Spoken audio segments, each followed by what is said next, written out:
say good morning, Night City, because it is a good morning, and today is the day we're launching Cyberpunk Trading Card Game on Kickstarter.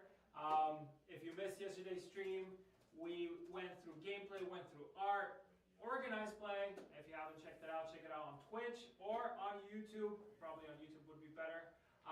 You have the full video there. We went for 2.5 hours, so it was an exciting one. Cree won't be talking as much because he's preparing everything. Because we are 8 minutes to launch, like 8 minutes countdown. To launch. But we have Richard and we have Lohan with us back in the hot seats. Guys, we saw yesterday people getting excited for the game even more. And today is actually the day. How you guys are feeling about this? The vibes, monumental, the energy, uncomparable. Yeah. So much time for so many people put into this moment. We're so excited to share. So excited. It's a lot of hard work, energy has been put into it. Honestly, we hope people like it. We think that they will, and we're really excited to open the doors. Yeah. We're having some small audio issues, but we're fixing that on the go. Cree is actually on it, so our audio should be nice and crisp. In a second, don't worry about that. We'll keep you posted. Speaking of today, since it's 7 minutes, what are you guys hoping for today? I think we just got audio. Oh yeah, Is audio up? All right. Let me make sure this is. Of community engagement and also sign-ups and stuff like that. Do you have anything you want to share? I think that we hope for some big numbers. That's what I wanted to hear. Finally, big numbers. Yes. Yeah, it's super exciting. And I saw you guys yesterday. Gameplay team was testing a lot of cards, playing all day. It was really cool to see. But then also just hanging out with everybody and talking about and seeing the excitement and the energy in the room. It's always incredible. Yeah, it's always fun. Our game design team gets together physically from time to time to do a lot of play tests. We also have some international talent, so we pull from a lot of different places to practice the game, and it's always awesome to see a tabletop experience just like WordCo. Yeah, I is excited about. Love seeing it, especially when you guys you take one card and you start talking about it. It's like, okay, this card has the possibility to be used this way and this way. How will it interact with this? It's a really good to see kind of, the behind the scenes of creating card games. It's not something that we always get to see. No, it's a very fun process. It's a very methodical process. Yeah. We put a lot of time and effort into making sure that we're representing these characters in the way that CD Projekt read it, in the way that the audience is enthusiastic and true to. Yeah. We also will be doing giveaways throughout the day. So if you haven't joined our Discord, I highly encourage you to get on our Discord and check those out. We'll try to be doing them every 30, 20 minutes, depending how everything goes. This is a very chill stream. What we also want to do today is we want to showcase as many people from WeirdGo. So they will be coming into the hot seat. We'll be asking them, how do they feel? We'll be checking what's happening with the Kickstarter since we have 5 minutes to go. So we'll be always there. I think we're good. Cree is ready. Okay, sorry about that, guys. I was locked in. We're 5 minutes out. I was just making sure. Last minute adjustment. Everything is dialed in. Apologies about the audio. We're all fixed now. Yes. A lot's been leading up to this. Lohan, 5 minutes out. I'd just love for you to speak, a little bit about what this journey's been like for you, right? This has been a long time in the making. You've done this before for some other TCGs for folks who don't know, but what's made this one special? Yeah. Oof, everything. I mean, it's been such a special journey. We started this journey working with the CDPR crew, pitching the idea of doing a TCG, and honestly, we were pleasantly surprised that there were some willing folks on the CD Projekt Red team that. I mean, come on, you guys came in with the passion, with the love for the game, and you guys knew the DNA. So I think it was a beautiful and it is a beautiful collaboration between our teams. So yes, I'm super excited because I love card games, and I can see the passion and excitement coming from you guys. I think we spent most of the day and the evening yesterday just talking about card games overall, and it's really cool to be amongst your tribe where you can actually just out about cards, and that's the most important thing. Exactly.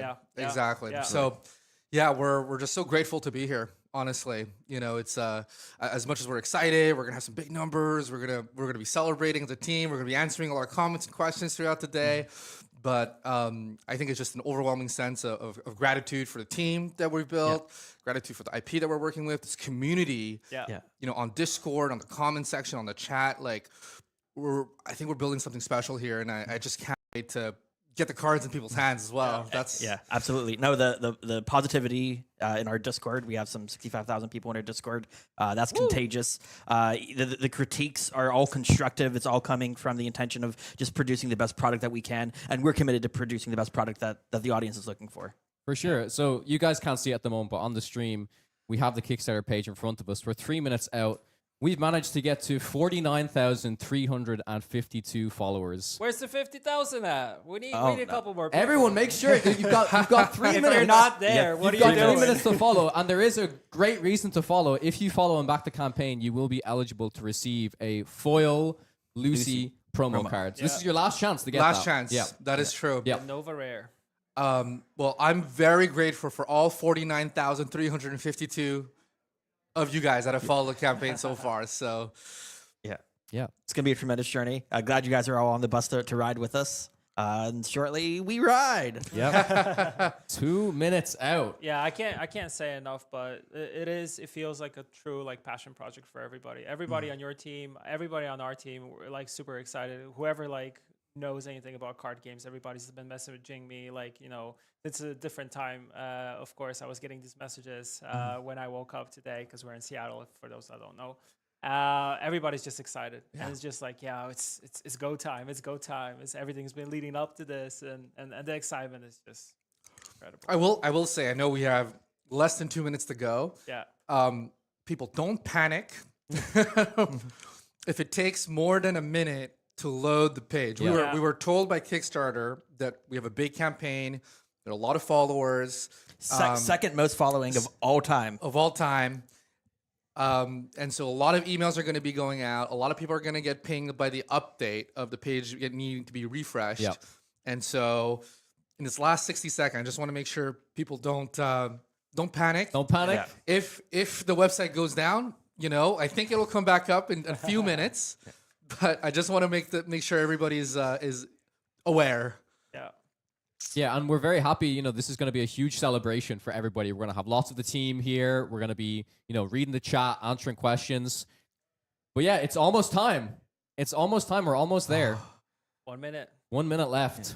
1 minute, and actually it's 18. It's 15 seconds. All right, you want to do a countdown once we get to 10? Yeah. Yep. All right. 10, 9, 8, 7, 6, 5, 4, 3, 2, 1. Morning Night City! All right. All right. Here it goes. Has the page updated? Let's see if the page has indeed updated. We're going to be refreshing here. Everyone is refreshing. Yeah. Looks like the page is loading. All right. All right. It's going to take a minute or two. Yeah. Gosh, the energy in the room is contagious. Inside, outside with the Little Nerd Co team. I see some chats popping off. Yeah, what's the chat saying? Some people say they're in. Some people say they're in. They're in before us. What's going on? Yeah. Chipped in, baby. They're in before us. All right. We're just hitting refresh here as well. We're hitting refresh. I'm going to open a... It's like we're also trying to get in on this. 5 backers currently, it says. Okay. Some people have gotten it. Clear cache. Yeah, it looks like the site is Is it? It's taking a while to load here. Maybe I'm doing incognito. Incognito tab. Because maybe you got the cached. Loading.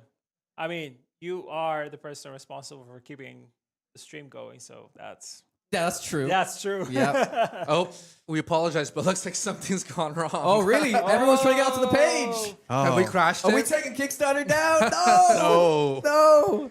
I'm getting in for we're live. Okay, that's good. Guys, we need to make a phone call to Kickstarter. We've been talking to the Kickstarter team, obviously, with a big one. Yeah. I think we crashed the Kickstarter. Yeah. I think we did. Somebody needs to get the Kickstarter team on the phone right now. Yeah. I can call the Kickstarter team right now. The guys are watching, so for sure they're already calling. Oh, it's loading now? It's getting there? Where's our Netrunners at? Everyone's trying to get in, man. It's refreshing. It's refreshing. We need a Lucy here ASAP. Yeah. Yeah. Someone needs a deep dive. Yeah. I don't want to make anybody's heart rate go even higher. I think it's there here. are- I think it's here. Wait. Is that what? Wait. It's loading very slowly. I'm just gonna say there are some limited tiers. Yes, of Yes. course. 5 backed. Oh. 5 backed. No. This is how many we've backed. Okay, the page is live. All right. Let's see It's live. if things actually start to update. But yeah, okay. Since we have the page, let's go through everything. Let's go through the page. everything. Yeah. Sure. Okay, All let's right. go through it. So You're gonna show it on the stream. Oh, you got it on the yeah, stream. I've got it. Okay. we're live. We're here. live. Let's talk here. through it. Let's talk through All it. right. So let's talk through it. So Lohan, why back this Kickstarter? What is unique to this? You know, we've got exclusives, we've got really cool stuff. Yeah. You know. Yeah, let's start there. So, if we rewind the clock a little bit, there's been a lot of new TCG launches recently where there's just a bunch of scarcity when it comes to product hitting the market. Yeah. Whether you're a retailer or even a consumer, product is really hard to come by for a new TCG. Yep. And so what the Kickstarter allows us to do is make a print to order campaign. And so if somebody's buying, a booster box for the Kickstarter, you don't have to, wait and see if you're going to get it or not. You're guaranteed to get it. Yep. And so that's number one. Number two, obviously, everything in the Kickstarter, we're calling it the beta product. And so, this is the one and only opportunity to get in on the beta. So we had the alpha kits, and now we have the beta product, and this is for the Kickstarter. And then finally, to be clear, there was a few questions that the community had. The beta product is, you can use it when the game fully releases. It's not like it's a separate thing. You can use these cards in upcoming events, tournaments, etc. I just want to make that very clear. Correct. And then getting on the ground floor of the community, just being a part of this. We, if you do back, if people are backing, we will call it the backer community, the beta community, and we will be asking real questions that will affect the future trajectory of the TCG as part of community surveys and polls. And so that's just an additional reason to join right away. Awesome. All right. Let's keep going. Let's go through these pledge tiers, right? We teased these out over the last weekend, but I think it's time to go through. So, Richard, talk us through this first one. Yeah, so our Common Cyber deck is our entry product that allows you access to our 2 starter decks. The Heist, which features V, Jackie, and Victor, and then our Embracing Power, the Arasaka squad. Both of those being the legend combinations that you saw in the alpha decks as well. Those starter decks come with our 40 card decks, our 3 legends. They also come with a playset of dice each, which makes them awfully premium compared to other starter decks 100% in the category. Yeah, I just want to address. I know there's some comments about the prices. For the starter decks, as Richard mentioned, we do have the, if you're used to buying a starter deck, for $10, $15, $20, from other TCGs, it probably comes with a deck, a playmat. Ours comes with a set of custom-made dice that's going to be in the starter decks, and so it does increase the price of the starters. And then for the booster display, I just want to mention that our booster displays are larger format. They're 36 packs. The individual packs themselves are for $5, which is pretty much the industry standard. Yep. But the overall size is slightly higher on the booster display. Yeah. Awesome. Yeah, these are 2 decks out of the box that you can play. So it's not like a toned down experience of the game. It is still something that you saw, which is similar to what's in the alpha kit. So it is decks that you can just start playing, and it's not something that you play as just like a starter test deck, let's say. Right. You sleeve it up, you actually bring it to events, and it's the starting point, and you can build off. For sure. from I it. also want to add, for these for the starter decks and for the booster box, like the pledge tiers are the best way to get into these because we also have add-on options, optional buys where you can get more starter decks, you can get more booster boxes. But getting at the pledge tier also gives you a discount, Lohan, right? We can see we've got the MSRP listed, so it is always more beneficial to go straight in with the pledge tier here. Correct. The pledge tiers, the higher it goes, you're going to get a bigger Discount, right? discount. Correct. So this is a big one, right? Yeah. The team is celebrating. I feel like maybe we've hit something already. I mean, I'm going to scroll to the top of this page and just see if you try to update it again, it's gonna. I'm not going to refresh, but I'm going to see if it has been updating live. Oh my word! We're just about to. Oh, do we hit it? We hit wow. it! 100K! 100K! Yay! Nice. Incredible! What was that? Like 5 minutes? Five First to 6 minutes. Yeah. Wow. 5 minutes, 100K. Thank you We are so so much. thankful. So much. Oh my Thank you God. so much. That's We greatly incredible. appreciate the initial support. Yeah. Incredible. All 45 right. backers already. Thank you to all 45. 45 backers. Incredible. That might not be updated Yeah, yet. yeah. unless we get a lot of high tier backers. But yeah, let's keep going through this. We'll Yes. regularly check in on the amount. So if we go up a little bit Go here up a little to bit. the Yeah. to the quick hack tier. Sure. So one of the things that we really want to highlight, the majority of trading card games have a 24 pack to box ratio. Yep. We wanted to make sure that we jam packed our Kickstarter with value. So we actually gave an expansive 36 pack booster product, which is what you're seeing here. So it's 50% larger than the average TCG box product. Yep. Yeah. For So sure. This is the booster display. This is one for $169 Yep. dollars, and of course shipping. An instant jump start for your Cyberpunk TCG Yep. collection. Now, this is the big one. This is our tier 3, the Netrunner starter kit. Comes in at $349. And this is the one to get, in my opinion, right? So here you get 2 booster displays. You get the 2 starters. And you also get the beta box. So the beta box is something that we teased this past weekend, and people were saying, is it like, what's in the beta box? We'll kind of go through it once we start to talk about stretch goals and the different things that can be included.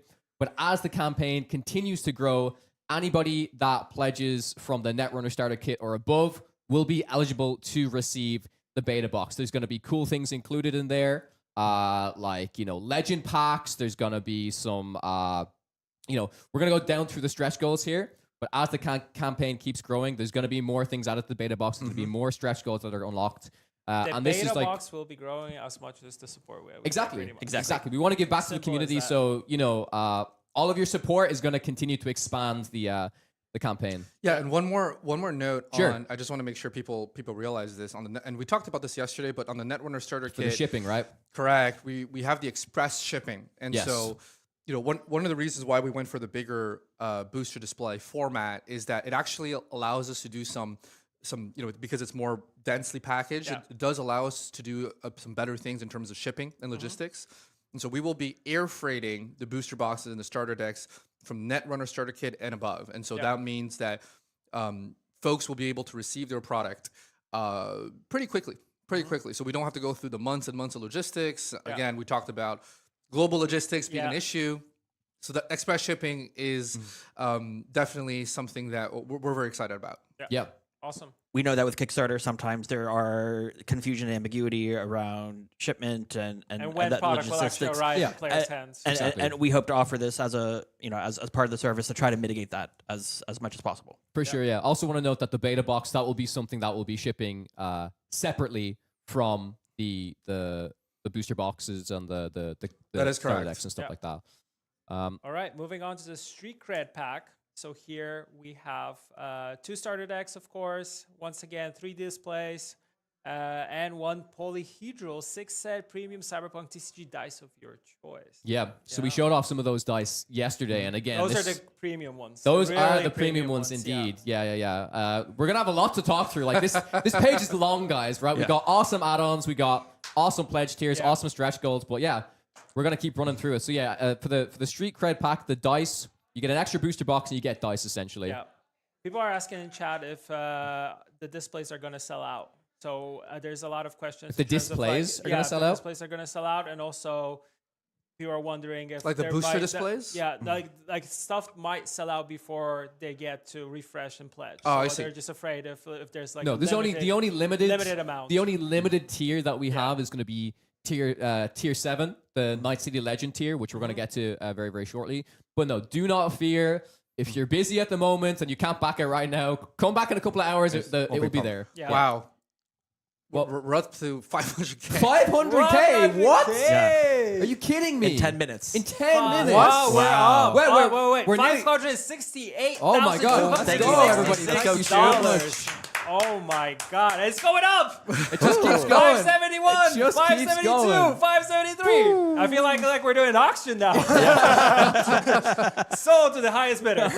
Wow. And yeah. It's incredible. It's Thank you incredible. guys so much for the support. It's been overwhelming. All the support in the Discord, across socials. We wouldn't be here without you guys. We're doing this project for you, so thank you so much for the thankful. support. Lon, do you want to talk through Padre's blessing here? Yeah, so the Padres Blessing tier, again, you're getting more starters, way more displays. This is a case of displays, so we have 6 of them here. And then, some of the logic, again, in terms of getting the bigger discount is factored into the shipping and logistics. People are familiar. 6 boxes is a case. Case, exactly. That's our case count. And so it's easier to ship. We don't have to unpack it, repack it, things like that. And anyways, and including in the tier, more excitingly, we also have the Hanako Legend metal card by Displate, which we showed off yesterday. Yes. Yeah. We don't have it at the moment. We showed it off yesterday. Yeah. But it is super, super, super premium. This is one if you really want to get into Welcome to Night City. 6 booster displays. I think that will get you pretty deep into it. Pretty far. But a huge variety of decks. And you kind of start to get into that and some kind of beautiful pulls. Yeah, you get to get into the collector tier as well, because that metal card is extremely unique and super, super, super premium. Those will be super rare, so hold on to those. All right. Afterlife package. Yeah. So this is a big one. This is where we start to get our accessories bundle. And I also want to make this clear. While accessories bundles are, attached to our 6th and 7th tier, if you, back at the Netrunner starter kit tier or Padres Blessing, etc., you can still add on more accessories. You can add on a playmat. You can add on dice. You can add on deck boxes. But this one gives you a whole heap of awesome stuff. So 18 displays. That is 3 cases. You get a Hanako metal card. You get a pre-graded CGC V Corporate Exile card. You get the 2 premium dice. And then for this accessories bundle, you get your design of your choice. So your choice of sleeves, your choice of the premium cloth playmat, your choice of a neoprene playmat, your choice of deck box, and your choice of card binder. And all of them feature beautiful art, so it's just a matter of what your preference is. But some of these are incredible. We have an example here, one with Smasher. So that's probably going to be a fan favorite based off of the art. But yeah, the accessories bundle is really, really cool because in this pledge you get pretty much everything that you need. More than enough, and you're also getting one thing which I feel is super important for collectors is you're actually getting a CGC graded card, and this is V Corporate Exile, which I think is a fan favorite based off of the cards that were already showcased. For sure, it was in the alpha starter, so this is huge, and this card will be worth a lot. And again, I just want to highlight the label on the CGC card is a custom label. Wow. Just for Cyberpunk TCG. That's incredible. So it's a little exclusive there. And again, if you do the math on the Afterlife package, basically the accessories bundle is essentially a gift that we're offering as part of buying the package. And we have some incredible partners that we're working with. We talked about Pyramid for the cloth play mats. We talked about Evo Retro for the binder. We talked about Dragon Shield. We did indeed. Maybe a quick note on Dragon Shields. Yes. They were very excited about the campaign. They sent us a note yesterday because they saw just how big the campaign was, and they got a little afraid in terms of capacity. And so we will have to watch just how many Dragon Shield sleeves we sell. But I just want to make sure that everybody knows that we may have to cap the capacity and limit the quantity of Dragon Shields as the campaign progresses. Just putting that out there. But we'll actively communicate every step of the way. 100%. We put a disclaimer there, and as I've already said, Kickstarter updates are going to be flying left, right, and center. So we're going to make sure that we keep you guys updated. But now it's time for the big one. It's time for the big one. The Night City Legend. Wow. Here we go. All right. So yes, it includes the accessory bundle. It includes everything we've seen before. One notable thing it includes here, though, is 6 uncut sheets of iconic rare cards. So if you are a true collector, you can display these, And if you don't know what it is, so whenever cards go to printing, they are printed first on a big sheet, and then they get cut into specific cards into the size that they're supposed to have. So what actually people want, especially for early alpha beta sets, you want the uncut sheets because they go crazy up in price, or it's something that you can just frame, put in your apartment, and just enjoy it. Yeah, for sure. All right, it's time to show off the cool. One more thing is go the ahead. Serialized Legend. Yeah, this is what we're about to get to. This is the creme de la creme. I thought you were going to skip it. What the hell?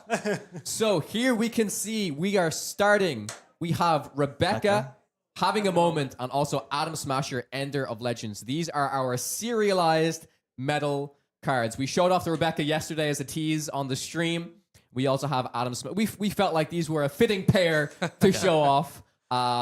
So yeah, if you are a true collector, this is a limited amount, right? They're going to be serialized from 0 to 99, I believe. And yeah, this is the and true you get product. you get a random. You don't get to pick your number. Yes. You get a random number. Correct. That's going to be generated for you. Yeah. But yeah, these are Whoever gets number one is everybody's going to be up. Whoever gets number 0, one. 0 is unique. Yeah. Yeah. Which super unique. which number would you want to get? 0. You want to get? I want to get the 0. Yeah, yeah, okay. 100%. 0. 0. Okay. Yeah. 0 is like the new 1, you know? I'll take 99. I'll take Yeah. 99. Oh, nice. nice. 77 is also a good answer for that question, right? 77, yeah. Are we saying have we hit a new What's going on? Yeah, What's yeah, going man. on? yeah. Have we? How's the Go up. Kickstarter doing? how's the Kickstarter doing? Oh, We hit 71,458. Wow. I'm guessing this is this. We heard a big pop. Yeah, we heard a big pop off. So from this our might team. Yeah. It's probably Yeah. across the mill. this might be Yeah. this might be updating very very soon. But Yeah. yeah, thank you so much to Oh, everybody. million. It's There only we been go. 18 minutes. Holy Yeah, it's moly. only Wow. been 18 minutes. Yeah, Cheers. yeah. Appreciate it. Yeah. Appreciate it, Awesome, guys. awesome, Guys, awesome. Appreciate it. Oof. Mind blown. All right, let's keep going down. Let's keep Okay, going let's down. go. All That's a nice graphic. Yeah, this graphic is very important. We had a few questions from our community to say, hey, you know, when we were first revealing these pledge tiers, do items like pass down? Can we specifically see what's included in each of these? So we've been very clear throughout the entire Kickstarter page to have graphics like this. If you scroll down on the sidebar where you can see all of the rewards, we list out all the rewards. Yeah. If you can click into the items, you can see all of the individual rewards. We want to make it very, very clear, explicitly clear, to showcase what you get exactly in each pledge tier. Yeah. 100%. So now it's time for optional buys, and this is the big section. This is where we've a lot to show. All the customization, some of the most customization Yes. on a Kickstarter campaign. Yeah. Indeed. All right, so starter decks, as we said, you can have a starter deck of your choice, and as Lohan mentioned, it's very notable that the dice are included within Yep. the starter deck box. If you want to add on a booster display, you can indeed, and it's notable that these booster displays will include all booster stretch goals. We will be revealing them as the campaign continues to grow. And we have our Dragon Shield sleeves. Nice. The selection here, we have the Judy Alvarez, we have the Lucy, the Pan Am, and the Adam Smasher. Of course, everybody's getting the Panam one, right? These are the dual mat. Yes. Dual mat is Dual very, mat is Dragon very Shield, important so it's here. the top yeah. of the line. Yeah. Great shuffle feel off of these Dragon Shield sleeves, Oh, and man. Yeah. you know, like to be able to showcase this custom artwork and then also have that premium feeling sleeve is absolutely incredible. I love Dragon Shields personally. I said this yesterday. If I'm picking one of these, it's got to be the Judy for me. The Judy piece here is absolutely incredible. Yeah, color's amazing. So I'm I going love for it. Panam because she's the best. Pan Am, Yeah. for sure. Richard, what one would you choose? I'm on Team Pan Am. Pan Ah, Am? Best let's romance. go. Best romance. My Yeah. man, I'll my just man. I have to go for Lucy. Lucy, yeah. is just Oh, amazing. nice. You But I you also think a lot of people are going to be going for Smasher. Like he's Smasher Yeah. looks Yeah. Are you amazing. going to be Badass. sleeving your foil promo Lucy in your Lucy sleeve? Yes, yeah, exactly, for exactly. sure. Wait. Bryce off is asking what stretch goals did we hit at 1 million? I mean, if you want to jump to that straight away, we can. Whoa. We can go through our optional So stuff. we're but past 1 million, Yeah. which is incredible because we we've can- only been I 20 think it's minutes important. into We can, this. Let's go to it. We're Let's gonna go to we're it. gonna skip Yeah. to our Skip to it. to our Again, stretch goals. just before we leave sleeves, I just want to. Yeah, we have the note here. We right? have the note here. Yeah. I just want to say this again. There are going to be limited quantities of the sleeves. Yeah, Yes. cool. All right, let's go down to stretch goals. So at 100K, when the project Beta block. was funded, Unlocked. yeah, the that beta was like box. a minute in or 2 minutes in. So let's digest the beta box a little Yeah. bit here, right? So every backer, as we said, at the Netrunner starter kit and above, receives a free beta box. When we meet certain stretch goals, we upgrade the beta box. So it includes one additional beta booster pack and one legend pack by default. Richard, would you be able to kind of explain what the legend pack is here? So, without spoiling too much away, Yeah. the Legend Pack is a alternative way to get some of the best treatments Yes. that we have in the product. Right now, we have a single card included in it, V Corporate Exile, and that pack is going to grow and evolve alongside the beta box as we hit various checkpoints in the campaign. Sure. Yeah. Awesome. So once we hit 500K, this is actually a very, very special one. And I've been doing a lot of the social media reveals. I've been very particular to not show this when we've been talking about cards. Yes. So at 500K, we have the beta symbol on the booster display on the starter deck.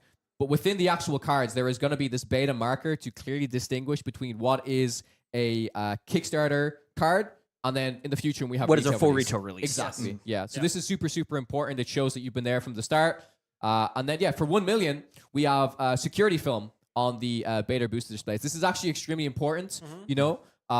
This makes sure that the product is completely sealed when you receive it, right? When you see this film, it hasn't been tampered with. Yeah.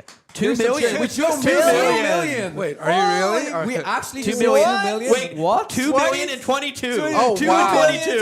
2 million. Wow, you guys are crazy. Serendipity. Wow. Let's see if this is actually updated now. Wow. What? Yeah, we're behind. We're behind. We're behind. We're behind. We got the team. We got the team.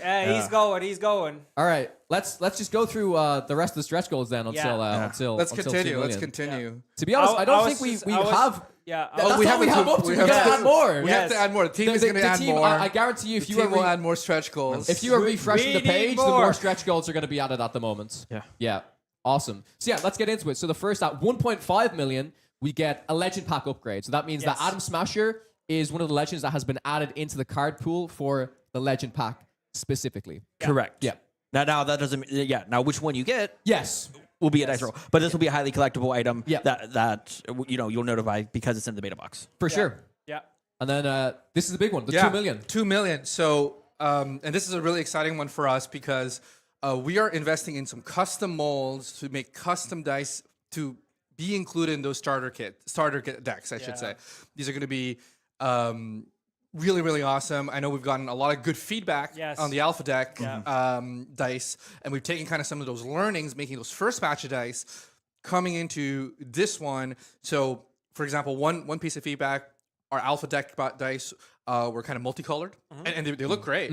But when you're actually playing, sometimes it's hard to distinguish which one's yours, which one's your opponent's. This actually solves that pretty neatly. We have 2 different colors in here, and then you might not see it in kind of the image, but the actual designs of the dice are very, very Cyberpunk. I'm really excited about it. Yeah. And I saw some samples. These are incredible. Like when it comes to like dice quality, these are top tier dice. So you can use them for anything. Love to hear it. Yeah. All right, so that's the stretch goals. If we hit another one, I'm going to refresh this page because we got to show what else is to come. But I'm going to move back up to the optional buys. We're going to keep moving through the different things that we have to offer. Please do. All right, so we showcased. Let's talk about shipping on the optional buys of course. Let's again. do it. So basically, if you have the express shipping unlocked as a backer, meaning you've backed at the Netrunner starter kit tier or above, you will be eligible to receive your any additional starter decks and beta booster displays that you order as part of that Q3 2026 wave. Yeah. Everything else, that's still going to be in that Q4 wave. Very, very important there. Yeah, awesome. All right, so we talked about our sleeves. Yes. Next up, we got our playmats. Playmats. Beautiful playmats. Oh yeah. Showcasing, showcasing our beautiful art. We actually have one that we showed off yesterday. That's a little bit special here. The David playmat. Yeah. David is a character we haven't shown off too much so far, but he's a big part of our Kickstarter. Yeah. And the art is absolutely amazing here. So it's David actually using his Sandevistan. So going full in. Incredible. You can see by him kind of like shifting. Kind of like phasing, right? It's Very cool. Beautiful. And I just want to mention, these are stitched edges. playmats. Yes. Stitched edges. This is a big thing. A lot of people have been asking, will the playmats be premium? Will Yep. they have, Yes. exactly. And so more durable. They're going to be better quality, nice thickness. Yeah. Treat your cards a little better. Won't Yes. frail. Yeah, it's beautiful. All right. Next up, though, we got the pyramid. Oh, playmats, which we man. showed off yesterday. They're beautiful. These- These ones. Absolutely incredible. Yeah. We have a video. We do a video. I don't know if I can pull it up, but I will be sure to post it Let's all post over it our later. socials because the Pyramid guys sent us a They're video awesome. of them actually making these playmats, which is absolutely incredible. Maybe we could just spend a second talking about these are handmade. Yes. And so you'll see in the video, it's pretty cool how they actually pull in the ink on the playmats and everything. But these are made with a lot of love. That's why the price is a little bit more expensive. But they're beautiful. everybody here on the team has been really excited. I want one. Yeah. I know you want to take one. Yeah. Right? Don't I'm watching you. Don't I'm tell watching anyone. you. I already saw one, bro. No, but I have to say the cool thing about them is they're a little bit bigger. You can fold them, so you can change the design. What I think players always want is to kind of be flipping the designs. They're handmade, like you said. They're stitched on the surrounding part of them, so they won't frail. There's no neoprene on the backs or anything like that, so you'll be able to use them for a long period of time. And also, if you see the one with Lucy and David and the one with Judy, it has nice coloring on it that kind of really pops when you put light on them. Yeah, we're gonna try. They're really like premium, so they're worth the money that you're going to be paying for them because they're going to last you for 100%. a long time, and you can just use them, take them to your local game store, and just. Yeah, one of the things with these playmats is I like throughout the campaign and stuff. I really want to showcase how awesome these look because the like render here just doesn't even do it justice in my opinion. When you show it off and you see it in person, it is absolutely incredible. Yeah. Us really old TCG heads. We have a thing for these full size double player. Premium cloth mats, and it feels like such a nice marriage between the super cyberpunk enthusiast and the diehard TCG fan for decades. This is like the perfect product to marry both of those. It's also something that I love sometimes. If you go to your local game store and you have new players coming in that maybe don't have a playmat, you're able to kind of dish it out and kind of give them a playmat too, which always is just it's a nice gesture and a cool thing, and makes the community more welcoming. Absolutely, for sure. Yeah. All right, and some of these premium dice. Yesterday we showed off this Atom Smasher already, and to be clear, I want to make this very clear. You get all 6 dice, a set of 6 when you pay for these, and let's take a closer look at these. So we have a full preview of the Atom Smasher dice, which we showed off yesterday. Beautiful. The Jackie design, which is with the incredible. little roses, the roses, right? It's a work of art. We got Judy, which has a lot of the Mox elements as well. Yeah. with the little skull. Yeah. People are not going to mean you can play with these. I think a lot These of people are like collector pieces, You right? just want to collect them, put it on yourself. Yeah, I mean, people show it off. will play with these as well. Yes. I'm telling you right now. People will rock up to the table with these. Let me tell you. Yeah. Let me tell you. It's those type sure, of players sure. that have a fully like decked out all foil deck. They're gonna be rocking these these big They're dice. gonna have the best die. Yeah. Yeah. For Shout sure. out to our partners over at Dispel that spend time, truly making works of art for us, working alongside our creative team to make sure that these are I want as to give premium as it gets. a huge shout out to Johnny as well. Johnny, who we had on the stream yesterday, he's been working his butt off, connecting with all of these awesome premium partners, making sure that we can give you guys the most premium accessory products. So I can't wait for you guys to get your hands on these later this year. People are asking what the dice are made of. So the Dispo ones, I think we showcased them yesterday. But if you guys can talk about the material that they're made out of, that would be cool. Yeah, I think there's actually some differences between them. So we'll have to come back on that one. Yeah, maybe we can Johnny get our could team- talk for days about about the stuff. We can get him in after. We can get him in Yes, short. exactly. We can, Save we the can question answer for that later. question. No problem at all. All right, deck boxes. So deck boxes, we've got these awesome designs kind of on the inside, a couple of different designs on the outside as well. Really, really nice. Yeah, just to say on the deck boxes, these ones we went straight to the factory. Without naming names, but these are factories that are that do other deck boxes for brands that people would recognize, and so they're extremely high quality. The paneling of the art, that's really important for us. We want to showcase the great illustrations that we have, and the exterior design as well. We want to make it feel like if you're buying a Cyberpunk TCG deck box, there's a lot of character, a lot of personality. Yep. And they feature the full art. Also The full inside, art, and the dice tray. And the dice tray, dice tray is which extremely super important for our game, right? Yes, 100%. Correct. That was the thing when I got my alpha kit. I was looking for a box that has a dice tray. Right. And this was like super important just to keep the dice and the 2 decks inside. So yeah, I'm happy that you guys took care of that. For sure. Yeah.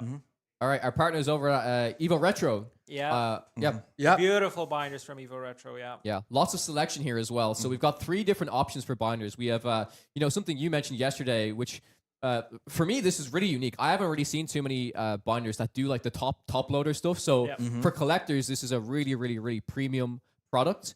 So we have the top loader 2x2s. We also have the foil 3x2. So these are really, really cool. These are foil binders. Do you guys remember from the top of your head how many cards are held in the 2x2 and the 3x3? I think as it is, it's like in total, I'm not too sure of the total amount. We can't clarify that. Yeah. So I can talk a little bit to it. Yeah. Sure. So I got to my hands on cool. and on art at one of these last week. I was able to fit 16 top loaded. Yeah, and didn't even occupy the full space. So I'm going to guess it's 25, 30. Yeah, we can, but I don't know for sure. We can get the exact amounts. Yeah. But I'll tell you what, the product is fantastic. Yeah. It's small, it's nice, it's durable, as well as the Cyberpunk binders. Yeah. There's some feedback in the Discord about how do you know what's an Eddie and what's a legend. Well, whenever you open legends in your pack, the back is actually inverted compared to the traditional back. Yes. And it's awesome that we represent that here in the binders. Yeah. 100%. Also, keep in mind when you're sleeving your decks, remember to keep the legends in a different sleeve so you don't, so you don't shuffle them back in. And always double sleeve. And always double sleeve. How did you know? I took my line, man. All right. And then we have the top loaded 3x3. So if you want a little bit, more space for your collectible items, you can do that indeed. Okay, this is a big one. Displate, our partnership with Displate. We've been talking about metal cards. We teased this a little bit yesterday. So they're real. They are real. They are indeed real. And these look amazing. I saw some pictures from Displate earlier this week, and they look absolutely incredible. For me, I want to get the Lucy and David.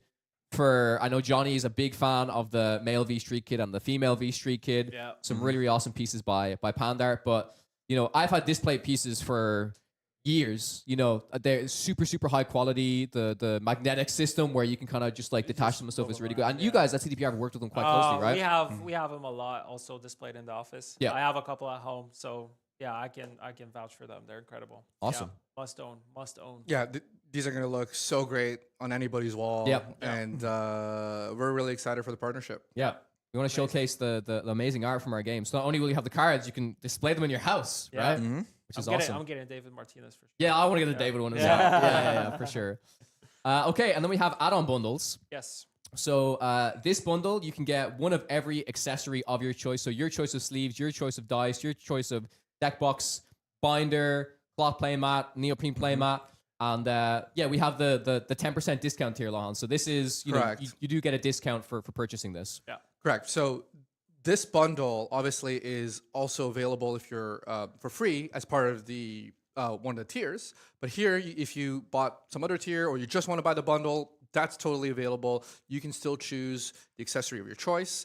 It includes a 10% discount. And I will mention one more thing. I know there's been a lot of questions about it. The selection of your this is important. I was going to ask you that. Yeah. So don't worry about selecting your now. options today. That's going to happen after the campaign ends during what's called a pledge manager window. You're going to put in your shipping information. You're going to put in your information with regards to options. You can continue to add on, accessories, and not to spoil too much, but we might be adding things to the Kickstarter Might be adding a few things. Might be adding a few things. And so by the end, if you see new things that you want to add, you want to change, totally possible. You'll have all the options by then. And so if this is your first time doing a Kickstarter, don't worry. After right now, you can put in your pledge tier that locks you in for the pledge tier. And then once the Kickstarter ends, you can actually do your selection. Yep. Awesome. Makes sense. Yeah, there were a lot of questions in terms of when can I select my options because they don't see the option right now. Yeah. But once they will be filling in all their information, they're going to get to choose. It's going to be important because as Lohan said, we may be dropping a few surprises. So it's very important, if you've kind of chosen a pledge tier, chosen some accessories, definitely keep your eye on the page, keep your eye on some updates because we might be dropping a few more surprises throughout the campaign as well. Very nice. Good stuff. All right. So, our partners. Our partners once again. We talked about our partners. We have CGC, Eva Retro, Displate, Pyramid, Dragon Shield, and Dispel. And now, we already went through the stretch goals, but we've updated I'm going to give sure. the page a refresh, and I guess we can we can go to see if we have the new ones included here. Wow. Rebecca we've just been informed. Rebecca sold out. Rebecca sold out. Wow. 99? Great, thanks, Donnie. Oh my God. Donnie has informed us that the Rebecca has sold out. Rebecca sold out? Yeah. Wow. Incredible. Wow. Can we get a refresh? I have refresh. We're Yeah. refreshing. I mean, I can check on this here. So, I mean, Yeah, chat wants to know what's next. Adam Smasher has not sold out. Two at a time. Let's The guys over here. We're getting excited. Johnny was in the room for a second. Yeah, it might need some. Oh wait, yeah. Look, it says okay. It needs to be updated, but it says 3 left on Out this of on this 100. screen. Okay. here. Oh, wow. 3 left. So it's, And how many of yeah. the smashers are Let's left? check. Let's check how many of the smashers are gone. 54. So Yeah. people Okay. want that Rebecca. People want the Yeah. Rebecca. People People want want the the Rebecca. Rebecca. Yeah, I yeah, mean, incredible. Absolutely incredible. Absolutely The incredible. support is just phenomenal. Thank you guys. It's Thank you guys for mind-blowing. all the Thank you very support. much. It's 100 Yeah. people at the incredible. highest tier is just Incredible. is Just just incredible. absolutely insane. All right, let's check out the Okay, we're just next stretch goals. hold on, guys. There's Yeah. I'm gonna All right, pop out for a no, second. no worries, Absolutely. no worries, no Yeah, worries. yeah, Cool. All right, we can keep going through the stretch goals. You can see we're updating this page live, everyone. Yeah. So at each stretch goal, we have a little completed tag to let you guys know Yeah. what's been here, and we have added some some more here. So let's do 2.5 Yes. mil legend pack upgrade. Al Cunningham. So you saw the art of Al. Epic Ray illustration variant of Al Cunningham. Soul Killer Architect added to the card pool. So they will be. She will be in the legend pack Yeah. upgrade. Gosh, Yeah. our alt art is low key some of the best alt art that we have in the game. Yeah. Our Oh, our art, yes. Alt. Yeah, Yes, for sure. Straight Inception. All right, And and this 3 million. Yeah, go ahead. Yeah, so those of you that watch our streams, that watch the red stream, you saw I guess an alpha, maybe a beta of the beta mat. Yeah. It's been incredibly well received. We've brought these to various conferences, like the Gamma conference last week. People have been dying to know how to get their hands on these, and with your help, we very well may be able to include these in the beta box. Awesome. Great material, makes it very, very clean, very easy to understand the core parts of the game. Highly recommend it. Yeah, I want to note something as well that, some people might be thinking when we hit this stretch goal and when this playmat is added to the box, we will also add it onto the optional buys section as well. Yes.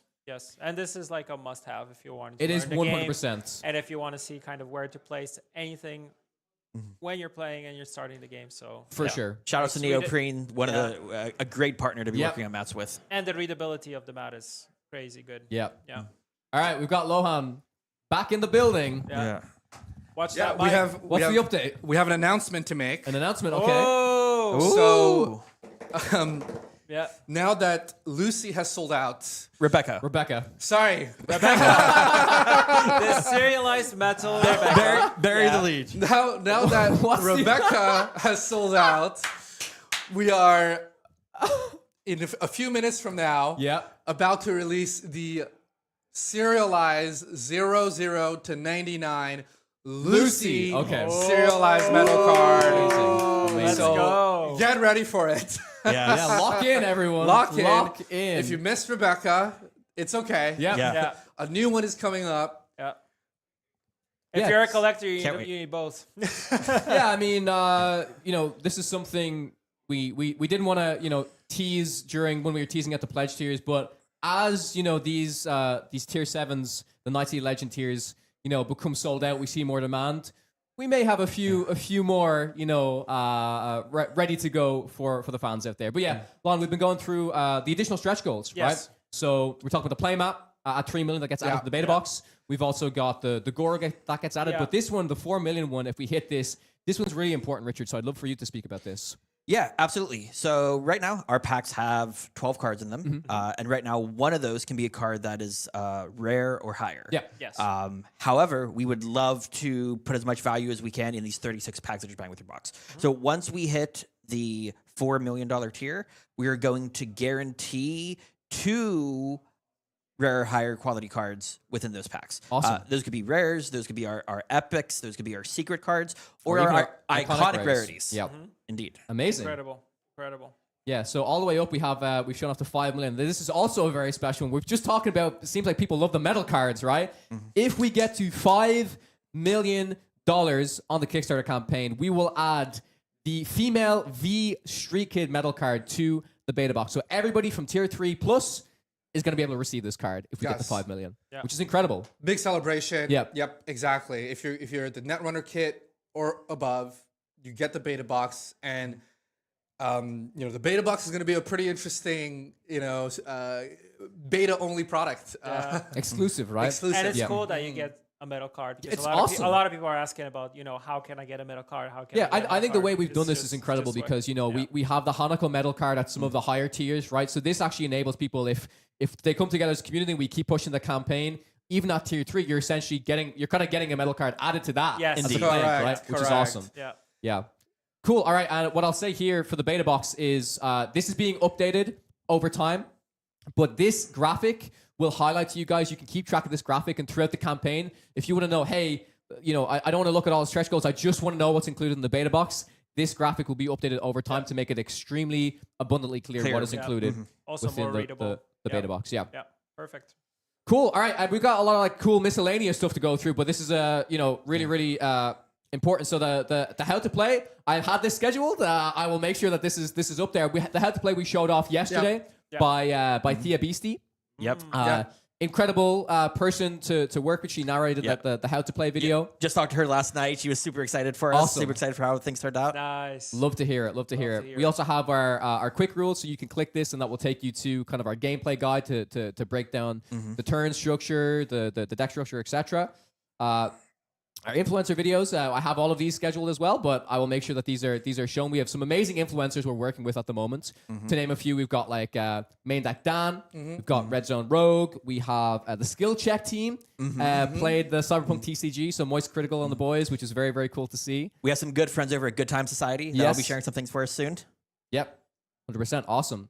And then we've got I just want to address some of there's some questions on the about chat. changing pledges. So anything you pledge today, you can switch your pledge. Yes. So if you see the Lucy card pop up and you want to give up your place in line on Rebecca and switch to Lucy, that's up to you. Yep. Now, there's no guarantee that the Lucy card will be available. Obviously, if you give up your place on the Rebecca card, if somebody steps in, you're not going to have your reserved place in line anymore. And so you can switch your tier and your pledge. However, you'll do it at your own risk. Every tier has only 100 slots available for the serialized metal cards, and so just want to make that very clear. Cool. Sounds great. Some of the stuff that we went through already, the card anatomy breakdown, we talked about that yesterday on stream. Yeah, check out the VOD on YouTube if you're curious more about how the game works. We have a lot of information out there, and a lot of our partners and a lot of content creators have been talking through our product, which we're all very thankful for. Yeah, Yeah. for sure. We've got our deck building breakdown, which we talked about as well. The RAM system, how it's so unique to our game. This is a big one. Print and play decks. We did this as part of a early Kickstarter update to give back to our followers who followed the Kickstarter page. And if you guys want to try out the game, honestly, this is the best way to do it right now. Print them at home, cut them out, put them in a sleeve. Yes, Play. 100%. Easy. Great experience. Just remember to put a card inside once you put in, so you get the nice shuffle. Yeah, feel. so it's a bit more Yeah. rigid. Yes. Indeed. Awesome. Cool. So What's in the starter deck? what's in the starter deck? Yeah. I mean, we've been kind of breaking it down, but there's something kind of important in this graphic, right? Something to do with unique cards, Richard. Correct. Yeah. So the two starter decks have 3 legends unique to the starter decks, and then in addition, there are 2 characters in each starter deck that are unique. We're not going to spoil those yet. Super excited to. But yeah, there's going to be a lot of value within the starter deck, as well as the polyhedral dice set, which will really up the quality of it and really make it a premium entry level product in the TCG industry. Love to hear it. Yeah, and of course you get a paper playmat. Paper playmat, you get the learn rules, where everything. Where you're supposed to place your cards, and a gameplay guide and tip cards. So anything sure. that you need to start the game, pretty much. Yeah, and then we have what's in the booster pack and on the booster box. I will note now, if we hit the stretch goal, we haven't hit it yet, I don't believe. What was the goal? It was 4 million. 4 million. Yes. 4 million. Yeah. If we hit 4 million, this will be upgraded to say 2 rare plus cards. In exchange for an uncommon card. One of those Yeah. uncommon cards Yeah. will be So, become a rare yeah, card. so in one booster you get 12 cards, including 7 commons, 4 uncommons. and Yeah, I one know this rare. is a lot of people were asking about, what are the contents, what are the rarities and stuff in packs. So this is the graphic for you. We've talked about our rarities already. Uncommon being the most common, iconic rare being the rarest, and Nova rare being reserved for like our really special promo cards, like we showed off with the Arasaka triptychs and different things as well. One thing to confirm, when it comes to only limited availabilities on the Dragon Shield sleeves, does it also apply to the playmats and the dice, or are they not affected in terms Not of like, affected. limited? Not affected. We will communicate Yeah. if we run into any other further capacity issues, but at the moment it's just the Dragon Shields that have capacity constraints. Cool. Yeah. So this is our really cool section, our card gallery. So we're showing off some of our most recent reveals that we've done. We've got Alt, Dum Dum, Evelyn Goro, V, River. But if you actually click this graphic, it will take you to our cyberpunktcg.com website. It will have the full card database. And I checked it this morning. We even have some of the cards we revealed from yesterday. Oh, nice. Some exclusive cards. That super cool. It was awesome to talk to you about them on stream. And also be aware that these are not all the cards. There's much more. There is so much more. There's so much more. I mean, Because people are already asking like, oh, it's like only 46 cards for the first set. No, there is so much more. we're just getting started. We are just getting started. Absolutely. Yeah. Cool. Yeah, I'm just getting messages from like TCG friends. I'm like, I'm just looking at the Kickstarter. It's going like crazy. It's going like crazy. Let's go. Yeah. The We're train. at 3 million. We're at 3 million. Oh, Let's go. Let's go. There we go. Amazing. Wow. Yeah, we got 47 minutes, 3 million. That's crazy. Wow. Toombs, we're so thankful. We're so Thank you thankful. so Let's see what much. Yeah, there it is. 3 There million, we baby. go. 3 million. There we go. 3,360 Wow. 3,000. backers. Yeah, so many backers. Wow. Oh my god. So Amazing. It's Yeah. going. It's going. Just as a reminder to everybody, let's see what stretch goal has just been unlocked now that we've hit Playmat. it's the playmat. Playmat. The beta box. Free Okay. playmat, Beta. beta box. Let's go. All right. Bulk here to ship, but we're doing it. We're doing it. Yeah. Putting the playmat We're in the doing beta it. box. There we go. They said it couldn't be There we done. go. We're here. We're doing doing it. it. We're doing it. Yeah. It's going to be a big beta box, let me tell you. Oh, it's going to be a chunky one. It is. The box here, of course, is just an example of how Yes. the box will look like. If you guys are pledging like crazy, that box is growing. That Yeah. box I is can't growing, believe I'm telling it you that. hasn't even been an hour. Yeah. Yes. And we're on Yeah. 3 million. We're Yeah. at 48 minutes. Yes. It's That is- incredible. Wow. Incredible. Wow. Thank you so Thank you- much. thank you so Thank much. you The so much. energy is It's- incredible. Yeah. It's incredible. See, we If had you our- guys could feel the energy that's over there, everybody was just like, because we're Everyone all was like, around, everyone's like, 3 million. let's go, let's go. Yeah. Yeah, the energy is incredible here. Showing off again some more of our arts in their full glory. Honestly, this is one of the things that This is wallpaper material. yeah, I mean, that's also something we've done already for our Kickstarter followers. We did some, digital wallpapers for mobile and for desktop. If this is something that you guys want to see more of, we are more than happy to make some more of these, wallpapers and stuff. We showed off this piece. This was the IGN reveal as well. We had the triptych. the Ito triptych, the Jackie, the V. I will also note, we have an Director. incredible, These are beautiful. we have an incredible video that we're going to post very, very soon about. You can actually see how these were painted. Yeah. Which is incredible. Yeah, we saw this as a team and it was beautiful. So we're gonna make sure, any opportunities that we have to really showcase the artist's work and the kind of development process, we really want to showcase that to the community. Just someone noted that the Judy deck box on Kickstarter is different than the Judy deck box on the add-on page. So this one is actually being fixed. So give us a Cool. second. We It's gonna update. will fix that. Okay. There's no issue at Yeah. all. Yeah. Great. Thank you for the note. On Yeah, the yeah. add-up page? Okay. Walkers yeah. 1418. Okay. Set that Yeah, up. we'll fix it. Yeah, we can fix it. No problem at all. Thank you. Eagle eyes. Eagle Yes. eyes. Yeah, I love it. I mean, keeps us in check, right? Yeah. And you know this, Cree. We've spent so much time, obviously, reviewing. There's always There's always something going to be one or something. two things that slip through the And, cracks, But thank you to the community for pointing these out. yes, no, Yeah. it's very, very important. I've spent probably my last 2 weeks looking at this page. So Yeah. You have our socials here. yes. Remember to join our Discords because we'll be doing giveaways today. I don't know if the first giveaway started or not, but I'll be keeping you updated in terms of. yeah, we want to do as many giveaways as possible. Yeah. I guess. Do you want to? Will we showcase what's kind of available? Sure, go for it. Hopefully we have everything set up here correctly. If you want to try and show off the cards a little bit here. Oh, So bear in mind, these are like very early samplers. These were done like a year ago. So some of the things that you see on these is not how the game looks like right now in terms of like the borders for the cards and how the values are displayed and stuff like that. or even the card backs. Or even the card Oh, the backs. card which backs. are- Oh, which there's are some crazy. interesting card backs. But if you're a collector, you're going to want to have these cards in your collection. Yeah, and I will just say keep 'em. These are very Yeah. rare, and we're Super going to be rare. doing giveaways and stuff. Yep. So look, I'll just say this. These are the very, very early mock-ups, essentially, of the test prints. This is when we mentioned on stream we tested a dozen printers. These are part of this process. We obviously have changed the card backs, we changed the frames, we changed the game.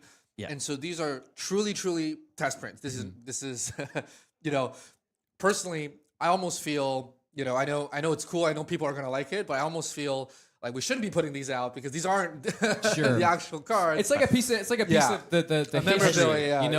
It is a piece of history for sure. Cool, awesome. As Berza said, keep it on the Discord. Discord is where all of these giveaways are happening. So be sure to be in there. Check the announcements channel. We're going to be giving away test prints, more alpha kits, etc. Yes, so beta and stuff like that. There's gonna be a lot of stuff. Be sure to get in there. Yeah, and there's gonna be multiple winners for these things, especially for the test 100%. prints. We have a lot of this. We want a lot of people to get it. So for the first one, it's gonna be Kickstarter bundles. So tier 3 Kickstarter bundles. So 5 winners for this giveaway. That's incredible. 5 winners for the Netrunner starter kit. Yeah, so for giveaway. Incredible. This is great. This is big stuff. You guys are super generous. So join the Discord if you haven't, and keep an eye out for those. Yeah, that's incredible. I want to highlight our website. Our website has just been updated very recently. It is extremely premium. If you are a retailer, we have a section for retailers. If you want to see the card database, we have a section for that. If you want to learn how to play the game, we have a section for that. And honestly, we're just going to keep expanding and building this out, right? We were talking about organized play stuff like, yesterday. Our website will be the key place where you'll find all of this information as the game continues to grow, as the community continues to grow. So be sure to check that out. And I think besides this, we've got some more shipping stuff. Do you want to get into talking about the shipping? Yeah, let's Let's reiterate. get into always good. Yeah. So the important stuff, as we've been referring to this as, the stuff we put at the bottom of the page, but it is extremely important. We want to be very, very clear to our community. Yep. So basically we have the express shipping and the standard shipping. The express shipping applies for starter decks and booster displays for folks who are going to be ordering the Netrunner starter kit and above. And reminder, the Netrunner starter kit also gets you access to the beta box and the additional stretch goals. The beta box and those stretch goals and those accessories, those actually come in the second wave of shipment. The only things that get express shipment, which is what we're putting on planes, so it's very expensive, but we're going to do it, are going to be the card products themselves. The booster displays as well as starter decks. Yep, makes sense. And we have kind of a shipping estimate graphic here. You guys can see, depending on what part of the world you live in. But I do want to highlight for the Afterlife package and for the Night City Legend package. These are the most premium tiers, so we're gonna cover the shipping for these. And look, guys, I'll just say this: we are heavily subsidizing the shipping, even at the smaller. The more discounted rates, the smaller packages, these shipping rates are friendly, I would say, versus other types of products you might buy where they charge you the full thing. We're working hard on the logistics to make sure we can deliver this as quickly as possible, as efficiently as possible to everybody that's backing the campaign. For sure, yeah. There is an important note here to say that add-ons will be separate for the shipping here. So this is the shipping for the pledge tiers, and then the extra add-ons will be additional shipping stuff. But again, we'll keep you guys updated throughout the campaign on that. All right, I just got info that tier 3s and alpha kits and test prints giveaways are in the announcements channel. All right, go in the Discord if you want to win. Go on Discord if you want to win those. Yeah, those are incredible. I actually I can't believe we're giving these away. This is awesome. This is incredible. This is like you get the beta box. It's like the perfect. This is the tier that I want to get personally. Yes. Right? Gets me straight into the action. So absolutely incredible. Yeah. We're gonna finish off. Just gonna talk about Project Timeline. We'll get into kind of thanking the team, and then after this, I want to meet more of the team. I want to get more of the team on here and, and celebrate. Let's do it. So do we. But let's talk through the rough. For the Project Timeline here again, we're kind of just talking a little bit more about shipping, making it very, very clear the distinction between the express, the standard. One thing I want to note for Project Timeline, like throughout the campaign, even when the Kickstarter campaign finishes, me as my role, I'm going to be updating you guys as frequently as possible, letting you know when our cards have gone to print, letting you know when stuff is being shipped on the way. We want to keep you guys as updated as possible. We're getting an update. All right, what's the question? The question is not for everyone. The question is for a specific person. Do you have a Okay, yeah. No worries, no worries. Lohan has to go once again. Lohan is, maybe he'll be back with another announcement. Exciting. Cool. Yeah, I mentioned our retail program as well, right? Our Yeah, just a little bit to that. Our retailers can go to the specific section of the website. They can also apply to our retailer application. And there's also a note here that says a retail-only beta event kit is available via our selected distributors. You can visit the website and reach out to your local distributor for more information. I can't wait to sit in the store and actually just start playing this with people. Honestly, Same. Like it's gonna for be me, awesome. the biggest thing is actually going to be sitting down with people and playing the game. Growing a community. Growing a community is going to be the. It's always the best thing in the card game. Yeah. 100%. And then you go weekly and you meet the same people and you get to talk to them. Hey, how you doing? What's up? What are you playing today? For sure. Exactly. It's the best That's stuff. that relationship building, just you're meeting new people, and gonna be that incredible. person you saw 6 months ago at a different tournament, and you ran into them again, and it's like you just saw them last weekend. Yeah. That's my favorite. It's also really cool because everybody just syncs perfectly. Yeah. Because you have one of the same passion. So I want to that's the coolest it's things for about other card games, TCGs. The TCGs have enabled me. I mean, even this with this role, like to travel the world, right? Yeah. So I want to go to Cyberpunk TCG events in the States. I want to go to events in Asia. I want to go to events in Europe. I want to keep traveling. I want to meet people from all over the world who share a passion for both Cyberpunk and TCGs. Yeah. It's going to be incredible. So you want. Slight note here, it's maybe, this is actually quite important to us. This is a list of all of the people who have worked on the project, on the Weird Co team, on the CD Projekt Red side, all of our partners. I want to give a big shout out to Summoner. Summoner helped us put together this amazing Kickstarter page. They worked on us with a lot of assets. They worked so hard. They edited our how to play video, Yes. our live, our hype trailer, so much content. The whole team is just incredible to work with. I'm happy my name is here. I made sure to put your name. Maybe I should have left your name out. You're like, where's my name? First thing I checked Easter for. egg. I'm like, am I there? Am I there? No, guys, look, the team that's been working on this at WeirdCo, CDPR, and the extended partnership team that we have here, it's just been awesome. Yeah. We've had such a great time just jamming on this thing. And so, if we're having fun, I really think that the consumers are going to have fun with this. Players are going to have fun. The community is going to have fun. Kriya, as you mentioned, I've been a part of different TCGs in my career, and I know Richard has as well. And actually, Powell and Kriya, both of you guys have been part. We've been all part of different communities. Yes. I really, really feel like there's something special about what we're building here. We haven't even launched the game. Yeah. We're still so early, and all of this energy, all of this momentum. Thank you contagious. guys so much. Yeah. Thank you. We really Yes. appreciate it. Yeah, it really drives me every day. I'm in the Discord. I'm interacting with these people. I'm seeing the passion. I'm seeing the excitement. It drives us to want to. It's honestly. I want to take a moment. What you said, Richard. We're constantly looking at feedback. Constantly picking up on what the community is saying. Trying to implement where we can. Making notes for the future. It's very important. We want you guys to be building this game with us. Yeah. Did we just hit something new? No. No, Just like a random- Lo and I have a meeting scheduled already. right. In about 30 seconds. I think we might have to cancel. Yeah. We'll skip that We can do the one. meeting live on stream if you guys want to. This is the meeting. This is the meeting. We'll just listen in. To you guys. Yeah, exactly.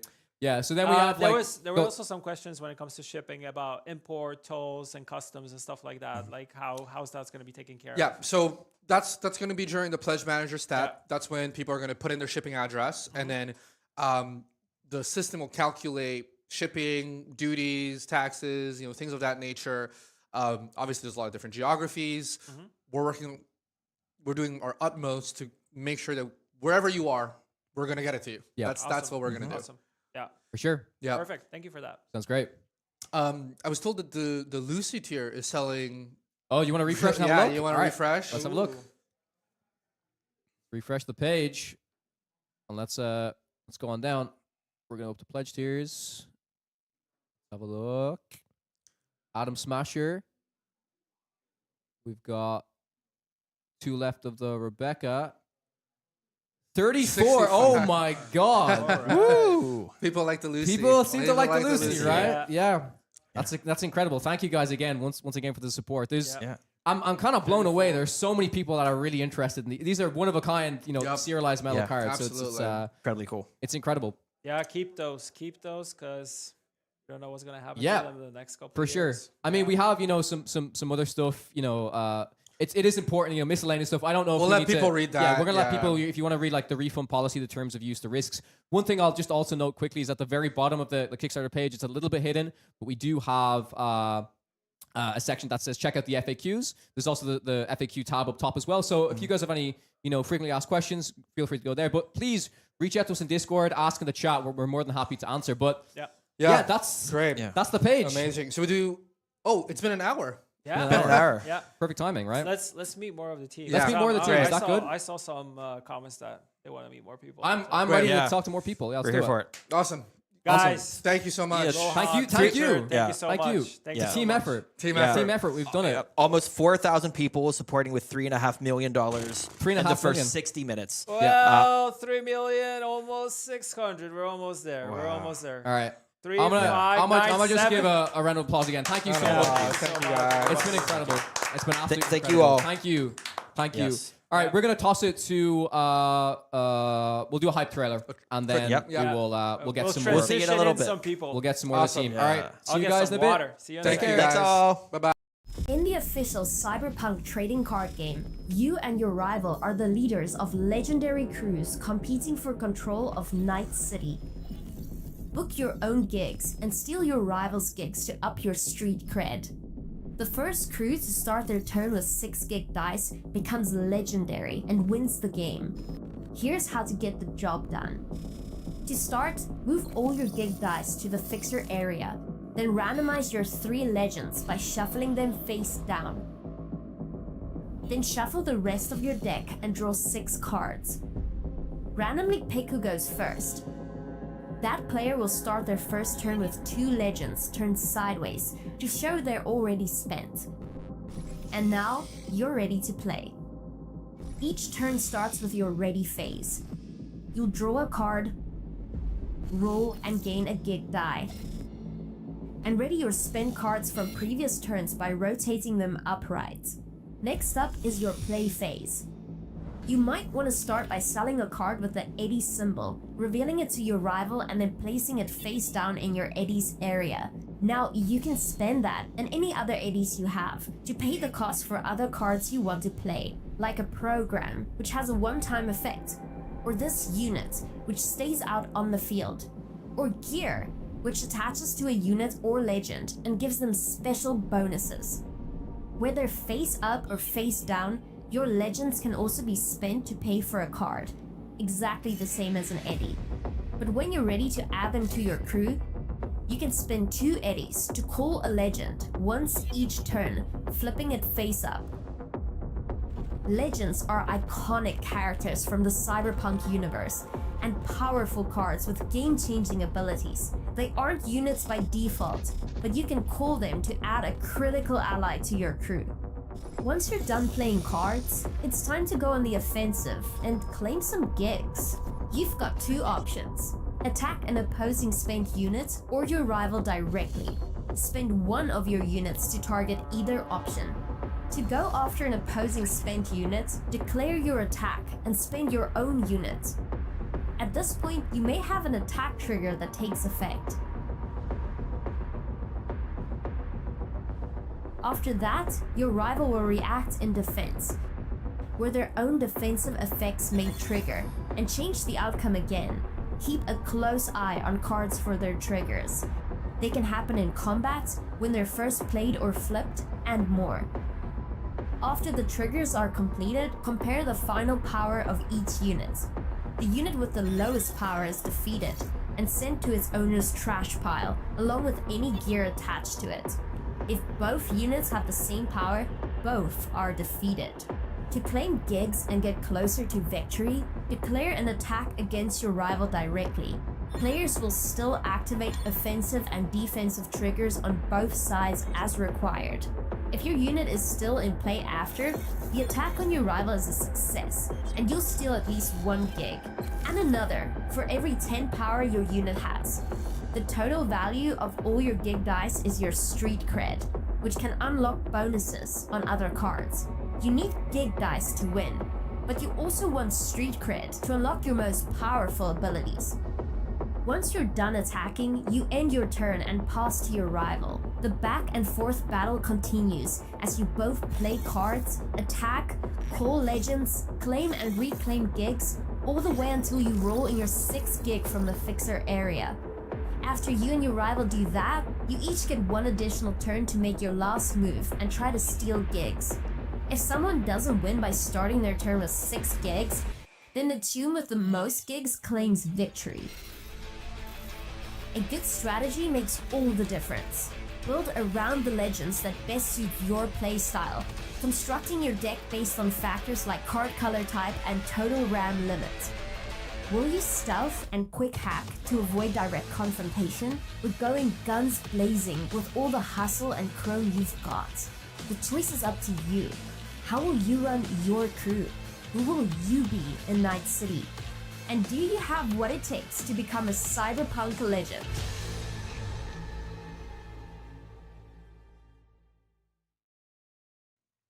All right, we are back and we have new friends joining us. We're at 3,768 and it's still uploading. Still going up. Still going up, baby. So we're very close Yep. to 4 million. That is incredible. Sure. Let's introduce our guests. Yes. We have Johnny, who was on yesterday, and we have Chris, who's on my team on marketing. Yeah. How's it going, guys? It's going great, man. It's been a really fun day. Massive congratulations and shout out to the team, obviously, and to all of the partners that we work with. Yeah.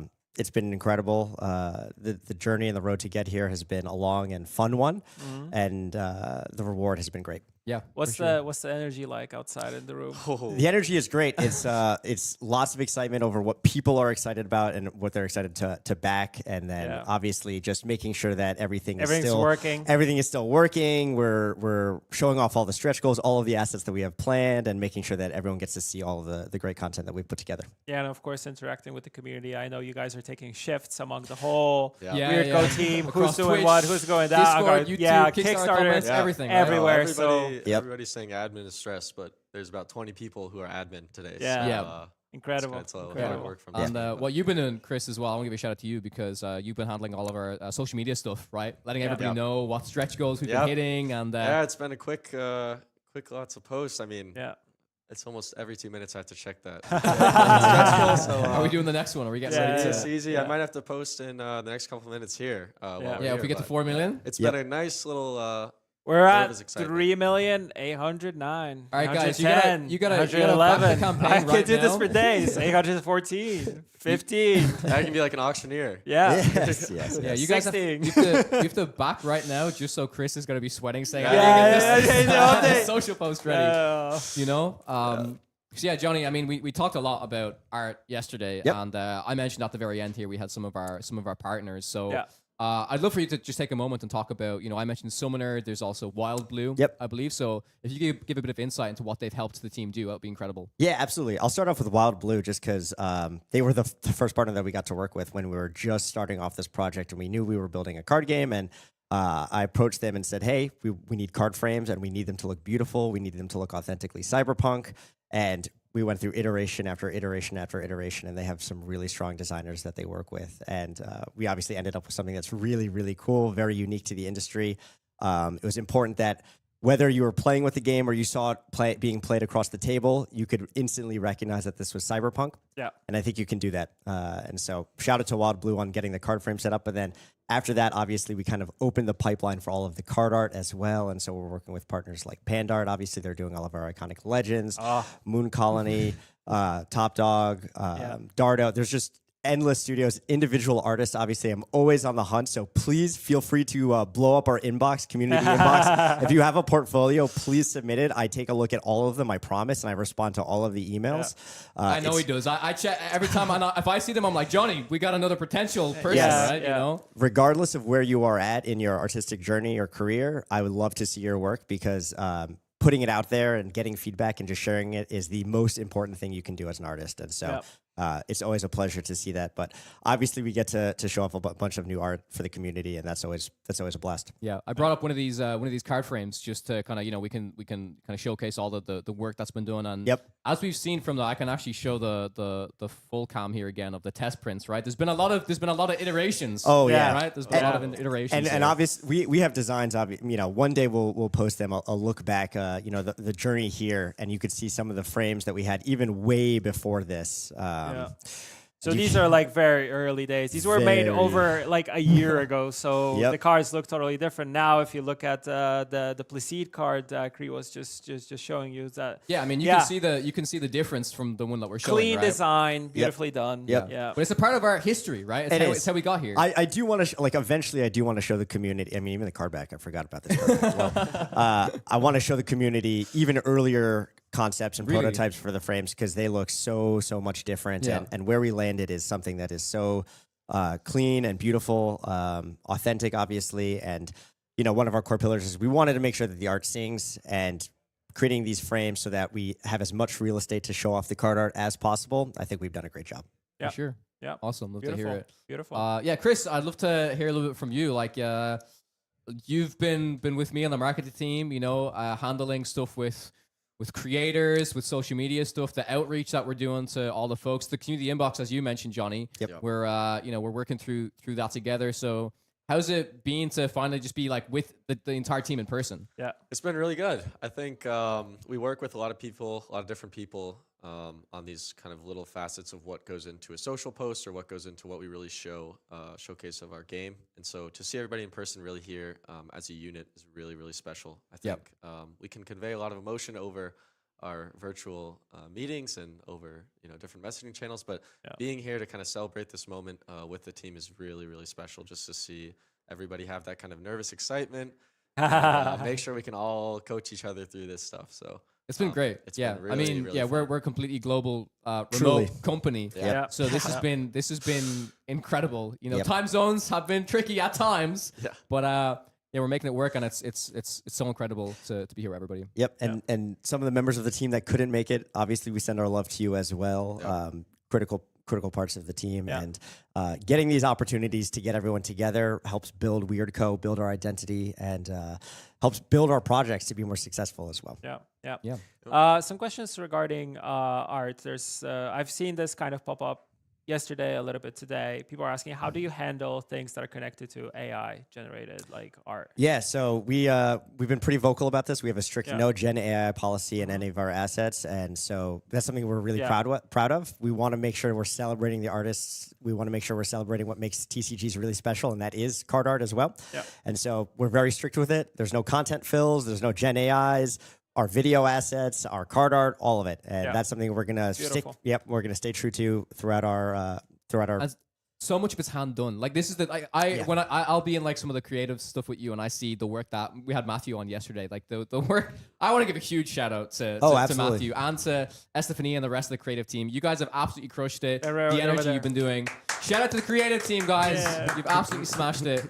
All of the like hand-drawn line work, the foil treatments, everything. Yep. It's just been absolutely spectacular. Yep. So, it's awesome. Yeah. I'll give a shout out to two other partners. I want to give a shout out to Envar, who helped kind of set the tone with our starter deck legends. The base pieces for the Mercs, right? Yep, exactly. Yep. One of the earliest partners that I got to work with. They've been excellent, and so big shout out to them. They're also working on some OP promo cards for us right now. A little tease. So a little tease. Nothing to share just yet, but they're on the way. Awesome.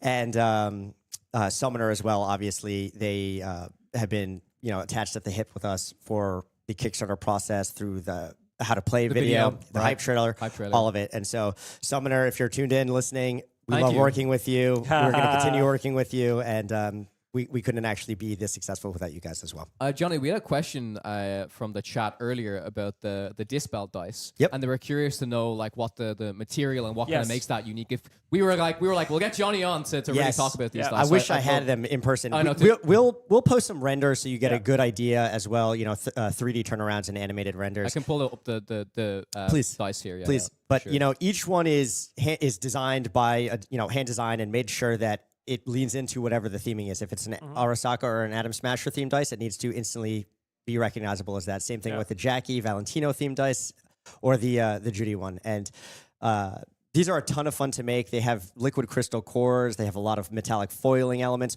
Whatever we think makes sense for that, character. Oh, I think we just hit 4 something, million. guys. Sorry to interrupt No, you, it's John. okay. 4 million. Chris gotta is on get it. Chris is Chris like, is I gotta on it. post. Let's I gotta go. post. All right, let's actually remind the folks what they've just unlocked, right? Yes. With the Please. with the Let's 4 show million the- stretch let's goal. show I the believe unlocked this is tiers. one that Richard was talking about. This is quite an important one. Scroll This down. is the packs, I think. Yeah. I think 4 million. 4 million, Yeah. yes. Cyberpunk Second booster packs include his at slot. least 2 cards of rarity or higher in every pack. So one thing we'll be sure to do is in the bottom graphic, we'll update that. We'll let you guys know that this is now unlocked. Yep. So yeah, I mean, I don't mean to divert you from No, the that's Dispel okay. Dice, That's but, okay. one thing you talked to me a lot about I joined the team.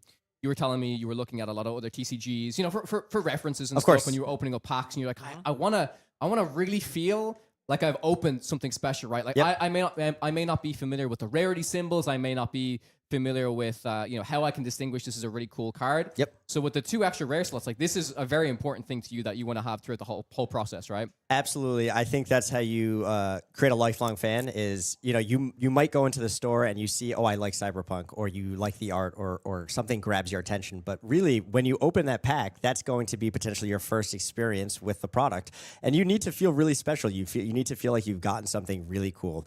And so I wanted to make sure that was obvious, as we said as one of our pillars yesterday.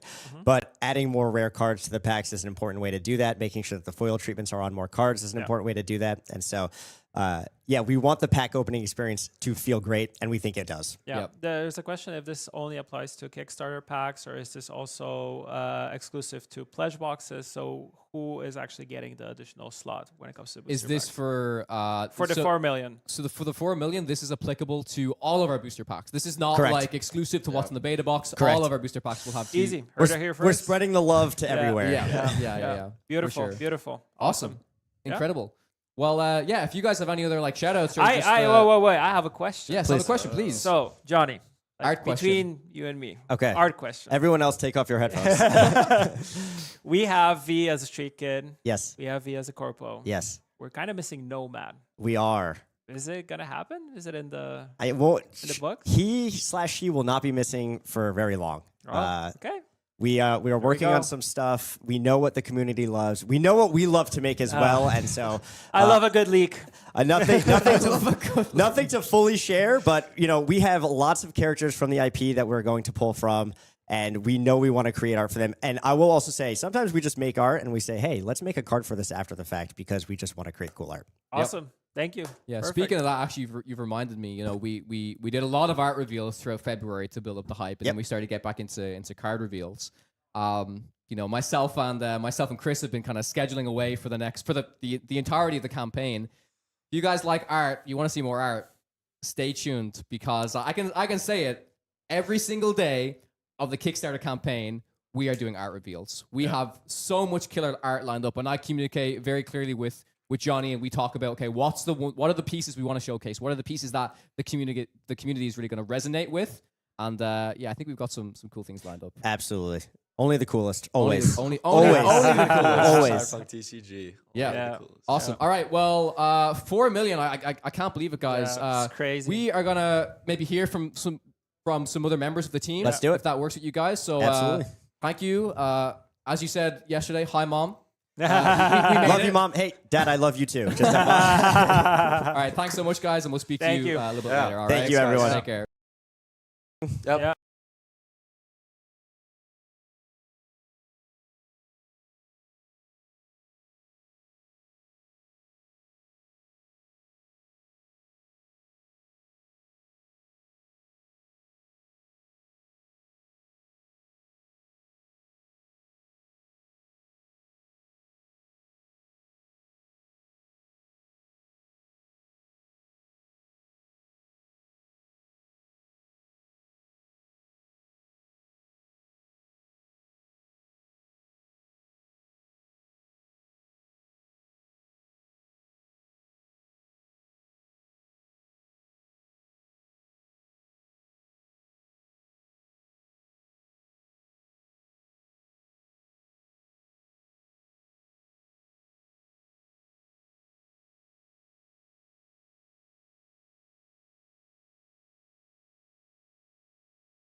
Welcome back, everybody.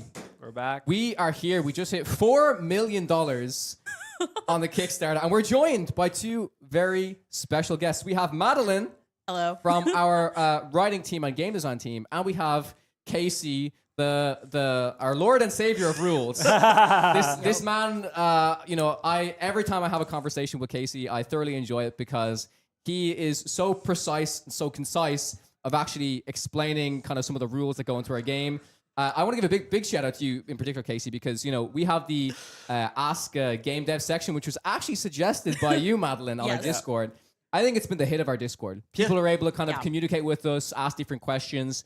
And you're in there a lot, Casey. I can tell you also you genuinely enjoy speaking to the community, right? I want to make sure also people know the question or the answers to the question they're asking. Yeah. Awesome. It's really useful too, as we are working on writing out a bigger rule book and like a bigger gameplay guide. It's really useful to see like what kind of questions people have, because that means we know we need to address it more in our help materials, because the idea is that we want everybody to be able to access the game and understand it as much as possible. And so when folks ask questions, it's super helpful for us. So. Nice. And there may be some point a question gets passed through design that we may not even think about the question. One of my jobs is to ask a million questions and annoy everybody. When I see a design get put on a card, I have to ask 10, 20 plus questions on if they know the intent, what the interactions with, what the future of this design is, how to break it down within our system so our system's not clunky, all of that stuff. It's just, I live in a hypothetical land of asking a million questions all day. Yeah. Yes. Yeah, it's the famous proverb of no plan survives contact with the enemy. Well, no card survives contact with the players when it comes to loopholes. So our goal is to basically make sure that our wording is airtight so that you don't get a rude awakening at a tournament because a card actually does something if you look at the rules technically. Yeah. So. And card text is super important for TCG players. We always, it's the most important thing is actually reading the card. That's something a lot of people don't do. I believe heavily in reading the card explains the card. So you have to be worried about all the keywords you'll add to a game, especially in your starting point. How many words do I have to look up in a book to understand what my card is telling me? How many invisible rules there are, from how can I draw, can I sell a turn, how everything works, and how intuitive you want it to be, how easy it is to read for the card, and how much information you need to gather. Because then again, trading card games are designed to play one-on-one with someone. Someone wants to come sit down, I have a deck, I hand it to you. We shuffle up, and I'm having to teach you the game as you're learning without any rule books. We're not, we're not a board game. We don't have booklets on hand. Right. If you think back in the day in high school and stuff, like back in the day before internet, we didn't have ways to look up how to play other TCGs and stuff like that. So reading the card had to tell you how to do it. Exactly. Yeah. It's so important. I've had some amazing conversations with both of you where we've sat down, we've getting ready to talk about cards for preview season, and it is incredible. There are so many different ways that you can write a card. Right, you can reword this, and it's a lot of it can mean the same thing. But we spend a lot of time really trying to figure out what is the most intuitive wording, what can players most easily understand. And the beauty of what we've been able to do is through showcasing some of these previews, we've gotten feedback, right? And that's direct feedback that you could take from the Discord, we can take from social media. And, we can implement that into our game. Yeah, here's a good one. Discord asked about search and look. We use search currently in our game. And in games, if you have either search or look, they are interchangeable. They are theoretically the same thing. But in other games, if they have search and look, they're no longer theoretically the same thing. So you've got to find every wording point of search and then every point of look if those are in the same game. But if you don't have both, you can just go with one. And as long as you're instructing how that search works, Yeah. It's a lot of those kinds of conversations where a lot of them. Yeah. Yes. Yeah. And it also is finding the balance between explaining as much as we can and not creating a wall of text on a card. Because also we have some amazing art in our game, and I do not want to cover it up with rules. That's also super important to have the text not be overwhelming and be kind of taking up too much space. But also, on the other hand, explain the rules super well, like what you said. Those two things need to be important. So it's we have an example of a card here. We showed it off on the stream yesterday, and there's a couple of key things in here that this on the surface this kind of looks like a very simple card, and it's designed in that way. But even I believe Richard mentioned the whole idea of writing down bottom deck, right? Yeah. I'd love to hear your thoughts, Casey, on why we went with this this decision. So if it helps, in some TCGs they'll add card, or they'll add every little thing about what you're doing. Like when it says you may discard a program, some will be you may discard a program card, or things like that. So we can remove card because this is a card. So it's like stuff like that. And then bottom deck, in our game, instead of saying like bottom deck, the rest, or bottom deck shuffle, like we just have bottom deck, it's clear, concise. When we say bottom deck, the deck, it goes to the bottom. We don't have to add more to that. Another thing, like if we ever has like, if I read a discard, I'm like, discard from what? But in our game, discarding is only from hand, so we can now remove hand from that. Little things like that we can cut down on text, but it's still intuitive to read. And the idea is that hopefully it is intuitive immediately, and if it isn't, it is a quick search if it needs to be. But that's not something that you'll have to do. Like if you're playing casually with your friends and you're not in a tournament, you don't necessarily have to look up like, okay, when I put it on the bottom deck, like, do I have to put it in a certain order? That one doesn't really matter as much as when you're playing casually and having fun with your friends. But it's the kind of thing that we'll have like a real definition for in our rules, because that thing is important in like a tournament setting. And then I could go further that, like if we have search cards, like search your deck for a brain dance, we don't add reveal, because you're searching your deck for a specific card that you then have to prove you're getting a brain dance or a program, so you don't need reveal. Now, if you said search deck for a card, you don't have to reveal that because you're looking for a card. And then specifics you have to reveal anyway to prove it, so we can cut that text down. But you'll have some people at the start being like, oh, I don't have to reveal it, and it's like, well, you have to prove. Like, it's super insightful. I remember having this conversation with Casey, because I come from a lot of TCGs where that is explicitly put on the card to tell people to do it, and then your reasoning was perfect. It's like, if it specifies the card, and then somebody says, oh, I don't, it's like, you need to show me, but you don't have to write reveal, it's implied, right? Which is really, really important. So there's these guys are just, they're constantly thinking about all of these cool, small because things. it's the little details that matter. actually when matter people read the card, they want to be game. able to understand it quickly, efficiently. So So sometimes like those things, like the difference between saying bottom deck versus put the rest at the bottom of your deck, that's almost half a line, if not a full line of text. And that's the difference between, like a pretty hefty amount of art. And like one of the biggest draws of our game is just how gorgeous the artwork is. And you want to show it off for sure. Yeah, you want to show it off. And at the start, you have to think, okay, we're designing a game that we want it to last a long time, a really long time. So if we are not abbreviating things down that need to be abbreviated, then 3 or 4 years from now, we're adding more text, we're making our cards a little bit more complicated. It's just going to start filling up more and more space. So early on, as long as we can cut down the little details that we don't need, then that'll make our game a lot more presentable in the long term. Richard, the head of game design, like always says, a TCG does not get more simple as the time goes on. Like it's always going to get more complex. More complicated, So we're trying to start as simple as possible and like, ramp up the complexity and the I'm sure that there will be down the line something that is should be a wall of text, but if we've done our jobs right, hopefully we can shorten it. For sure. Yeah. And like an example, the alpha kit we worked on, we wanted it to be a very simple introductory product so people can learn dice in games or in TCGs, which is very rare, like for the whole system built in. And we didn't want to have too many interactions back and forth because you're just learning the game. This is, to just teach you the basics. And we get a lot of questions in Discord. Hey, we want more interactions. Stuff like that. Like, we get it. We will have more interactions for you guys. Absolutely. But for right now, we just wanted to teach people, and we didn't plan, this to be grinded for hours and hours, So it's not the product that's designed to be grinded for hours and hours, right? Exactly. So we had a basic feedback, because again, this is the baby version of the game, the basic concept, and then we just add more to it as it grows older, and we can build on it from there and take feedback from everybody in the Discord on what they want to see in our game, because that's something we can do. Yeah, it's super reassuring when you guys say in the Discord, like, hey, I think it'd be cool to do something on somebody else's turn, or if there's more windows for interaction. That's extremely useful, because it's like, okay, cool, we're on the right track because we wanted to add that. So they have a direct impact into the game. Like a lot of the comments that you see, I mean, I'm sure this gets you thinking, Casey, like some of the interactions that you have on Discord. It's like, it's interesting that the fans are thinking about this, or maybe I didn't think about this, or like, can we introduce this now? Do we introduce this maybe a little further down the line? Because as you said, it's actually important to kind of to build it up, right? There's a lot of different types of TCG players. There's very well experienced ones. They've been playing TCGs for years, but we want to have a balance that gets those guys interested.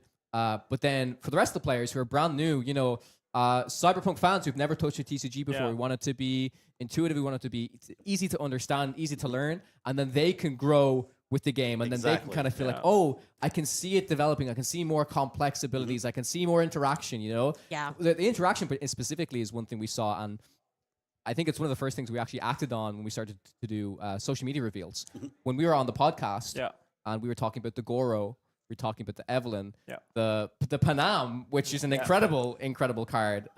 These are great examples of cards that have that little bit more interaction. They add a little bit more complexity to the game. Yeah. But they're also easily readable. I Readable, think that's yeah. super important that you actually There's take that into account. one other interesting thing I'd love to talk to you about, Casey, which is like a big thing that we hear that I've heard from the fans on Discord is kind of the turn structure, right? So we've got basically kind of like our main phase, our action phase, and then we have like our attack phase, and then we have the end.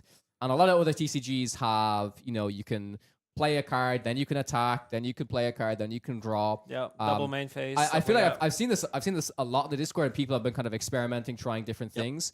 I'd love to speak to you directly about your feeling on the system and why we've went this direction. I have a feeling it's to do with, again, easing people in, and but we can still add complexity in there, right? Yes.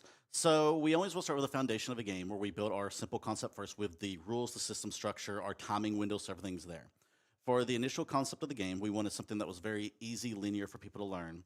But we now have open space for maybe we do open phases later. Instead of just the play, attack, now we can go play, attack, play. Or maybe there's a Netrunner in the future that's a legend that says on reveal, your rival has to attack first and then they can play cards. And we completely change things up. That is a bit of that sounds really exciting. So those are concepts we, nothing official, but ideas we are looking at, and I'm making sure we have rules foundations from day one that can support all of these kind of ideas. Yeah. And to add on the fact that like Discords have been having a lot of questions about that as well. And getting tons of those questions early on makes me understand how I can adjust our system a little bit more so it's not clunky when we want to introduce maybe stuff like that in the future for different formats, fun things we can do. Like we will have a foundation core where we can maybe have different formats that are play, attack, or another format. Oh, but tons of different ways we can go with the way our system is getting designed right now. Yeah, and that's an important thing to note is that like right now we have a gameplay guide on our website that is specifically for our like alpha gameplay. So for our final release, there are going to be some tweaks. Like we've been listening to feedback from folks who have played the alpha kit and hopefully just like generally improving the readability and like making sure that it is a very useful resource for folks to use, but also like giving it a chance to like update the game like slightly with things that are more future proof of like okay, we're adding some of these interactions that like allow you to do things on your rival's turn. Right? Exactly. Like if you can start doing things on rival's turns, we're gonna need a little bit more rules for that, and that's something that we want to expand on the gameplay guide. So and yeah, like certain quick hacks like the one here, the cyberpsychosis that Richard showed off. I think it's very interesting because you just mentioned there, Casey, about potentially being able to play a card after your attack phase. Now, some of these quick hacks, maybe you can only play them when your opponent attacks. Maybe you can't play them when any unit attacks, like this card, right? So those windows are really, really, really interesting. And so far, the way it's being designed, I think, is incredible because this is my personal thing. For some other TCGs, it can be quite overwhelming when every single card I play, it's like, wait. Can I stop actually this? do that? Yeah. Right. So, but this system, it's like this. It seems like there's a very a couple of clear windows where these opportunities are available. Yeah. Right. So yeah, I'd love to hear your thought on like, okay, designing a quick hack that can be done after you attack or after your opponent attacks. Like these conditions, to be clear, can change. Right. This quick hack isn't the example of it's always going to be like this. Right, yeah. The quick hacks are kind of an option to be like, here's the cost, here's the additional cost for the other situation. Yes. And it might not be always just on your rival's attack as well. It might be for other situations that we can respond to. As long as those timing windows are there and we know of them so people aren't getting surprised by the timing windows coming out of nowhere. Yeah. Because there are some TCGs that have multiple steps and timing windows in them that aren't clear through invisible rules. Yeah. That will get... If someone plays the game just as a rules game, you have more of advantage than someone who plays like a sequencing TCG, I guess might be the best term of it. Yeah. So stuff like the quick hacks and stuff like that will be designed to be worded for you will know exactly what the timing windows are, so you won't get caught off guard with that. And then also right now, we might be holding back some keywords and terms we're using, and we're fully writing out cards for people. So maybe there might be those steps and windows I'll show in the future of For example, you can exactly do this. Like this one, as you mentioned, we wanted to show off the full understanding of this card. But in the future, potentially, this can be condensed. We could potentially show off more of the cyberpsychosis art and stuff, right? But it's once we take the steps to really understand those, and we can, then we can move into that. And as we reveal, people don't know our terms, our keywords yet, so we don't want to give people text that they don't understand. Exactly. So this is going to be released first, like in the public with these reveals, so people can see what the text actually looks like before we start trimming it down a little bit more and making all those timing windows so people know what's going If you on. show them a keyword first, they're instantly like, what does that mean? Yeah. Yeah. Reading the card did not explain the card. Yeah, a great example of this is that when we were doing card reveals, one of the very first ones that we revealed had a keyword called call on it, which is not something that was included in the alpha kit. And the Discord was like, what does call mean? What does call mean? You know, a lot of people are like, is it just the new flip? And the answer is, it's technically a little bit different. The flip timing is just whenever the card is flipped over, but call is specifically when you call your legend. You spend 2 eddy to flip the legend over, and those are different triggers because you might be able to flip a legend for free at some point with the way a card works, and you would get the flip trigger, but you wouldn't get the call trigger because you didn't pay your 2 eddies.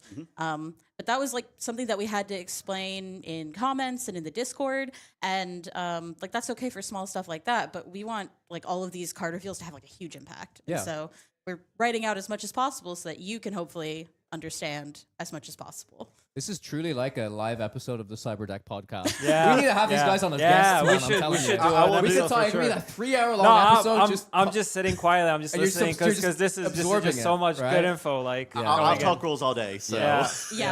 Yeah, we have like 3-hour meetings every other day just to talk about rules. Yeah. Like it's technically for work, but honestly, we just get lost in the rules. Well, it's like, if I ask you discard from what, it's like, okay, from hand. Well, our game is discard from hand. And then when you trash cards from deck, it's trashing, not discarding.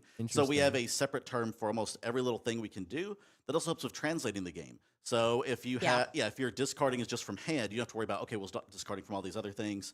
Yeah. There's just one term simplified for every action. There's not 2 words that sound the same that will mean the same thing. That's can trick people up in some TCGs. That's great. We're already thinking about like, well, Madeline, as somebody who writes a lot of our copy across game design, across everything else. This type of stuff's important for, we have already announced one localization that we will be doing in the future, which is France. French. I want to give a shout out to all of the French fans out there. Yeah. They are extremely supportive of the game so far. I'm sure you guys have been checking out the Kickstarter page, probably backing. But yeah, I'm really glad to hear you guys considering this because it's important that we keep this in mind. That's what we're here for. Yep. Yeah. For sure. Awesome. Well, I think we can meet some more of the team. So thank you guys for joining Absolutely. us. Thank you for having us. I'm gonna throw it over to the hype trailer again. Yeah. But thank you so much, and we will see you guys In a little second. bit later.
Hello, everybody. All right, Welcome back. Welcome back.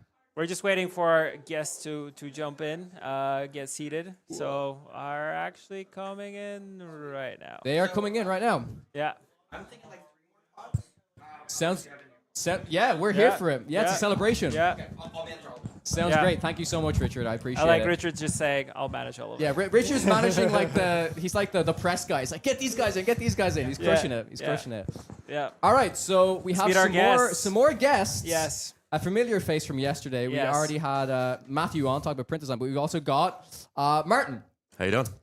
So tell us a little bit about what you do here at WeirdCo, Martin. I'm helping manage all the accessories. So working with all of our partners to just get the most premium stuff to all of our backers. Yeah, we were nerding out yesterday about deck boxes and stuff like that, about talking about finishes for things, talking about play mats and all that jazz. So it was incredible to kind of get your input on it. And I feel like as card game players, we're always super excited to see like, you know, the boxes, For the play sure. mats, Oh, yeah. this finish, this should open like this should have this compartment, or maybe there should be a dice tower here, or maybe not, or maybe we should do something different here. And it's like, and you really like, you can see the passion, but also you really pay huge attention to detail to things actually being durable, usable, and also good looking. Look, at the end of the day, we want the best stuff that's in the market. Yeah. So the cool thing is a lot of the vendors that I've been talking to are open to essentially building it exactly how we want. So I'm looking at everything that's in the market, and I'm saying, can we take this part from this box, this part from this box, and can we make this a bit longer? And and we're gonna prototype all this stuff out to make sure that everything works as it should. I also feel like the space is actually opening up in a sense that there is room to make things a lot better in terms of like quality, in terms of usability. Yeah, always. So actually trying to have a product that actually feels like it comes from passion. So it's like, and also from card gamers, because we kind of know what we like, what we don't like, 100%, and we see the things that work or don't work. I was speaking to Martin a lot at dinner yesterday about the public perception on accessories, and it's really important. You know, I said like as a player, for me, I was like, I have for some of these partners, some of our partners, they're like, I trust this brand, like I know the quality of this, right? You know, and that means a lot to players. Yeah, that's exactly why we have them working with us as well. Yeah, because we want to get that level of quality. We want the best stuff. Yeah, especially I feel like TCG players, they're always talking about like, oh, this deck box could be better, or this should work this way, or with the binders also, like, oh, these binders, like they're crack or they crimp or this is not working, like I need my cards protected. So it's like always there's everyone has their preferences, right? Everyone likes, I like this, I like that, but there's always something for everyone. Like I think all of these accessories we've outlined on the page, and there's a lot of accessories. There's a lot. Yeah, I think we numbered like 90 different items in the whole campaign. We want something for everybody, and with the amount of designs that we're looking at as well, you know, different themes. You like dirty corpos, we've got those. You want to hang out with the nomads, we got those. You know, that's awesome. Yeah, we got a bit of everything for everyone. And this is going to be great for us as well, because we're gonna like once the Kickstarter product is out there as well. It's going to be so important for us to gather feedback and listen to the community. What do they like? What do they maybe not like? Yeah. You know? No, and don't get me wrong, we're not done. We're only getting started. This is just the first wave of stuff. We've got ideas up the yazoo. And we've been watching the Discord very closely too. There's some ideas that have been coming out of there.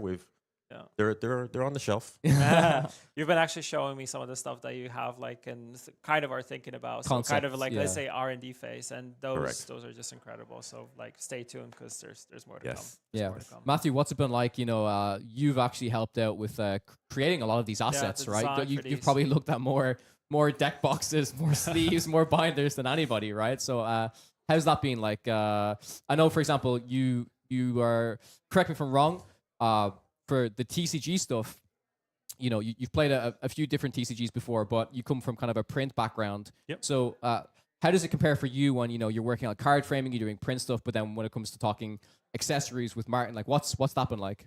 Yeah, well, it's been really good, because Martin has like such a wealth of knowledge in this space. So he's been great to lean on. He's got a wealth of creative knowledge as well. So we kind of like, really work closely with Martin just to kind of like find out what does and doesn't work. He can really tell us, how things are going to print on certain materials, things to look out for, things you do want to do, things you don't want to do. Things that work, things that don't work. Right. Yeah. So like it's been absolutely fantastic, being able to have Martin there to talk to and ask all these questions and get first-hand information. And you guys get like a crap ton of samples of everything, right? To make sure. Yeah. No, absolutely. I make sure I personally get my hands on whatever it is we're making first. Yeah. I'm just getting it for, we're at 4.5 million. 4.5 million. Oh my god. Dum has been added. Dum has just been added. Yeah. Let's go up there. Yeah. 4.5 million. And it's going. It's still going. This is incredible. This is unbelievable. I'm sure we were saying the energy out in that room has just been, it's been amazing. No, everyone's going wild out there. Yeah. Right. It's been awesome. So yeah, Dum has just been added to the Legend pack Yes. card pool. Correct. And I will remind folks, let me move over to the stretch goals here. I will remind folks that we've only, we hit the 2 million. We added a few more. For 5 million, we have the V Street Kid metal card. Nice. And this is something that I think I was saying earlier. If the community is able to unlock this, the Hanako is at like a certain tier. So even people who go for the Netrunner starter kit, the tier 3, tier 4, they're still going to be able to get their hands on the metal cards, and those have been awesome. People are super excited about them, and you can tell already that we have 5 Lucys left. We have 1 Rebecca just left. 5 Lucys and 1 Rebecca. So we're very close to getting like the super premium ones just out the door. And this is David a super just high released pledge. as well. David was just dropped. David is alive. Oh, he's alive and well. He's alive and well. Whoa, someone's At least 100 of them. Only 100 of them. Yeah.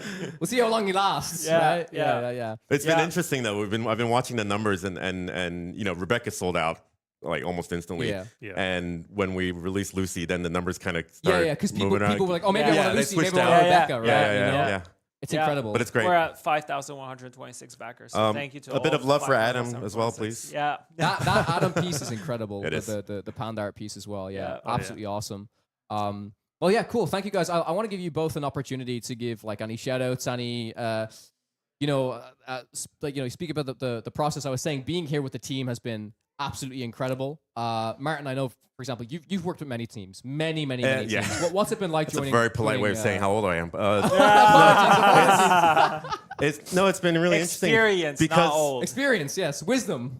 Right where I was going to get to, because it's kind of funny. I was just thinking about this last night. I think because I started my career, I was still handling where you do bromide films for typesetting and color separation in printings. Like you actually go into the printers and you got to check the cyan, the yellow, yeah, the interesting. Yeah. And because I started in advertising with agencies, and nobody does that anymore. Everything just goes straight to digital print, and you go through that.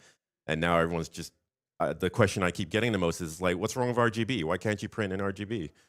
I'm like, no, this print just doesn't work that way. So so that's something else that we're very careful about, making sure we're getting that right in all our work. That's something you're doing a lot, Matthew, right? Making sure that the files are in the even when we're passing test prints over to people, right? Making sure that the layers are separated for all of the different types of foiling. We've tested. I'd love a little bit of insight into just some of the examples of the foilings we've tested over time.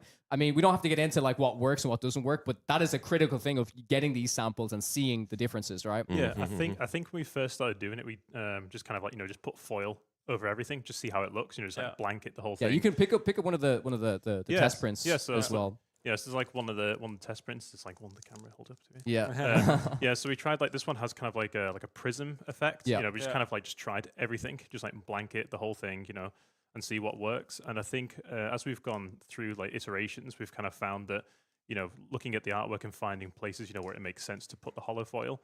Like on some piece of artwork, maybe there's like, like a window, like, with light coming through that, look great. There's like a specific part like on a character. Yeah. Things like that, trying to really look at the artwork and think, where would this fit the best? Being very deliberate when it comes to like putting it in a specific location. Yeah, I say like same with like the texture, the lines that we put in. Like everything is thought about, hand done.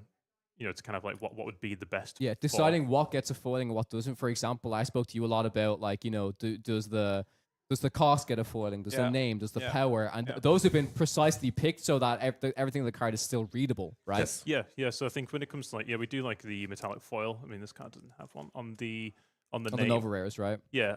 The name and the rarity symbol, just because I think we want to keep like all the other information clear, so we don't tend to touch that, just to kind of preserve like readability and accessibility for people.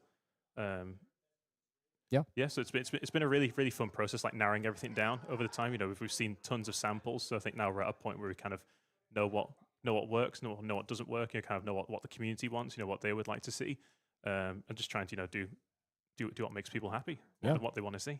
I like the overall open to feedback attitude that everybody has on Yeah, the team. we're It's so- like, we're we're s- listening to people. We're chatting with people on Discord. We Like have to everybody's be. saying. Yeah. It's the only way we thing, build a fantastic product, right? Is iterating, listening to the feedback, listening to what the people want, and you know there will be feedback that is very useful, and there will be feedback that maybe we have some experience on ourselves already. But it's important to read all of it. Yeah. All of it matters. I mean, ideas come from anywhere. Why not tap into the millions of minds we have all over Yeah. the world? It makes sense. Yeah. Exactly. Cool. Well, thank you guys so much Thank you, guys. for Thank joining you. us. I Thank think you. we're going to get maybe one of our partners on next. But yeah, thank you guys for joining. I'm sure we'll be good. chatting to you a little bit later again. But yeah, thanks a lot, and we'll speak to you soon. Cool. Thank Good you. stuff. Awesome. We'll be back in a second. Yep. Back in a sec.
All right, we're back We're once back. again. We're waiting just for our guests to get seated. Watch your step as you guys get in here. Oh, it's a good thing I'm not perfectly clumsy. Have a seat. Get your headphones Are we on. live already? Yes, we are are live. live. Yeah. Oh, good. We are live. All right. All right, so we are joined by Johnny, but we have a very special guest, one of our Yes. partners from Dispel. Woo! Hello, hi. Please feel free to introduce, introduce yourself to the fans. My name is Karen. I am the founder of Dispel Dice. We also happen to start our journey with a Kickstarter. Awesome.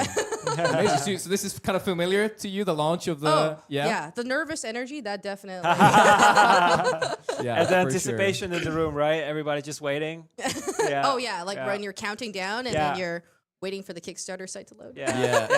Yeah. And I then mean, we the site almost breaks. crashed the Kickstarter Yes. website. Yeah. Oh, you definitely crashed it. For Yeah. the first 20 minutes, I was trying to load it on my phone and I was like, It's no. just not working. Not It working. just ain't Not happening. working. It ain't happening. So yeah, we Let's can- talk all things dice. Yeah, Yeah. let's talk all things dice. So I'm curious, where did this partnership? When did it start? Johnny, were you looking for just good dice partners, or curious to hear the journey? Yeah, so the Genesis. Oh, did I lose audio? I can't hear anything. Can you guys hear me? You can still. Great. You're still Yeah, there, don't great, worry. great. Yep. So big shout out to Eli from Wild Blue. Actually, we obviously knew we were going to be making dice. This is a game that involves dice heavily, and we wanted to bring premium dice partners along with us. And so Eli made the introduction to Dispel to Karen, and since then we've been partnering to make sure that we are showing off as many cool designs, and there might be even some more on the way. Who knows for dice, and we've loved the partnership. We've loved getting to work and design with stuff, and obviously we involve CD Projekt Red along with that journey as well to make sure that we are authentically capturing all of the gangs, the characters in the dice themselves. Awesome. Yeah. And how has it been for you, Karen? To I'm curious if you've worked with many other TCG companies before, specifically because dice is a big thing within the TTRPG space, right? The tabletop role-playing game genre. But moving into the TCGs, this is something that's extremely unique to our game. So we wanted to make sure we partner with a really premium vendor for this. So it's funny. People always say like, "Do what you love," and they're like, "Then you'll never work a day in your life." That's actually like a lie. You're still going to be working, but you're going to be doing something cool. Yeah, that's true. It actually means that you just will have no work-life boundaries, and like the thing that you love will be something that like you're gonna need a break from. So I was like really into like TTRPGs, and then after I started the dice company, I got really into TCGs. Interesting. So actually, this is actually the first project that we've worked with that is a TCG, but my wallet is intimately familiar with them. Like many of us. Yeah. I think this is definitely something where you get into it because you're a fan. You love this industry and you love working on it and playing it, and so it's really a passion project for all of us. Oh yeah. My cardboard addiction is notorious. So we have some of these different options that are available for the Dispel Dice, and we mentioned that there may be more stuff coming in the future, potentially. Wouldn't know anything about that. But I'd love for you to maybe talk through what makes Dispel Dice maybe so unique and so premium compared to other ones off the shelf. Yeah. So every single set is handmade. We have an in-house artist that designs every design. It's bespoke. We don't reuse anything. And so all of these are custom illustrated based on each character. So Johnny and I had several meetings where I was like trying to figure out sort of the essence of every character. We've got each other on speed dial basically to make sure. We want these to, we know how cool these are going to be in people's hands, and so making sure that we nail these has been awesome. It's been great working with Karen as well. It was actually like I would actually say it was quite a challenge to kind of like figure out the motifs, because I mean I think that Cyberpunk has such a distinct visual style, and oftentimes with dice, like I really love character-driven dice, but finding and isolating what felt like each character was a huge challenge. I remember like one of the prompts you gave me was like, can you draw sand? And I was like, dude, bro, no. We can't. And that was great to hear, because then it informs us on, okay, this is the direction that we want to move in. This is what we know is going to be successful ultimately. But I just wanted to say, like, from the CDPR side, I can really tell that you are capturing the essence of what, let's say, a gang is. Like, we're seeing the example, like the Valentinos, the roses, like the little things. You instantly know that it speaks to that. The Moxes, you're seeing the skull with the hair. Like, these things are important. Like, with some characters, like, you could try to maybe put a face in there, but we'll kind of get lost in the design, and we'll be kind of like, I can't really like see it. But with this, you're able to kind of see what it is, and you're able to kind of like, you get the identity. Instantly, you get the identity from it. Yeah, sure. I think it always has, like, you don't want it to be literal, because you don't want like the actual character's face on the die. It's too small. But it has to feel like the character when you're holding it. Yeah. One thing I think would work is we need a Bombus dice. Bombus dice. Very that would be interesting. very cool. That would be pretty cool. What, with like different like with the trying to do it, but again, face. Like it sounds cool, but it also sounds a bit challenging, to be honest. You know, the design of that. Together. I'll start put a grabbing deck together. Yes, nice, here we go. Nice. I gotta go, guys. I think, I mean, we don't have chat open right now, but I think they might appreciate a design like that. There's always space in the future for awesome stuff, right? Yep, absolutely. There's, I mean, as we mentioned, Cyberpunk has a really strong identity. Each gang and faction has their own really strong identity. And there's a lot of possibilities. Tons of possibilities, and we want to do... it's gangs, it's all the corpos, it's things tied to the characters. The characters also have little things like special tattoos on them, and then the districts as well. Yeah, the districts right? The different zones of Night City, right? You can play around with, like, there's a lot of logo types. There's a lot of also, like, ads and branding within it, so, yeah. Well, just like your graphic design, your UI is its own character, right? Yeah. Like you can pull that up and have no context, and you'd be able to see. It's Cyberpunk. Yep. Yeah. And in a lot of ways, people kind of attach their own identity and their fandom through these gangs, through these factions, and then to be able to translate that into a dice that you guys have been so successful at doing, has been incredible to see. And I can't wait to hold these in my hands and see people hold these in their hands. I believe you got some when we were in Warsaw for the Red Stream, you got some samples of this dice, right? It was my birthday. So actually the one of the CEOs, he brought me like a set of dice and just gave it to me, and I was like, wow. And you said you haven't like like a collector item, right? No, they're in the box. I'm not touching them. I happen to know a guy. I can maybe hook you up with some additional sets. Nice. All right. Keeping that in mind. There'll be a conversation after the stream happening. But I like that it's my birthday. Wait. But what I liked about him is that there is a lot of just detailing inside the die itself, and you look at it, you're like, wow, this is really a work of art, and it's something more than just dice that you would use and forget about. So you can tell like there's passion put into. I think it's awesome. We were talking about in TCGs, there are some players that like to like completely bling out their decks, right? Play like all foil cards and stuff. Oh, and, like, not this, me. This is the.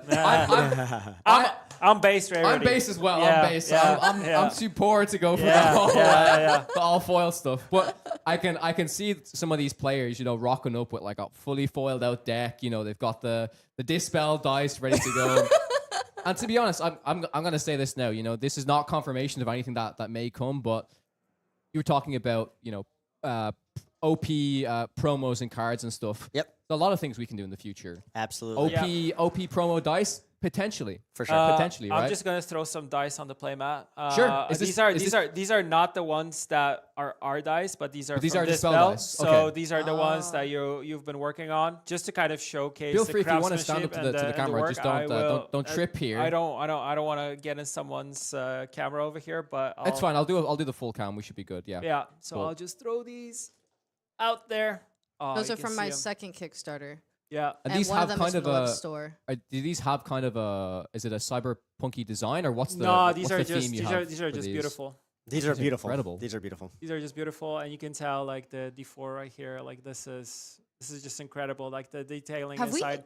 So I'm throwing this because people in chat have been asking about how the dice actually they, like, look in kinda look. look in person. They're So incredible. Yeah, I love they're- this as well, by the way. When you're able to highlight the Yeah. the highest one. The high number, yeah. This honestly, potentially, in the future for us, And could be this very important as 6 well right because here. we have like in our game, having a max gig is really so. Having something like a 12 on a D12, a 6 on a D6 is very very important. So yeah, We can definitely make that happen. And I don't know if we've talked about the fact that some of the dice are going to be holographic.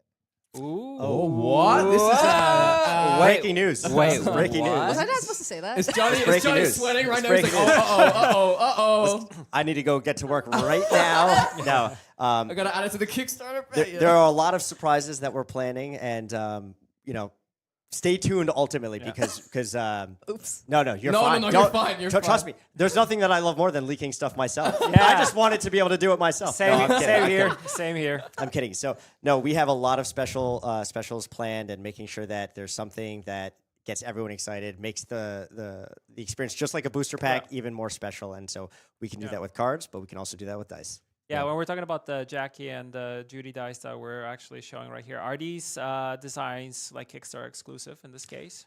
These ones are Kickstarter exclusive, so make So sure if you want them, Yep. get them. Go get them. Now's the Absolutely. Go get them. time. Yeah. Awesome. These are also optional buys, so you can actually just get them. And I and want to then- state as well, similar to how we're kind of showing these off, for a lot of our accessories, as we start to move through the end of the campaign and go into fulfillment and getting everything ready, myself and Chris doing the socials, I want to try and show off our accessories as much as possible, like in person as well, because, the renders all like look great, but when you see them in person, it's the same with cards, right? When you're depicting a foil card in a digital render, it's not the same as when you see that foil card in person, right? Absolutely. So I really want to be able to show off as much as possible. Are these old. These are prototypes. old test prints. Old prototypes. They're part of our history. Part of our Yes. history. Yes. Yeah. These were like created. One Someone might said be 9 going in months the- ago. Yeah. I notice these are very flat. Yes. Easy to hide. That reminds me of Yeah. when we were in Warsaw and you were trying to take the alpha kit. Bro, You almost got away with it. No, I just took the cards that we actually played with, and I feel like they have a special place in my heart right now because these are the cards we showcased gameplay for the very first time. Although they were not sleeved or double sleeved. Yeah, you were losing your mind. I was crazy. We about. forced him to play with unsleeved But I cards. double He was sleeved You them. forced him to play with unsleeved. Are you guys yeah, monsters? yeah. But the idea was for the cards to look Yes, we good. are. Yes. Yes. The idea was for the cards to look good in camera, so I understand that. So yeah. I feel like that's like cardinal sin Like for blasphemy. Yes. Yeah, that's No like, pun Yes. intended. Yeah. Oh my god. Cardinals. Yes. You'll be here all day. Yeah. Can you guys definitely just not. take over as host? Yes. Can you sit here? Yeah. And we'll just Let's we'll get some just looks, go. man. Yeah. Awesome. Well, thank you so much for joining joining the stream. Me. It's been awesome. And thank you for your hard work on this. These are incredible. Oh, honestly, Johnny saved us. That's not. It is a true partnership. I mean that. Listen. It's always a team effort. It's not even just us two. It's the full creative team. It's CD Projekt Red as well, getting involved, giving their feedback to make sure that these end up just as special as we know they can be. Yeah. Awesome. Cool. Well, thank you so much. I think we're going to throw it over to the How to Play trailer one more time. We'll get some more people in here. So thank you once again for joining us, and we'll be back shortly. In the official Cyberpunk Trading Card Game, you and your rival are the leaders of legendary crews competing for control of Night City. Book your own gigs and steal your rival's gigs to up your street cred. The first crew to start their turn with 6 gig dice becomes legendary and wins the game. Here's how to get the job done. To start, move all your gig dice to the fixer area, then randomize your 3 legends by shuffling them face down. Then shuffle the rest of your deck and draw 6 cards. Randomly pick who goes first. That player will start their first turn with 2 legends turned sideways to show they're already spent. And now, you're ready to play. Each turn starts with your ready phase. You'll draw a card, roll and gain a gig die. And ready your spent cards from previous turns by rotating them upright. Next up is your play phase. You might want to start by selling a card with the Eddy symbol, revealing it to your rival and then placing it face down in your Eddy's area. Now you can spend that and any other Eddies you have to pay the cost for other cards you want to play, like a program, which has a one-time effect, or this unit, which stays out on the field, or gear, which attaches to a unit or legend and gives them special bonuses. Whether face up or face down, your legends can also be spent to pay for a card, exactly the same as an Eddy. But when you're ready to add them to your crew, you can spend 2 Eddies to call a legend once each turn, flipping it face up. Legends are iconic characters from the Cyberpunk universe and powerful cards with game-changing abilities. They aren't units by default, but you can call them to add a critical ally to your crew. Once you're done playing cards, it's time to go on the offensive and claim some gigs. You've got 2 options. Attack an opposing spent unit or your rival directly. Spend 1 of your units to target either option. To go after an opposing spent unit, declare your attack and spend your own unit. At this point, you may have an attack trigger that takes effect. After that, your rival will react in defense, where their own defensive effects may trigger, and change the outcome again. Keep a close eye on cards for their triggers. They can happen in combat, when they're first played or flipped, and more. After the triggers are completed, compare the final power of each unit. The unit with the lowest power is defeated, and sent to its owner's trash pile, along with any gear attached to it. If both units have the same power, both are defeated. To claim gigs and get closer to victory, declare an attack against your rival directly. Players will still activate offensive and defensive triggers on both sides as required. If your unit is still in play after, the attack on your rival is a success, and you'll steal at least 1 gig, and another for every 10 power your unit has. The total value of all your gig dice is your street cred, which can unlock bonuses on other cards. You need gig dice to win, but you also want street cred to unlock your most powerful abilities. Once you're done attacking, you end your turn and pass to your rival. The back and forth battle continues as you both play cards, attack, call legends, claim and reclaim gigs, all the way until you roll in your 6 gig from the fixer area. After you and your rival do that, you each get 1 additional turn to make your last move and try to steal gigs. If someone doesn't win by starting their turn with 6 gigs, then the team with the most gigs claims victory. A good strategy makes all the difference. Build around the legends that best suit your playstyle, constructing your deck based on factors like card color type and total RAM limit. Will you stealth and quick hack to avoid direct confrontation, or go in guns blazing with all the hustle and chrome you've got? The choice is up to you. How will you run your crew? Who will you be in Night City? And do you have what it takes to become a cyberpunk legend?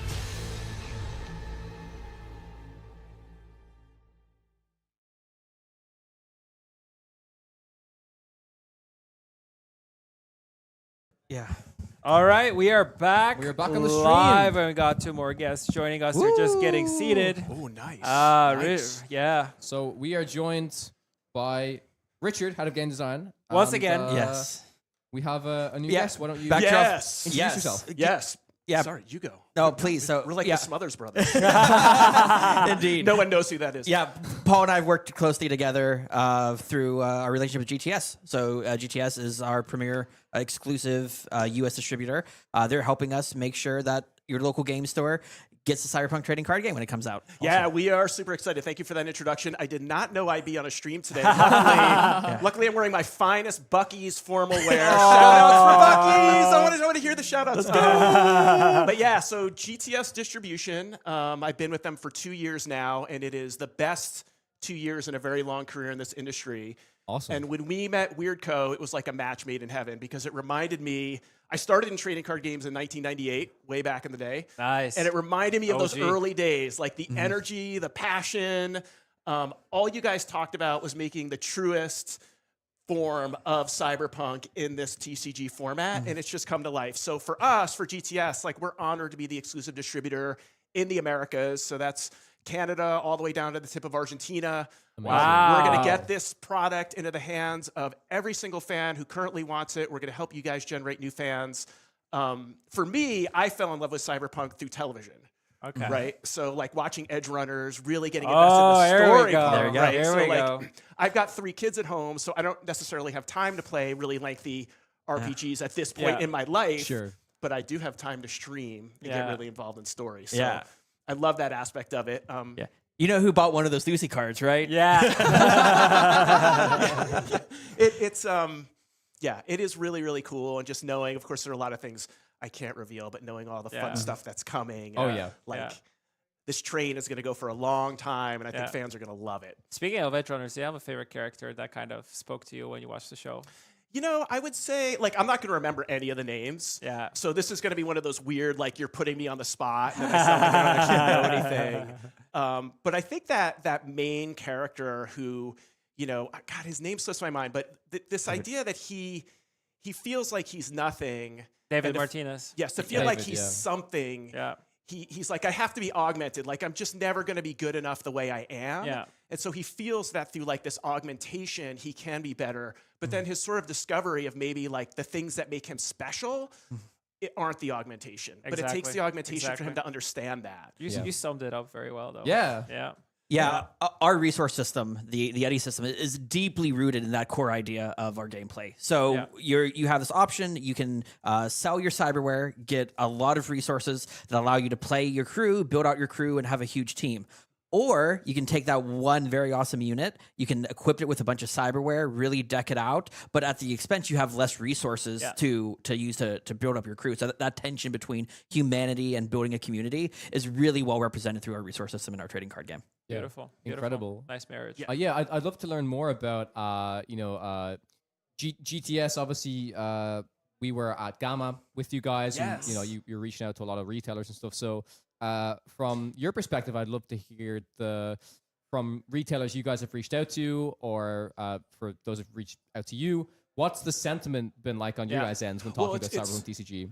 It's through the roof, right? So like I think like last year, Riftbound was one of the new games that was really big. Cyberpunk will be that trading card game this year. That's every indication we're getting out of Gamma. So like our Gamma setup was a little unusual in the sense that, you know, you have this main floor where everybody is, and then we're trying to get people down to like the basement where we have this big room, and we were really nervous. We're like, oh, are people going to go down there? Is it going to be empty? It was jam-packed. Really? Nonstop 3 days. That's awesome to hear. Jam-packed. Even like 1 or 2 hours, like I'd be like, oh, I'm going to go in there early and just get a little quiet time before the show starts. No Already such thing. packed. No, like 1 or 2 hours before the show starts. The Weird Co team was amazing. They kept the energy high the whole time. There were just a lot of retailers that are either playing or they're hanging out to watch how games end. We were getting a lot of pre-orders at the show, which was a new experience for me, right? Like usually, Gamma is a really wonderful show to reconnect, sort of strengthen your bonds, but you don't always see a lot of ordering going on at the show. There was a lot of ordering. Orders continue to pile in.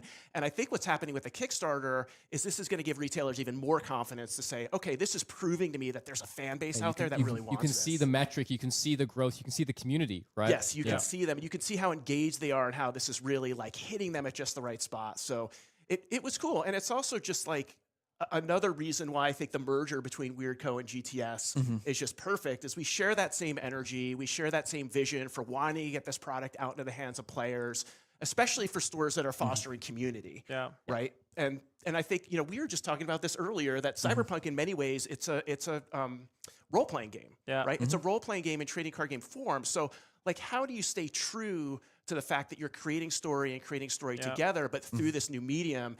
And WeirdCo hits it perfectly. Yeah, also capturing the gigs and stuff that kind of plays into the gameplay aspect of it. It feels cyberpunk. You're pretty much an edge runner that is trying to make a name for him or herself in this city.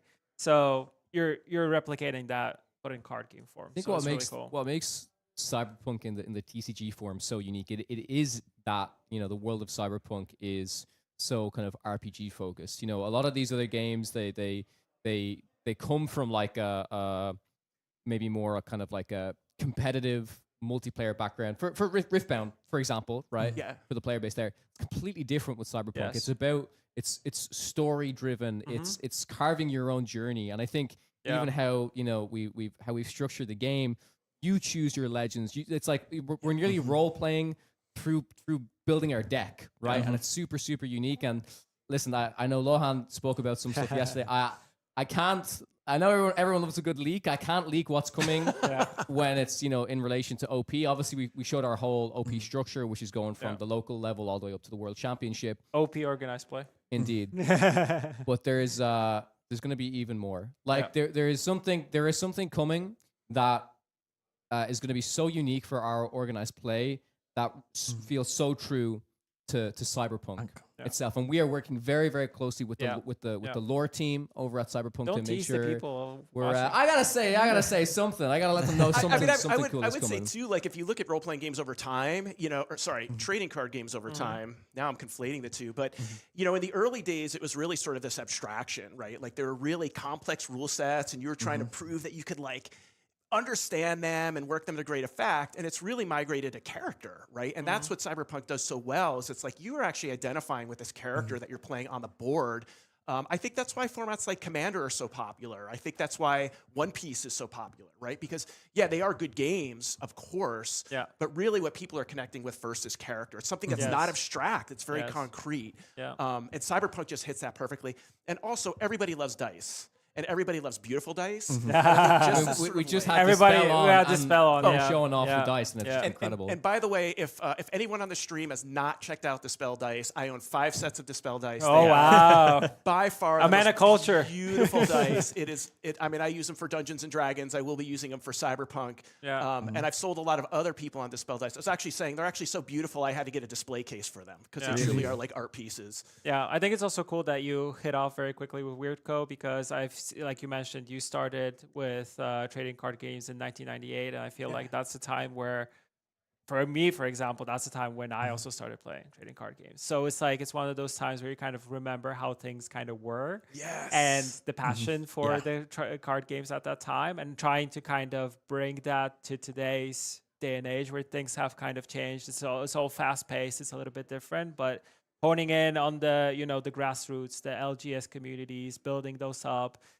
Creating something in the TCG space that feels fresh, unique, fun, and welcoming, I think, is the biggest thing. So you saying these things in the beginning when we started talking is like, wow, we are really speaking the same language. I feel like everyone we've talked to, as WeirdCo, all the partners, everybody we're working with, it's just true passion, and that's what drives us. Is the passion for the industry, the passion for these games, and It's just incredible. I feel like we're going through like this it's like the golden age of TCGs. I'm sure you're feeling this. We were talking about this in the morning actually when we're walking here. Like it feels like TCGs are actually getting like a breath of fresh air right now. It's a good time to be in the for sure. trading I'd card love game to hear space. how you feel about the industry as a whole right now. Yeah, I mean it's everything you just said, right? So I think the industry as a whole, like I think what a lot of companies are realizing is that if I have a really strong IP, a trading card game on its surface is relatively inexpensive to make compared to say a video game, digital game, or a movie or streaming, whatever.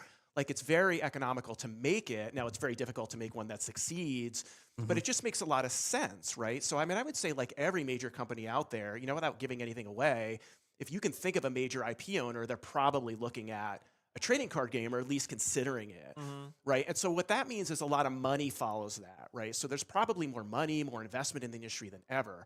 But what you guys have really honed in on, and you hit the nail on the head, is that your game is only so valuable long term in proportion of the people who play it, right? So like collectability is only going to get you so far, and collectability is fun. I own a ton of collector boosters for Magic. I love to collect, right? I'm saying that's a bad thing, but I'm saying if you want longevity, it's about community building, right? The more people who play your game, the more valuable your game will be over time, and the more that stores will invest and be able to sustain it, right? And so that's what I see with Cyberpunk is the whole approach to Cyberpunk TCG is how do we build community first? How do we do what's right by the community? Yeah. We're also kind of talking about this, like the fact that once you build a community around a game, that community is inviting more players to join in. And since you're taking care of them and they're happy with the game and you're actually giving them a product that they're satisfied with, they're doing the, let's say, the marketing for you. So they're bringing in new players. They're teaching them how to play the game. They're sometimes just borrowing decks. Like that's the biggest thing I always loved is like you come in, you're a new person, you're like, oh, I have this. Is it work? No, it doesn't really work. Maybe try this deck, or maybe try this, or maybe try that. So we're kind of like always, you know, working on and building the community and expanding the community and just getting more people. I mean, it's something that both you and I, it's kind of our careers, Yes. right? You know, we're both community guys across many different mediums, and it's going to be really special. And I want to point out too, this is, you know, the partnership. I mean, truly, this is for us. We see this as a 3-party partnership, really 4 with the retailers, but to have CD Projekt Red, obviously the owner of the IP, but to have you guys involved with this, you're going to bring this whole new suite of knowledge and tools to this industry that's going to help us, I think, build communities in different ways. Like to some degree, the industry, especially during the pandemic, it grew so fast that not all the services of the industry, I think, have matured with its growth. And so having this new perspective to come in and say, hey, we got to start doing things differently instead of doing, you know, kind of like a pale imitation of what's come before. How can we take some of the community building elements that you've learned through digital gaming and bring it into tabletop gaming? The other thing I would say is, you know, before we signed this exclusive with WeirdCo, our ownership, Steve Snyder and Lloyd Key, they said, hey, sit down and play the game and tell us what you think. It is the most unique trading card game I have played in 20 years. So a lot of times, you know, you have this experience where you sit down with trading card games and you're like, oh, it's a good game. It's sort of like this with a little bit different.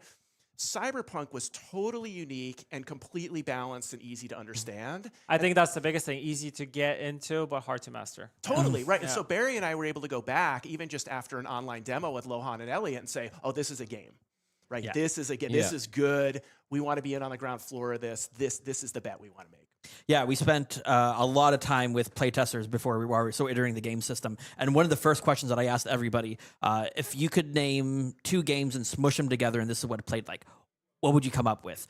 I promise you, and over 50 times of asking that question, I could not get one person that could just stick to 2. Yeah, I couldn't. You asked me this. Yeah, I couldn't answer the question. Yeah, and that's what everybody does when you play any game. It's A plus B equals this new thing. But the other thing that you talked to about WeirdCo a while back was a lot of these organizations that have been doing trading card games for a long time.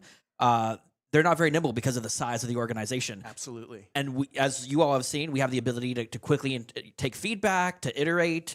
We really want to make a thing that you all are excited about. And our ability to be nimble is an advantage that GTS has told us that they're very excited about and believes will let us do our best work. Yeah, I mean, this is something that actually just came up right now out in the general room over there as we're watching the Kickstarter launch. Is that Elliot and Lohan are saying, hey, look, we want to respond to every single comment, even if it's positive. We want to just respond with an affirmation of like, we heard what you said. Thank you for the positive comment, right? And that is, I think, shouldn't be a unique spirit of a company, but many times is, right? That like they're so hands-on, and you saw that at Gamma too, where you guys were just diving in, engaging with everybody. Because honestly, this is a company of nerds, and they love it. Like they love it to their core. This actually speaks to the identity that is very Cyberpunk Red. Like when we were always, like when I joined the community team, I remember the first thing that I learned was the fact that we always reply to comments. We always, like you said, always engage with people, even if it's just a positive thing, just to acknowledge that they're actually reaching out and putting out their message It makes forward. someone's day. It can literally make someone's day. And then you actually see that people are like, oh my God, they replied. Oh my God, you said something. Oh my God, you replied to my email. It's always like, this is the community building. And like we mentioned before, you have the whole team pretty much taking turns in terms of like who's manning or womaning the social medias and the Kickstarter page and the YouTube and the Twitch, replying, and you can see it in the comments. Like people are like reacting to it. It's like, oh my God, they're actually replying. Oh my God, thank you for that. Well, thank you for taking my question into I want to speak about the size as well. Us being a startup and a smaller company right now. For me, being in marketing,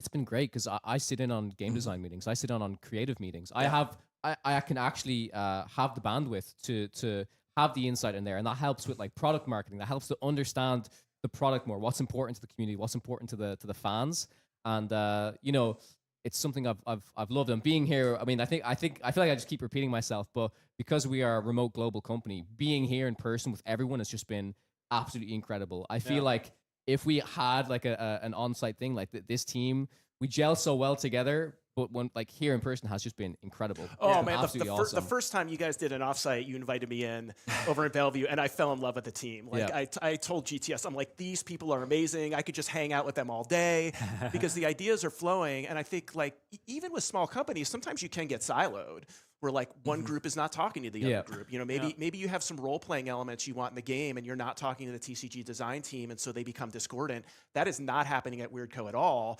Not only are people talking about it, but there's really good back and forth and debate, right? To kind of get to the best idea. It's super healthy. It's super fun. And that's why I say it actually reminds me of the old days, because that's what it was like. It was just small groups of people saying, I don't know, let's just do this crazy thing and see how the fans like it. And if they don't like it, we can adjust. Well, I remember something you said during that exact meeting. You walked in, and what we did, we rented out a couple dear friends' trading card game store. We had the meeting in there, and you just look at us and you're like, this feels so familiar to me. It totally does. It felt like coming home. Yeah, it's super. I call it the industry hug. You're like, oh, the industry just hugged me, and it feels good. Yeah.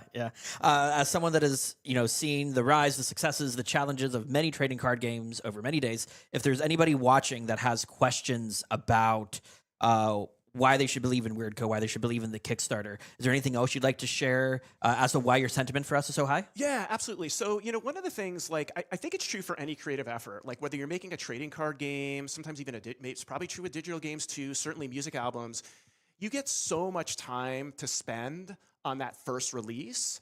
And then when you have to do that then multiple times throughout the course of the year, that pacing gets really, really fast, and all those muscles and all those things that you've worked up to develop a good product over 2 years, suddenly you can't replicate that 3 times a year. Sure. WeirdCo can. Like, I see all the machinery in place, I see all the long-term planning and all the long-term thinking. You guys are already 4 or 5 years ahead in what you want to do, and you're already working towards those goals. So I don't think you're going to have that sort of like sophomore slump as they talk about. Like, you have a really robust ecosystem for a long time. And that's why, honestly, we signed a long-term contract with WeirdCo, because we see that roadmap and we really believe in it. But I do think that is the biggest challenge that trading card game companies have. We are certainly positive that you guys are going to overcome that with every single thing we've seen, and we're just super excited about it. But that's the advice I would give. Like, if you're out there designing a trading card game, start to think about how you can sustain that over time, right? Because you're not going to have 24 to 36 months to perfect that first step. you have to think about how you're going to be able to accelerate after that first set comes out. Yeah, I also think the thing that is really cool about the team, like long-term planning is one thing. The other thing is being very agile and actually thinking about, okay, we need to adjust on the fly. We need to change this. We need to do that. You're very good at like being, okay, we're set on this. We have a long-term plan, but we also have short-term plans in terms of like, if this doesn't work, let's do this.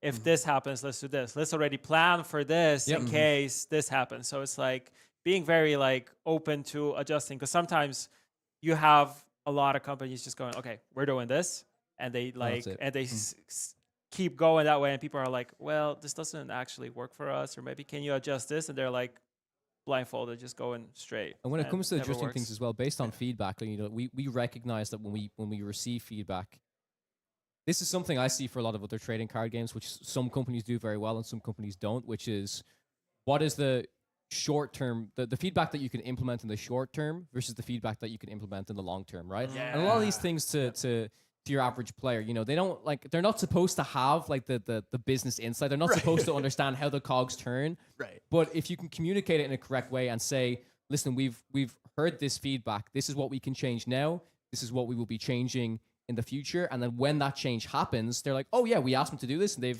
they've delivered, right?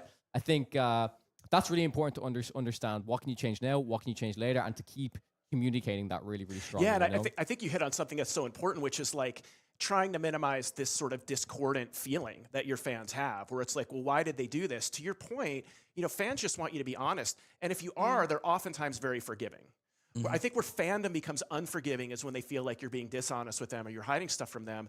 It always pays to just be transparent. And you can see that from the very beginning, not only with the entire WeirdCo team, but with Lohan and Elliot, you know, the two owners of this organization. They've been totally transparent. One thing I'd say about focus is that I think what WeirdCo does that's unique, or that you see a lot less, is that if you go to the website, you'll see this vision statement about the supportive in-store community and retailers. That's not up for debate for WeirdCo. That is a guiding principle. But the tactics within that is where you're very flexible, right? Like, you're not saying we're going to do that and there's only one best way to do it and we're never going to deviate from it. What you're saying is we're going to do this, and together we're going to build the best environment possible to make it true. And that is awesome, and you don't always see that.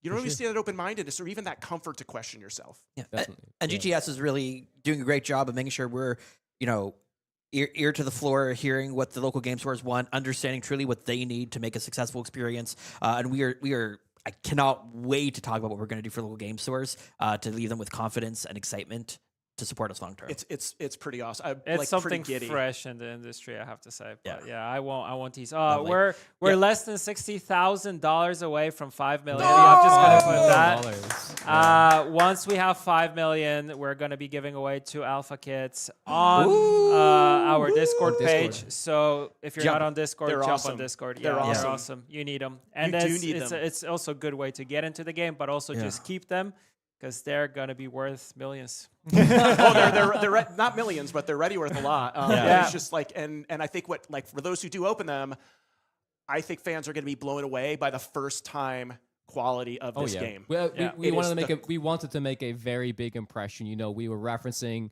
different types of card stock from other games, the different foiling iterations. Our creative team went through numerous iterations because, you know, we didn't want the foiling to be too strong to, you know, water out the artwork. We wanted the artwork to be strong. We wanted the line work to be good.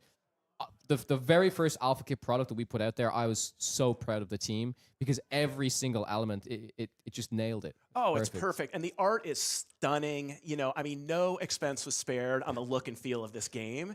And as a collector, you just feel great when you open that up and you're like, oh my God, this is incredible. It feels premium, right? It feels premium. And then you're just so proud to play it on the board. You know, you're like, I can't wait to get this down. There's some recurring joy that you get from playing a card that's beautiful. Yeah. Right. Yeah, I think also the best part is that kind of showcases this. Like, we have at CD Projekt a lot of people who are big TCG fans, and they meet up weekly, play different card games and stuff like that. I've been getting a lot of messages once we did the gameplay reveal for the first time in January. People are like, can you by any chance show me the game? Can you do like a demo? We actually did a tournament also inside the company. Oh, that trophy was so cool.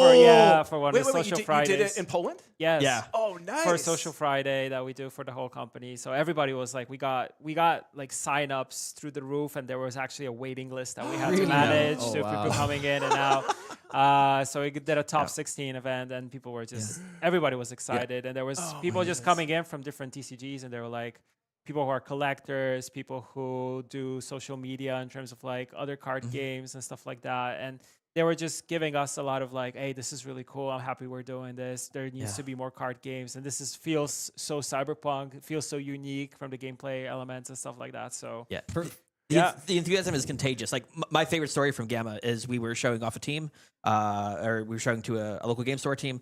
They talked to Paul's team. They got some product ready for pre-order. They came back to us. They played a game, and they're like, "I'll be right back." They go back to Paul, and they said they almost doubled their order. Oh my God. Totally. Absolutely. Yeah, that's been happening a lot. That's been happening a lot, right? Because they see that it's real. They see that it works. And obviously the Kickstarter is going to help that even more. I just want to shout out to CD Projekt Red, because I think you guys are also known in the industry for your authenticity. And it does not surprise me at all that you had people lined up to play a Cyberpunk. Yeah, I think one of our core values, apart from making revolutionary RPGs, is actually the fact to always remember about gamers. And I think that is the core value that I was also, being in the company for 10 years, kind of raised in, that you think player first. You don't do anything that is like, shady type of communication. You're always open. You're always saying, this worked, this didn't work. If something didn't work, you just go out and say, sorry, we messed up this time. But we'll give it back to you in some form or fashion. I remember when totally. When I was first talking to CDPR, and when I was first finding out about the role and about to join the team, the faith I had when I knew that CD Projekt Red are like really partnering with us was great. Not only from all the transparency and stuff that you guys did, but like your past experience within the card game genre as well. Like, yes, it was a digital card game, Gwent, that they made, right? Yes. But they had so many learnings from that. There are similarities but differences, and like you worked on Gwent a lot. I'm sure 7 years. Yeah, this is like I'm sure this is like I'm hoping reinvigorating your passion for the card game industry. That's what I'm here for. Right? Yeah, I was looking for. I've been telling it to everybody. Like, I've been kind of trying to find I have this hole that kind of went left I'm trying to kind of like patch it up, and this is like the perfect game to kind of put it back. The physical version's selling through the roof, by the way, of course. Yeah. Like, and we're super aware. Like, we also did a collaboration with No Loading Games to actually print more decks and stuff like that, because previously they were only available for like limited editions of Hearts of Stone and Blood and Wine, the expansions for The Witcher 3. So we know that people want the physical, and I was laughing about this yesterday with everybody here. Is like, if you make a digital card game, everybody wants the physical version. So it's like now you have a physical version, and everybody wants the digital version. Yes. So it's always this way. It's always this way. Yeah. We want both, right? Yeah, it's hard to manage that. Well, what I loved about we had a very early on conversation, because I've worked on about more game system releases in the last decade than I think anyone in the country at this point.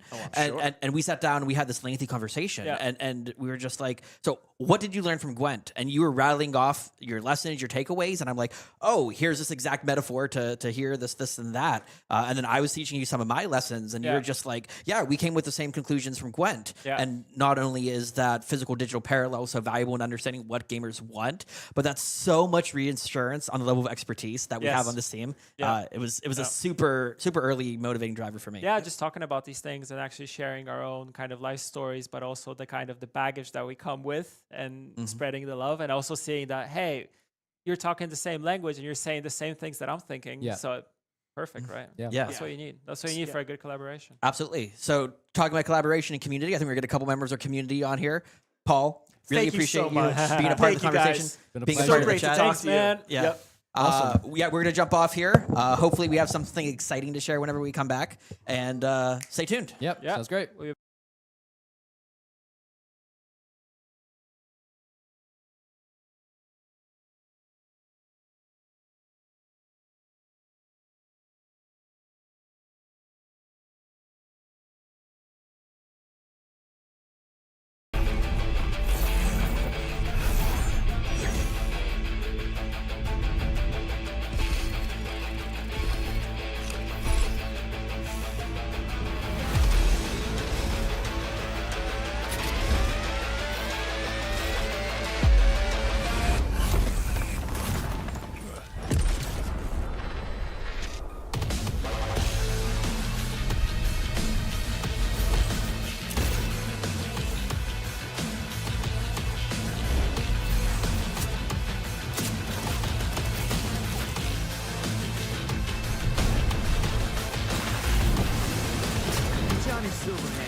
But yeah.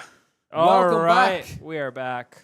We are here. Yeah. We have some more guests. We have Nick returning. Hi. If you remember yesterday's segment about organized play. One of my favorite segments that we did yesterday. Yeah. It was fantastic. Thank you. Yeah, I appreciate that. The man, I was talking about it. I was re-listening to the stream from yesterday, and I was listening to you talk, and I was like, man, this man's so well prepared. He's so good. Oh, first, thank you. That's so sweet of you to say. Sitting here, like maybe you should be listening. Honestly, I think I learned that on Nick's like first or second day when he made 60 slides for organized play just for fun. Yeah. Hey, you know, the work had to get done, right? Somebody had to do it. So yeah, and we also have On joining us for the very first time. I had a beautiful conversation with you yesterday about how to work with community, how to work with influencers, content creators, and stuff like that. And we were like speaking the same language. And we were just talking over dinner, just like, hey, this feels good. We're talking about like, you know, how to get content creators that are small or like medium to big ones, and how to build people from the ground up. Like we're also building the game from the ground up and all that stuff. It's like the conversation was like, same language. We talk about this all the time, myself and On. We work very, very closely together on, you know, handling marketing and creators and influencers and stuff. And it's about valuing, valuing smaller creators just as much as we value the big ones. 100%. We want to grow with our creators, which means if there's any creator watching this right now, reach out to us, reach out to our community page. We'll look at everything. And more importantly, I think that we want to be able to make a massive impact and a long-lasting one with our community, with our creators. That means not separating the two, not separating the fans and the creators. It means making the circle bigger for all of us to step in. Oh, wait. Sorry to interrupt. We just hit $5 million. $5 million, guys. Let's go. This needs to update, but the guys let us know that we're up to It's five. like 30. There we go. Just saw it live. Incredible. This is a huge milestone. Oh my god. 5 million before lunch, guys. Before lunch. Man, I don't know if I'll be able to eat. I'll be just like, oh my god, Yeah, five. just vibrating with So I'm excitement, gonna just do a man. reminder. I know we've been speaking about it already, but I guess let's remind the folks what has been unlocked, as the stretch goal. Yes, here we go. So the 4 million was the extra rare card, but now we've just unlocked the female Metal V. card. Oh, man. Yes, Awesome. female V, let's go. That art is so good for Street Kid female It's V. incredible. Yeah. It's incredible. Yeah. So just going to showcase a couple more of our stretch goals because these things keep coming. We have a lot of stretch goals prepared. If you guys keep supporting the campaign, we're going to keep giving back to you guys and rewarding you. So next one we're going to do put Evelyn Parker, the beautiful Enigma, into the Legend Pack. Yeah. And then we're also going to do box toppers for the beta booster displays. Yep. These are going to be the Nova Rares from the Alpha Kit. Yeah. Very, very interesting. So, we saw the Nova Rares from the Alpha Kit already when we showed it off on the Red Stream and stuff like that. But we want to give our players a potential chance. From what the folks have been saying already about the Alpha Kit, they really want to get their hands on these. So if you keep this thing going, you might be able to. Yeah. For sure. We can see the excitement in the Everyone room. is cheering. Everybody's going crazy. It's a big moment for us. It's so good to see. It's incredible. Here. Yeah. But feel free to I didn't want to interrupt you about talking creators. Of course. No, if anything, we have done massive pushes for engagement with many of our creators. To even name a few, from Good Time Society all the way to newer creators as well that we've just started trying to kickstart their Cyberpunk TCG channels. So from the newest to some of the most legacy, we kind of want to set the right tone, set the right pace, and say, hey, everyone now is starting at the same point in the race, and we're all gonna run towards the finish line together. So a lot of plans in terms of not just myself, but working with Nick as well for organized play to engage, create kind of environments for our creators to play with the community, the fans. Similarly, a lot of these engagements for upcoming conferences, we'll be making a big presence in places like Anime Expo later this year, and also Gen Con as well. So look out for that, and look out for the creators that are going to be involved there too. It's not going to just be TCG folks. Maybe True voice cyber- actors, maybe Maybe cosplayers. voice actors. What? Yep. So That's a bit of a tease right there. Yeah, I mean, Can't say much. I mean, it's also interesting because I saw like with some of the alpha kits that have been already sent out, they were also sent out to people who are part of our overall, let's say, content creators and Cyberpunk community that kind of focus on the video game only. But it's also kind of showcasing the card game to a different audience. And that what I think you guys been very good with, and then one thing that we kind of highlighted in the beginning when we started talking about the TCG is actually catering to people who are just coming in from the video game side, from people who just play RPGs, and maybe per se they don't want to like go in and play competitively, but they want to collect. And if they want to collect, sometimes they're like, oh, maybe I'll gem a couple games. And we're kind of seeing that people are like saying, okay, I'm not a TCG player, but the game is so easy to get into and it's so fun and there's so much support and so premium that hell, I'll just try it out. I'll just make a gameplay video and let's get into awesome. it. So Yeah, I'll say just so like playing with both creators coming in from different walks of life. I want to give a little bit of a background on myself, which is I came from a creator background. I used to be a full-time streamer, card game content creator for digital and physical card games. So when I came onto the team, when I started chatting with On, I knew that this was a huge focus for us to get right. I know as a creator what I wanted from these types of companies, the support I wanted, the the different tools that they could give me. Like one of the first things we did to our creators, which we've already seen on some of their videos, the live stream overlay that we made for the red stream. And you shared it with everybody instantly, because I know the struggle. Like filming physical TCG content is a challenge. You need good lights, you need good cameras. If we can give them any tools to help them in that space, that's exactly what we should be doing. Creek, can I share the Kawa tech story early on? Okay, so you know about this. So I actually joined the team before Cree joined, just by a couple of months. So I kind of architected a lot of our community engagement, like content creator programs, and lo and behold, he was actually on the list. So when we turned over this list of people we want to talk to CDPR, one of the very specific notes was the team highlighted his name and said, we want to work with him. 2 days later, he joins our team, and I was like, oh, well, you're going to be working with him really closely. The man's like working with the company and working with us. So, but like based on the experience that you had, like you mentioned, the digital space and the physical space when it comes to card games, you're also very well known by Ryan from our community team. Yes. So he kind of said like, hey, if this guy, like, we need to do something with him. He's super awesome. He made on one of the conventions. I think it was Gamescom or something like that. Gamescom was the first time I met Ryan. And we have a mutual friend, Spessy, so kind of like did the introductions and stuff like that. Card game world, everyone, man. Yeah, it's this one pot that everybody's kind of in. It doesn't matter if you're doing stuff for this game, like we are part of one community. That's why I really care about the creators. It's exactly what you said on. Like anybody watching this, like we have the community email. Please reach out to us. Please connect with us. Like I remember when I started doing content, making videos on one of my favorite card games, and you do it for the passion. You got to do it for the passion, and it starts to grow over time. Nick, I can speak to you a little bit about this as well. In your previous role, you do a lot of video content within that role, but you were extremely passionate about it, and you really, really cared. I think it's clear through how you present yourself when you're speaking to the camera. I'll even admit you are a lot more professional than me, so I could learn a thing or two from you. But I'd love to hear your thoughts on, like, obviously, you brought in for the OP team, but I think also you having the knowledge of, you have a lot of friends who are influencers within the TCG space, and you've been on camera. You understand what's important. So one of the things I've been shutting Nick out the entire time these past few days, when myself and Burrs have been on stream, we've been chatting to guests, Nick has just been like hands-on in Discord, nonstop answering questions. So like this guy, trying to, as your OP manager, also really gets the why community is so important to a TCG.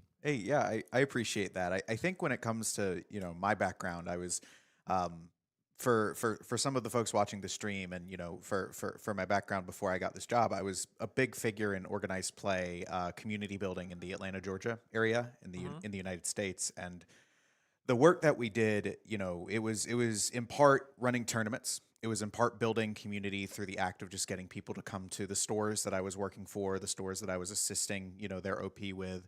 trying to build some kind of network of consistency and reliability as far as good tournaments that paid out well to players that really wanted to invest heavily in their success, both competitively and on the casual side as well.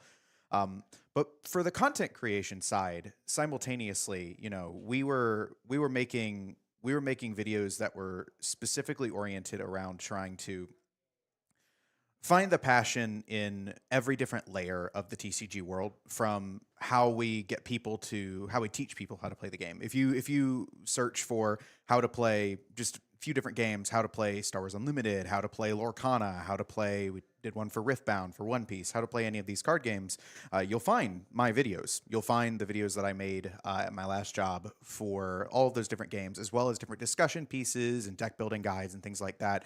And it was all coming from a place of passion. I was working for a company called Sports Card Investor.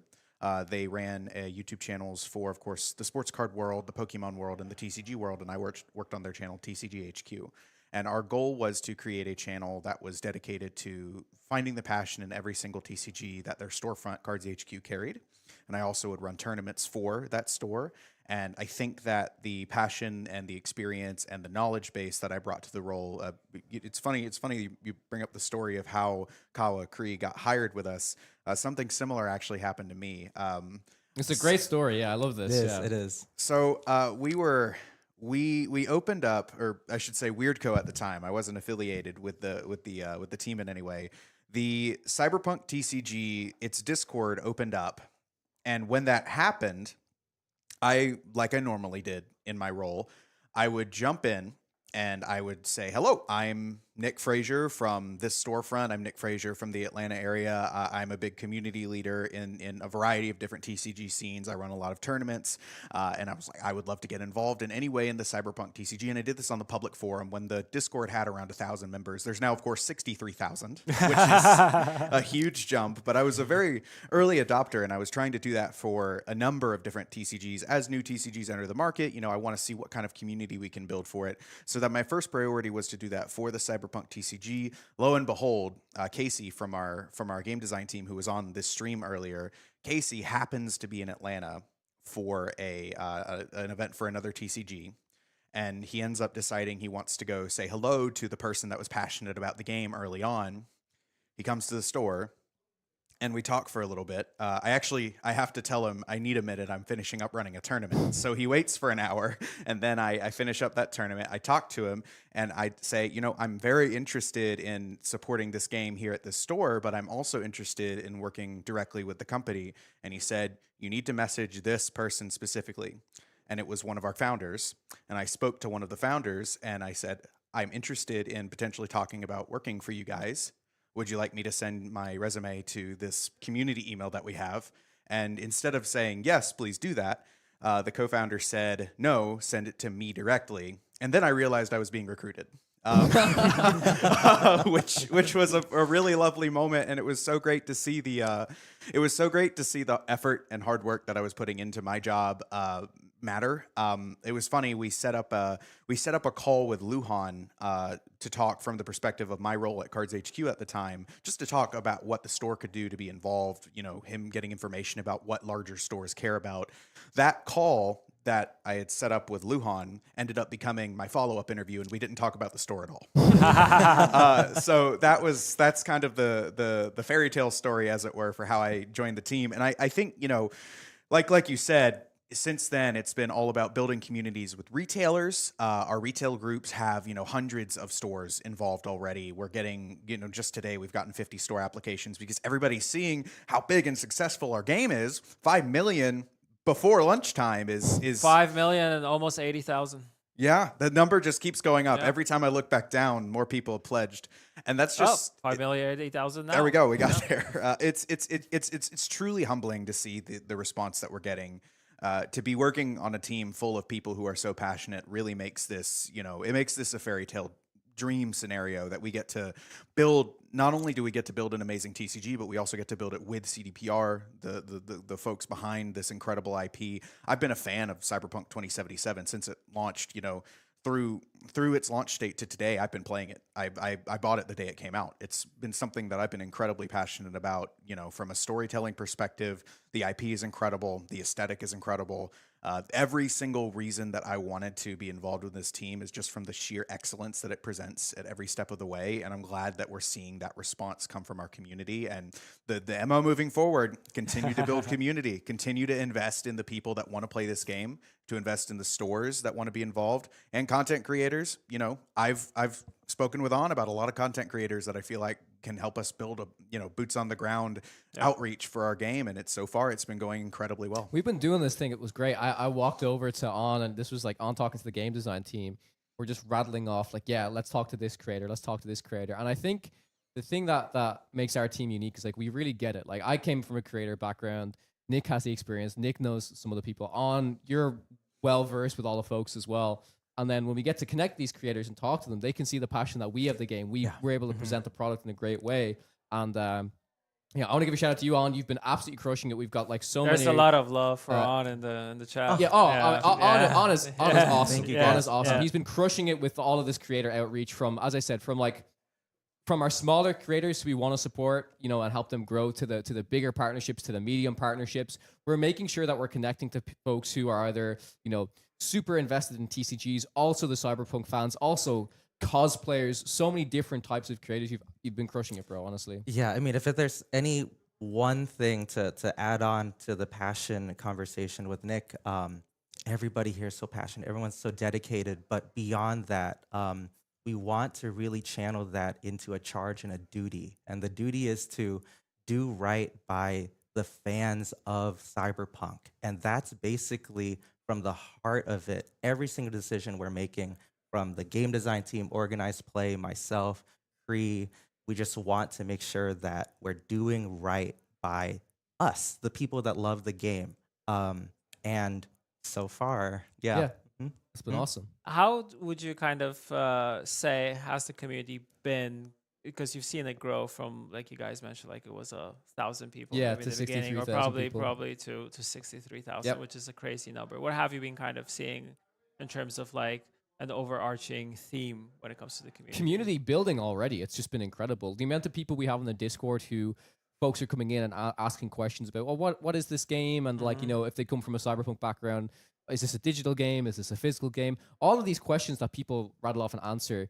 We've got people in there just constantly like, yeah, I'll help you. This is what it is. This is what it is. You need print and play decks. This is where you can get them. You want to learn how to play the game? You should watch this video.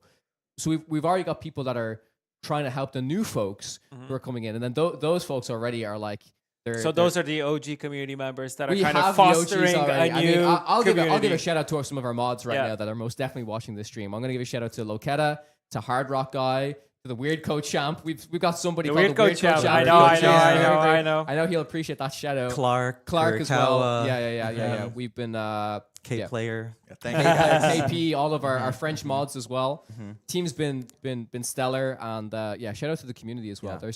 I mean, there's the best thing for the community is like I go into the Discord every day, and I know around this time we're going to reveal a card, and I have people saying like stuff like, when's Misty getting revealed? Like, I want to see a Misty card, and every time at the same time the same guy says it, and I love that stuff. You know, it's like you've got characters in the community already just from the Discord server, and then when we get to do physical events and get to do different things, I can't wait to meet some of these folks in person. I always love the people who are like super passionate about the game, that are also super passionate about a specific character. And they're always like, okay, when am I getting this one? And it's like every day, or like doing a post every day until the X card is revealed. I'm like, come on. We had that for somebody who loves Carrie. Carrie. Shout out to my Carrie fans. Yeah. A lot of Carrie lovers. That, like, we posted like the Carrie stuff, and then it's like, happy 5-day anniversary to the Carrie reveal. That's how much they're on it, But the art's incredible. I mean, like, the community's been awesome, and it's just gonna grow. I think this Kickstarter is gonna bring in so many new folks. People are gonna be like, what is this? People are still discovering the game. We're actually still at such an early stage, which is crazy to think we've been building this for so long, but we are literally just at the beginning, and we're gonna see where the game grows. And if anything, it's just a big thank you to the day ones, right? Because community building, when the Discord launched, we had 3 pictures and 1 emote.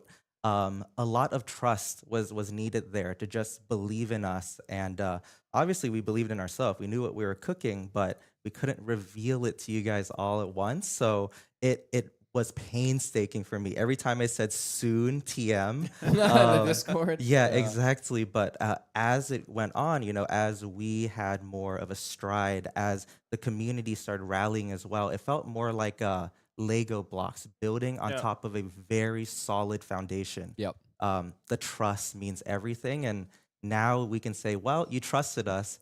Let us give back to you. Do more. Reminds me of early Gwent days. We always were like, soon TM is coming, soon TM, soon TM. That's like, we've got our own soon TM email. Yeah, it's like, the same thing. But seeing, I've been in the server since the early beginnings also, but seeing it just grow and kind of more rooms added very quickly in terms of like what the needs are for the community and for the people who want to know more about the game and know this aspect of the game and this aspect of the game. Like there's a separate channel for everything.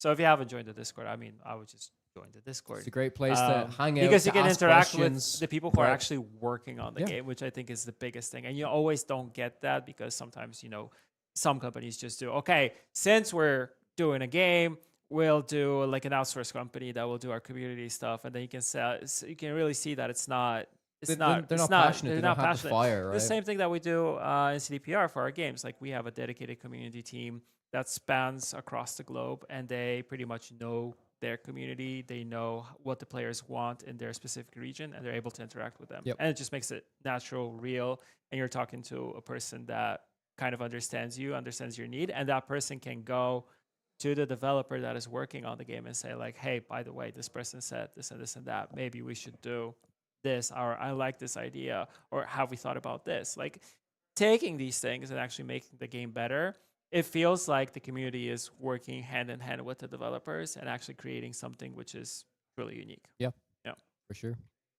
Awesome. Well, I think we'll try and get one or two more community members on, but we might be coming towards the end. We could do this for a while. We could keep going. We could do this all day, bro. But we'll just ran out of people. We just you and me ranting. Well, we'll just let's just do a live episode. Yeah, of the Cyberdeck podcast. Yeah. Let me plug the announcements channel. Go into the announcements channel. We're running a bunch of giveaways. Literally right after this, I'm gonna add another giveaway. Yeah. So On is actually doing the giveaways. So we had one launch for 5 mil. It's 2 alpha kits giveaway. So for the more we do, On will be putting in a little bit more giveaways. Check underneath your seats, everyone. You get a kit, you get a card. Yeah.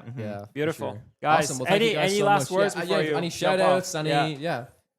You start. I just, I want to say thank you to all the folks that knew me when I started this job and who are likely watching this stream, all the folks locally that are excited, to the Atlanta TCG scene. Thank you very much for building me up and getting me the opportunity, bridging me into the Cyberpunk TCG world. I wouldn't be in this room without you guys. Not only that, but to every single person that has chosen to support us, support our game. I also want to give a shout out to my casting mate here, On. If we could get in the Discord, On is the best. I want to come back to the Discord and see at least 100 On is the best messages. If we could do that. And now with that, I'll pass it over to On. I want to thank my day ones, people in like my group chats, my friends, obviously my lovely wife. One of my friends that introduced me to this entire opportunity, Wes. But after that, I really want to just shout out the dreamers out there with passions and something that you want to make or do. Beautiful. Just try it. Just do it. Just do it. Yeah. That's so beautiful. Yeah, because I feel like, becoming as I think all of us know, becoming a creator in the TCG space is hard. There's a lot of people trying to push for it, but also a lot of people that are afraid to take the first step in order to create content for something. And I feel like whenever you're having a new game come in, this is the time where you should be like, yeah, screw it. Let's do it. Let's try it. So do the first step and then keep on going. And then reach out to us. Yes. I'll hook you up. I get it. That's exactly how I started as well. It was a brand new game, One more thing. Jess TCGs, shout out to Nick for being an amazing man. Hey, I know, Jess. Thank you, Jess. Appreciate you, Jess. Thank you. I hope you're doing well. Awesome. Cool. All right, we're going to toss it to a very, very quick break, but thank you so much, gentlemen, for joining us. Thank you, guys. And, amazing chat. I'm sure we'll be speaking to you again in a short little while, all right? Amazing. Thank you. See you soon. Good morning, Night City!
All right, we're back.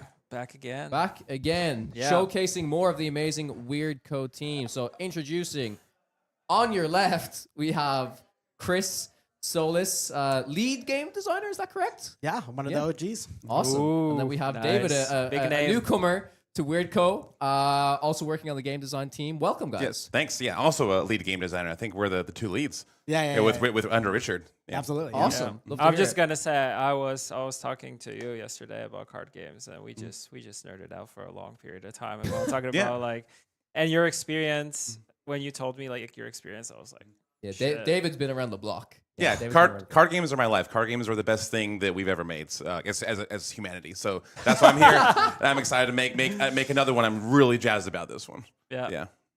Cool. Beautiful. So, Chris, I want to ask you a couple of questions because, big thing in our game is dice. And I was speaking to you this morning, and this is kind of your vision, kind of your dream. It's like, what if we had dice in a TCG? Do you want to talk about how that kind of came to fruition? Yeah, about 2 years ago, I was exploring how we can use a set of polyhedral dice in different types of games. And I tried card games, board games, and what I know is that people love these things, and they're attached to them.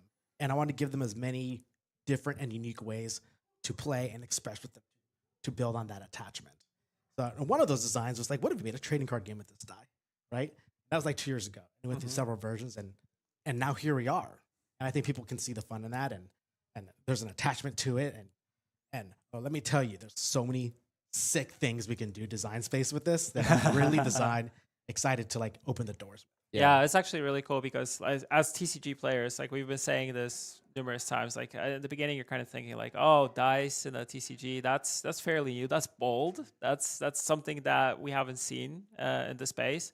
Because normally in most card games, you're either attacking your opponent, you're going face and stuff like that. And here, you're actually claiming gigs. And we've seen also with some of the card design that's been kind of happening right now, there are cards which influence the gigs, so the dice in this case. So we're seeing how this adds another layer of gameplay, and I feel like there's even more possibilities to explore. And I know you guys have been working on, numerous cards and numerous sets and stuff like that. So yeah, the way you can interact. There's with dice so many options important. there. The article that I remember, I believe Richard put it out, speaking about speaking about the gig system in our game, speaking about how we want to try and minimize the randomization, because when people hear dice in a TCG, we kind of talk about this as a company. It's like, what's happening? No, RNG, What happens? I'm going to roll a die and then I'm going to win or lose. The way we handle it though is beautiful. I think some of that design space we've been talking about, right? Whether you have a max gig like we've seen with the new carry card, whether you have matching gigs, same-sided, this is probably the very beginning, a sprinkling of what, as you said, what we can do within the design space. Yeah. Dice are some of the part of the game I'm most excited about. So, like you said, some people, rolling dice. What if I roll one? Don't worry, we've got you covered. There's ways to mitigate that and manipulate it. Yeah. Like maybe you make a deck with Hanako Arasaka and the Gilded Cage. So you want to look for gear that match a gig value. So you're like, I've got a lot of 2 Eddie gear in my deck. What if I manipulate this die to a 2 and then I draw 4 cards?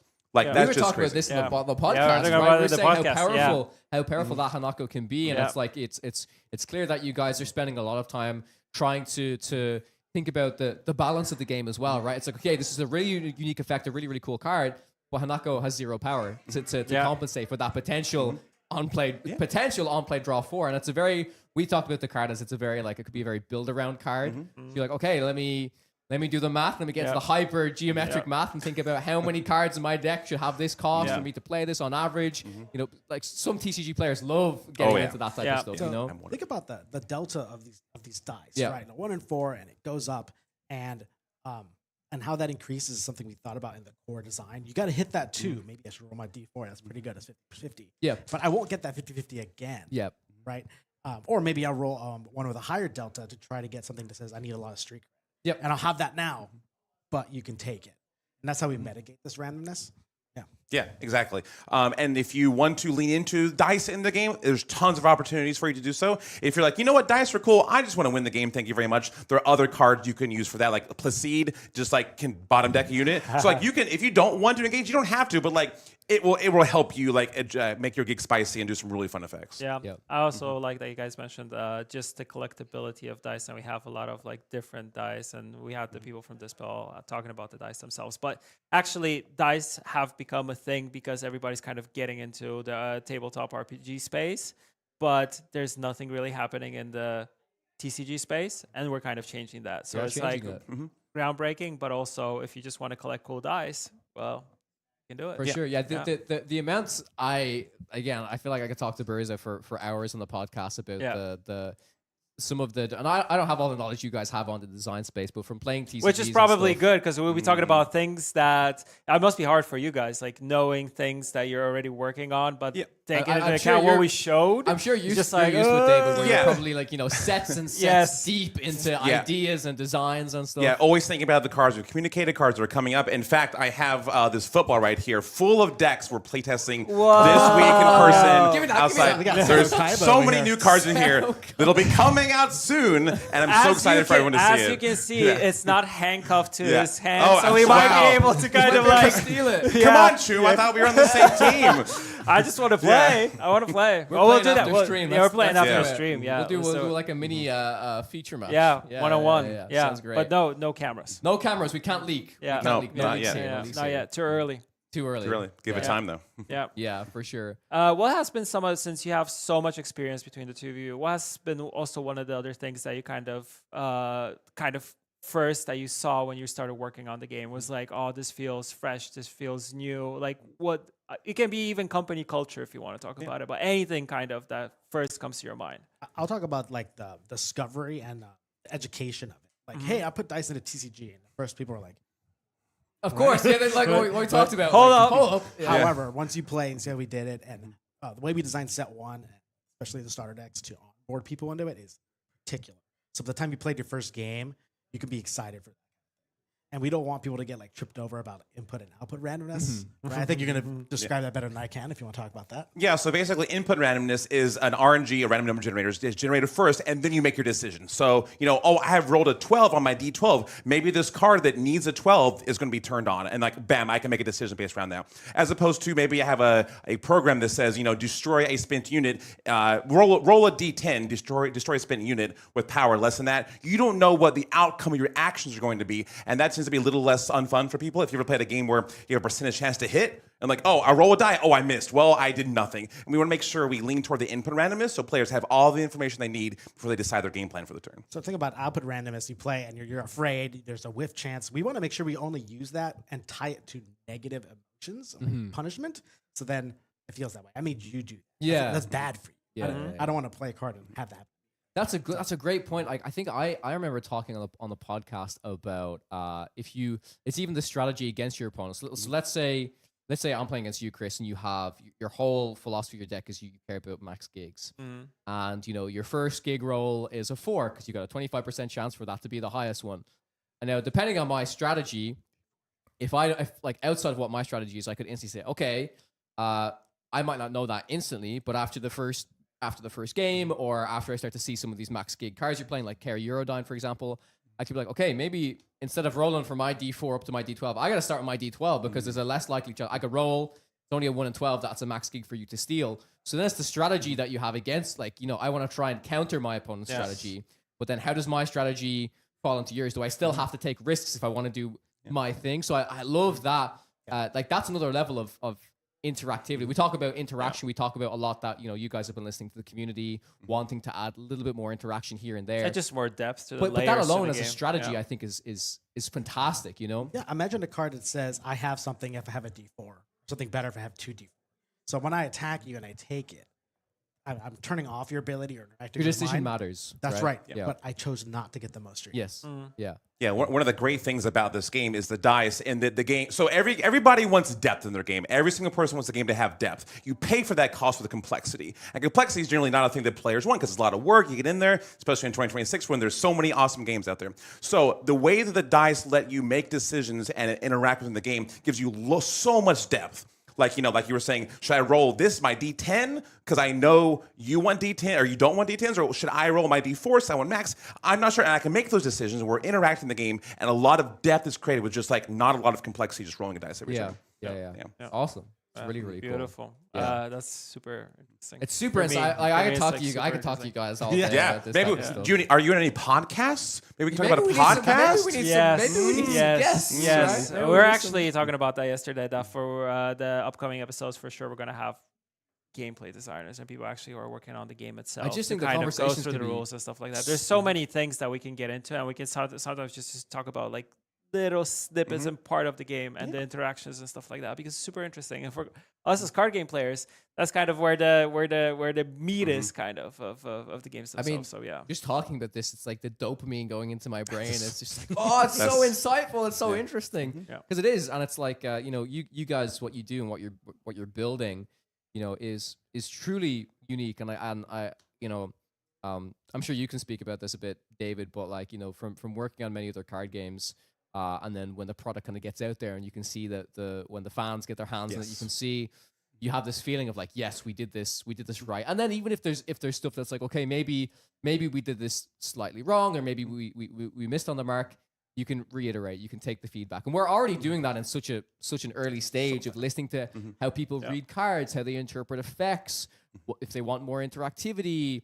And then there's always like the core reading all feedback is important, but then distinguishing the points that really matter. And then maybe there's some stuff you realize, oh, maybe I didn't think about that. Yeah. I'm surprised that our audience is thinking about this and cares about this, right? Yeah, the Cyberpunk audience is so passionate. They love this world that you all made a CDPR. Like, it's so cool to take parts of that and make it a TCG and introduce it to a whole new audience. So the point of making games, being game designers, is make people feel things. That's our job. That's all it is, make people feel things. So seeing the feelings that people are communicating to us with feedback, seeing how the direction the game could go with their thoughts, seeing what they want to see out of it really helps us shape the game that you all want it to be. And I'm so excited to make this game with all you all, Yeah.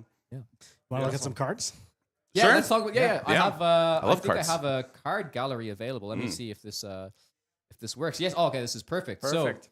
So, we can go through the list, all of the previews we've been kind of talking about, but I mean, if you guys are familiar with a lot of the cards we've kind of previewed, if you have any standout favorites, we can. I'd be more than happy to pick one or two. And you guys can kind of talk through. Yeah. I think you had one in mind, right?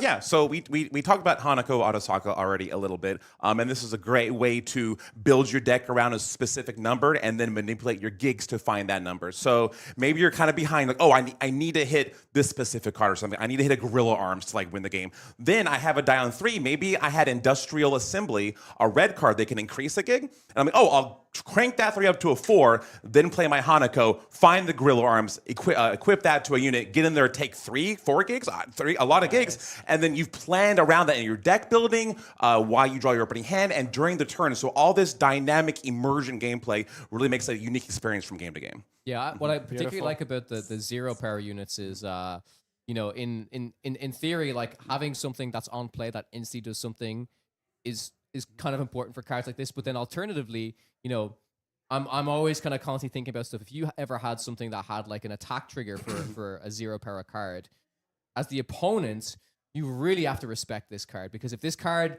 when it attacks, it gains, let's just value in some sense, it gains you a card, I don't know, it gains you an Eddie, I have no idea, I'm making stuff up here. You have to respect that card, because while it's not taking gigs every single turn, number one, it could if it ever gets equipped with a gear. And then number two, the value that the player is going to accrue over time can get so great. This triggers once, it's good. This triggers twice, this is great. Triggers 3 times, this is phenomenal. Right? Yeah. So I love, again, the design space there and the decision. I remember being part of 1 or 2 meetings where the team was talking about 0 power cards, and it was a long discussion where we were evaluating the options, and I the conclusion, and like seeing these cards now, it fits our game really well, in my opinion. Yeah, exactly. And this card is looking at Hanako when she's there at Embers, waiting in a case, trying to break out. So she's got 0 power because she's just waiting for you. Come on, finish your side quest. Let's do this thing. So this she's gonna wait for a while. She's gonna wait for a while. Wait for a long time. So she's chilling. So her power doesn't. She's not in combat now. If you slap a mandibular upgrade on her or something, maybe you can go to town and start stealing some gigs. But like this representation of the character is like one instant in her storyline in the game, and it's really cool to see with this full art and just the beautiful stuff getting there. That it's a really fun way to engage with that character in this context. For sure. Beautiful. Yeah, Beautiful. feel free, Chris. Out of any of the other cards, I can do a bit of a scroll down. I know a lot of the ones we've revealed recently were kind of the units focused, the Legends ones. You want to talk about Smasher? Let's look at cyber psychosis. Yes. Ooh, yeah, we nice. talked about this on the stream yesterday. I would say it's one of the new kind of more complicated cards. Yeah, quick hacks, which is actually honestly it's a response to what we've been hearing from the community. So I'd love to dive into this card a bit more too. Yeah, we'll start with like the alpha kits, which are fully designed to teach and all that kind of 100%. stuff. So this has existed before that. It's not as reactive as people think. Yeah. Right. But we are aware that people want to up their interactivity. Sure. Yeah, so quick hacks, are an integral part of the video game where you go and mess up with somebody when they're not expecting it. So this is kind of our way to play cards on your rival's turn. So like when you're getting attacked by your rival, they have to play around all the quick hacks you have the eddies available for. So maybe you change their decision making because you're bluffing something, and that kind of carries a cool, not as TCG flavor, but in a Cyberpunk flavor. Like, oh, what if they got installed? What's in their cyber deck? I don't know. Let's see. And then you get cyber psychosis, and then like, well, we had a good run, I suppose. Yeah. We tried. Awesome. Yeah, and a card like this can be used both offensively and defensively. Defensively. I talk a lot about this, and this is why I think this card is particularly strong. Yeah. Awesome. I guess just before we finish up, there is one more card that we have to talk about, because this Atom Smasher is just I'm happy that you absolutely. Yeah, we kind of have to. Yeah. We talked about it on the podcast, and I think it's one also the cards that people have been really like raving about, saying like, wow, this is on 15 power for 9, but defeat all other units is just a crazy ability. There's so much that goes into it. But it's also very flavorful, because 100%. Smasher is known for going and just getting the job done 100%. for Arasaka. So two things have to happen. Your legends have to all be yellow, right? Yeah, so because it's that's 6. a cost. Yeah, 5. Sorry. Yep. Yeah. Yeah. It will need to be 6 with how we're doing it. Yes, so of course. There's a telegraph, Yep. and then I have to hit all my actual resource drops. Yep. Right, and like just a sense of doom. This dude is coming. Yeah. Right. Yeah, it'd be really fun. Like, I can imagine myself playing in my local game store, and my opponent calls 2 legends, and they're both yellow. I'm like, is that third one yellow too? Do I have to worry about? Do I have to worry about this? Yeah. Is this going to be a problem for me? Yeah. This unit with 4 words is going to really ruin my day. Like, it might. And that kind of doom, like you're saying, is a cool feeling to give players, because that's what we're here to do. Yeah, there's still an element of balance to this card as well, which is because of how the phases work in our game. When you play this, if you have any other friendly units, they're gone after you play Atom Smasher. You know? Yeah, Atom Smasher's not used to fighting with allies. It's a target-rich environment for him, no matter where he's at. Flavor, man. So, I love you know. flavor. Yeah, it's awesome. And with the 15 power, he'll take 2 gigs. It's a good finisher. Yeah. At minimum. What if you stood him up with some gear? Yeah. He's probably known to have a little bit of a gear on him, some cyberware, He's perhaps. fully decked Take out. 3 gigs maybe. Maybe 3 gigs? Yeah, it'd be pretty strong. That's half the win condition. Yep, it's pretty It's half, good. yeah. Pretty good. Awesome. Well, thank you guys so much for joining us. We might do one more pair. We're gonna do one more pair, and then I Before we think close off. we're gonna close out. We've had a long stream. It's been an amazing celebration. We're still climbing. It's still. I think last I checked, it was like 5.2 million we're on, which is just absolutely bonkers, That's bonkers. to think about. But yeah, gentlemen, thank you so much for joining us, and I look forward to hanging out with you guys later. Yeah. Thank you, man. Awesome. Thank you so much. Awesome. Yes, we will play some games. Yes, for sure. Thank you so much. And by the way, if you have more feedback about our game, keep it coming through Discord, for the server, all the places, so we can read it and we can look at it and make the game even better. So Read every message. Yeah, and we do read it all. Sounds great. Cool. Thank you guys so See ya. much. Cheers, Thank guys. you. Good morning, Night City!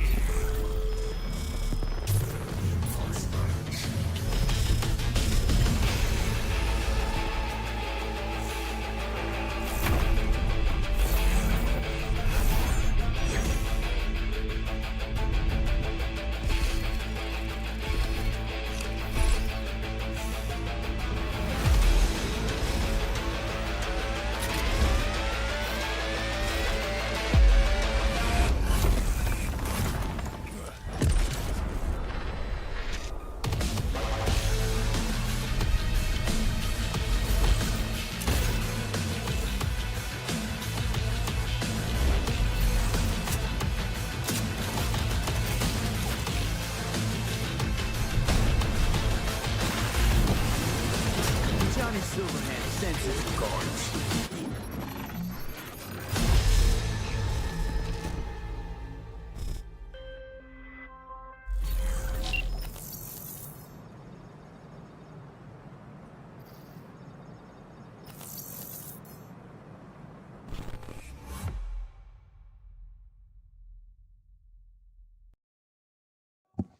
And we're back once again. With Final pair. Final pair of Weird Co employees. It's been awesome. I think we've nearly showcased everybody off on the team. Yeah. And if we haven't, shout out to everybody. Plus, I think there's more, but we could be doing this for quite. We some could time. be here for a while, so I think this might be our final run. Yes. But once again, just thank you to everybody. You know, it's been incredible. Yeah. Thank you for the support. We're over 5 million, which 5.2 is in incredible. such a short amount of time. But let's introduce our guests. So we have Anya, and we also have Estefania. Estefania is from our creative team, and Anya helps a lot with our relationship with CDPR and with you specifically, Berza. Well, so actually, a cool story here is that me and Anya, we used to work together in one team. So that's one cool Was this thing on Gwent? This was on Gwent. Incredible. Card Games. Yeah. Incredible. So it's she was part of the community team.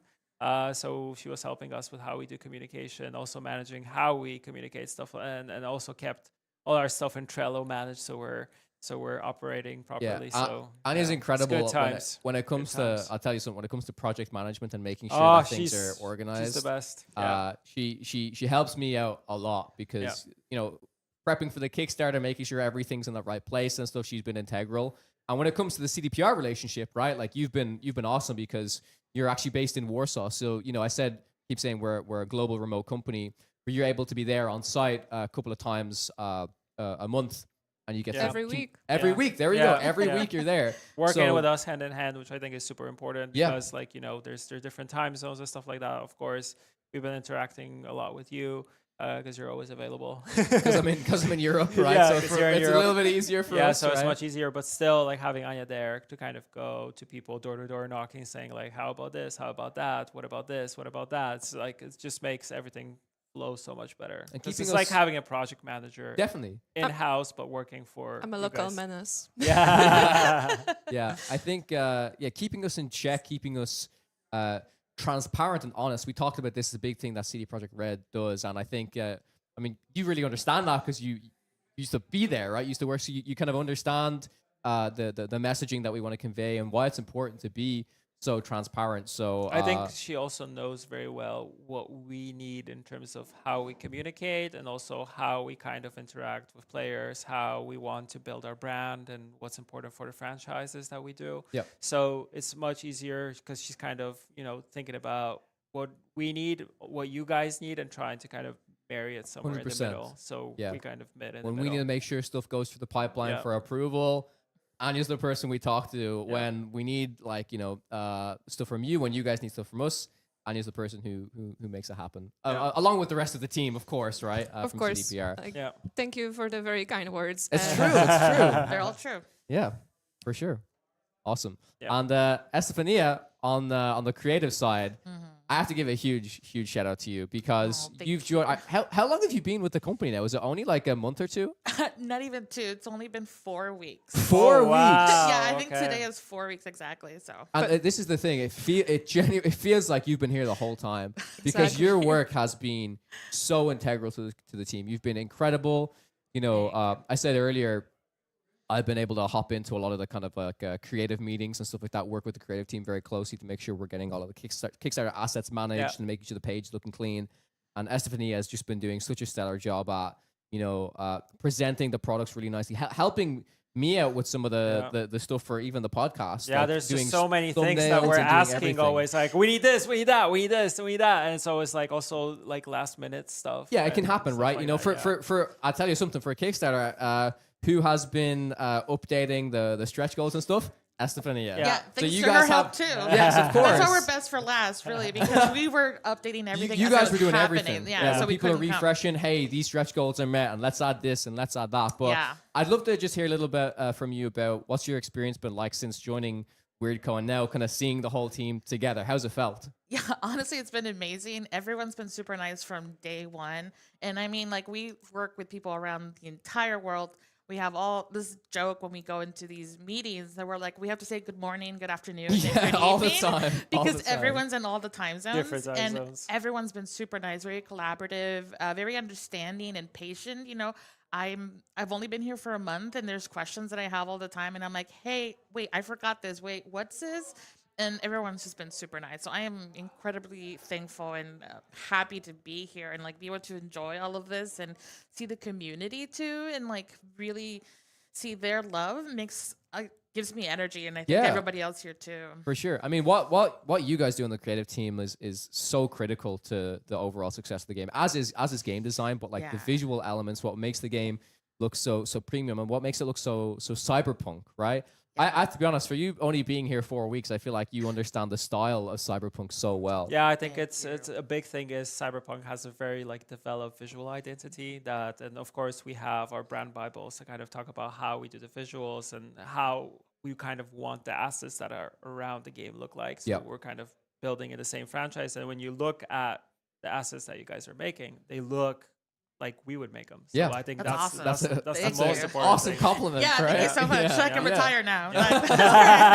No, thank you so much. And I think it's because not just me, but everybody has love for the brand, for this game. I played it before, I played it with my partner. Like he's played it like 4 or 5 times. Shout out. Yeah, absolutely. Arnau, I know you love it. Like, and like I've watched the game over and over again and like all these different endings. And I think there's just so much care and love in that game that it feels that we have to do that or we're falling short, and we don't want to do that. We don't want to disappoint anybody. So we're all that love. I'm glad that it shows and that it shows. It shows. Trust me.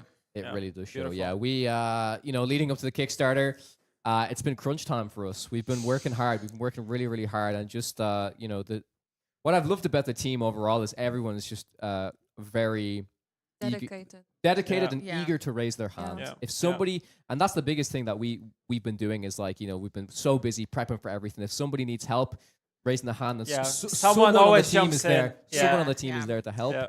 And that's what makes an awesome team. Yeah, that's what I makes us agree. make this great product, because if someone's trying to do everything themselves and is getting burnt out, you need the support, and we're all leaning on each other, which has been And also building incredible. each other up, which I think is 100%. super important. And I want to say a shout out to Cree. Because for real, like you've been amazing to work Thank with. you. Always, like you really are all the time on. I don't know when you sleep. Me neither. Yeah, you say you sleep, but I don't believe it really. Yeah. All the traveling, you've been on everything and helping. Man's a everybody. machine. So and both of you here today doing all this, like we've Yeah. been watching from the screen over there, and it's just both of you did I amazing really work. So. appreciate it. Yeah, I mean, Thank you. you're saying nice words at me. We got to say nice words about Birds. No, you've, come on. you've flown all the way over here. I know you're in America already, but like honestly, to have somebody from CD Projekt Red here with us for the Kickstarter launch has been absolutely amazing. It's super important for us to be here and kind of do it hand in hand, but it's also been, I think the thing that kind of shows through each segment that we've been doing right now is kind of like we all have the same passion for the game. And I feel like you would just want to be here, you want to meet everybody. And the thing that we kind of did when we just saw everybody in the lobby of a hotel is like, oh, I know you from a call. Oh, I know you from a call. Oh, we interacted. Oh, yeah, I know you. And it's like, it's good to see the people like and actually talk with them, share a meal with them and stuff like that, because it just makes it, you feel like you're part of something. Yeah. And we just launched a super successful Kickstarter. And That's it's crazy. incredible because like you're seeing the fruit of the labor, and you're also seeing how people react to it. And they're still working hard, and for sure after, we end the day, we're gonna go celebrate and stuff like that. But just to be here for this moment is like it's historical. Yeah. It's awesome. If you asked me 5 years ago, would I be working on a Cyberpunk project? No way. Same. It's Who would have thought, right? it's incredible. It's Yeah. absolutely incredible. Yeah. But we've all gotten here together, and we've all worked so hard to get here. And Yeah. I'm very, very proud to be part of Weird Co. And I'm looking forward to seeing where we go next. This is truly the beginning. Yeah. Truly the beginning. Yeah. So it's been awesome. Question for you, Anya, because I know you've worked, of course, with us, but you also have a lot of background when it comes to card games and stuff like that. What drew you in initially to work with Weird Co. and actually check out Cyberpunk TCG, apart from this being Cyberpunk, which is kind of familiar for you because you Great work question. with CDPR? Right. So when I was initially approached by Loan to cooperate on the project, actually, I was just really impressed with the ideas and the passion with which this man spoke about this entire project. And I was like, okay, I'm in. Because, one, I do love the cyberpunk world, like both from the games and from the RPG system and all of the media, like edgerunners, everything, because it's just so different. Yeah. Like most of the time I was very attached to like high fantasy, but ever since I've met Cyberpunk world, I started to like warm up to the ideas of this, you know, dystopian sci-fi future, but maybe not so far from now. So who knows? And there are so many ideas that we can explore that are so meaningful to the times that we live in, and there's just so many ways that we can take it. Plus, you know, I have to say that just being asked to work with my friends from CDPR, it felt just amazing to be able to come back and to see with old folks and new, meet new people, because they are all extremely great to work with. Like, it's not, of course, like every time you have to work with an IP, there is a lot of maneuvering. Right, and how that relationship is going is reflected directly in what we're doing, and everyone from CDPR side has been just so supportive and very passionate. Like we're just excited about it, right? Yeah, we're excited about it because it's like, you know, it's a different way to take the Cyberpunk that we know from 2077 and actually, you know, create cool stuff for it, but also give the ability to play Cyberpunk in a different way. So play it through a card game. That's one aspect. The other aspect is collectability aspect. So you have your favorite characters, or even the characters like we were talking about who are not maybe the main characters, or who are like super developed, but we have the gangs and the arts and the stuff like that. So you're able to collect all these. You're able to play the game if you want. You're able to do so many things. And for us, it's like, oh, this is totally something new. It's something that we haven't explored before. We kind of did it with Gwent, but that was different because Witcher for us is a totally different universe, a different IP. For Cyberpunk, we didn't have that. Like we had comic books, we had the anime, but now we're having a card game. And as you probably all know, like we're doing more and more Cyberpunk stuff, which are coming in the future. Sure. So this also gives the possibility for the card game to grow. So whatever we do, there'll be new sets and stuff like that. So there's so many possibilities and so many opportunities, and also building a new community around this is just super incredible. And working hand in hand with you guys, I've been saying this numerous times. I feel like this is like a collaboration in which we've been very working hand in hand, shoulder to shoulder, and not something that we're like, hey, here's our IP. Yeah, you do this, you do can't this. Yeah, and then enjoy. Yeah. We're more kind of like, oh, let's look at the copies that you're doing. Let's see how you structure communication. Does it fall into the stuff that we want to do? But the good thing is, like, we've always been super like calibrated in terms of the stuff that we're doing, and I'm super happy about the collaboration. We're able to explore so many mediums through a TCG, right? Like you mentioned edgerunners, Anya, and it's like, you know, through the card game, you'll be able to like play with a Lucy card, a Rebecca card, a David card. For fans of the comics as well, like that's actually something I'm really interested myself in diving more into is, you know, exploring those characters, you know, in a completely different medium, you know, using some of the art that's been on the comics, creating new art pieces for these characters as well, right? It's so exciting, all of the different types of things that we can do when you're working on TCG, and all the different mediums that you can explore. And you know, we just had David and Chris on talking about the dice and stuff, and I know you mentioned about the TTRPG.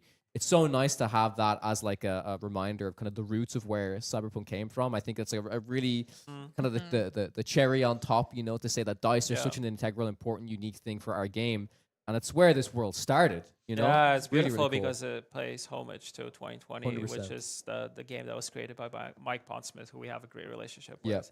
To this day. So it's really cool because we're kind of creating like all these things. And I saw there were also like questions in chat. It's like, oh, you guys only pulling from like 2077. That game is just like one RPG, but there's so much more. There's Edgerunners, there's Phantom Liberty, which is the expansion. There's so many possibilities for new cards, new characters. There's so many options.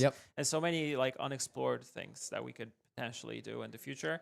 And it's all kind of up to you guys, but also up to the community. If they have any ideas, if they have any feedback, let us know. We're going to be more than happy to kind of cater to those things. Was one of the characters you think we talked about in Warsaw? It was two really cool ones that we'd love to see. There was Nibbles the cat, which would be incredible. Yeah, I mean, animals in card games, they're always are loved, and the possibilities for amazing art. Like Johnny, I know would get some awesome artists on board. Johnny's also a cat person, so we give him nibbles and he is. And then we were thinking about Skippy and stuff like that. Skippy's also a fun favorite. Skippy, so, that was the other one. One of the guns As a gear card, it'd be awesome. It better be OP though. Yeah, it has for to. sure. Yeah.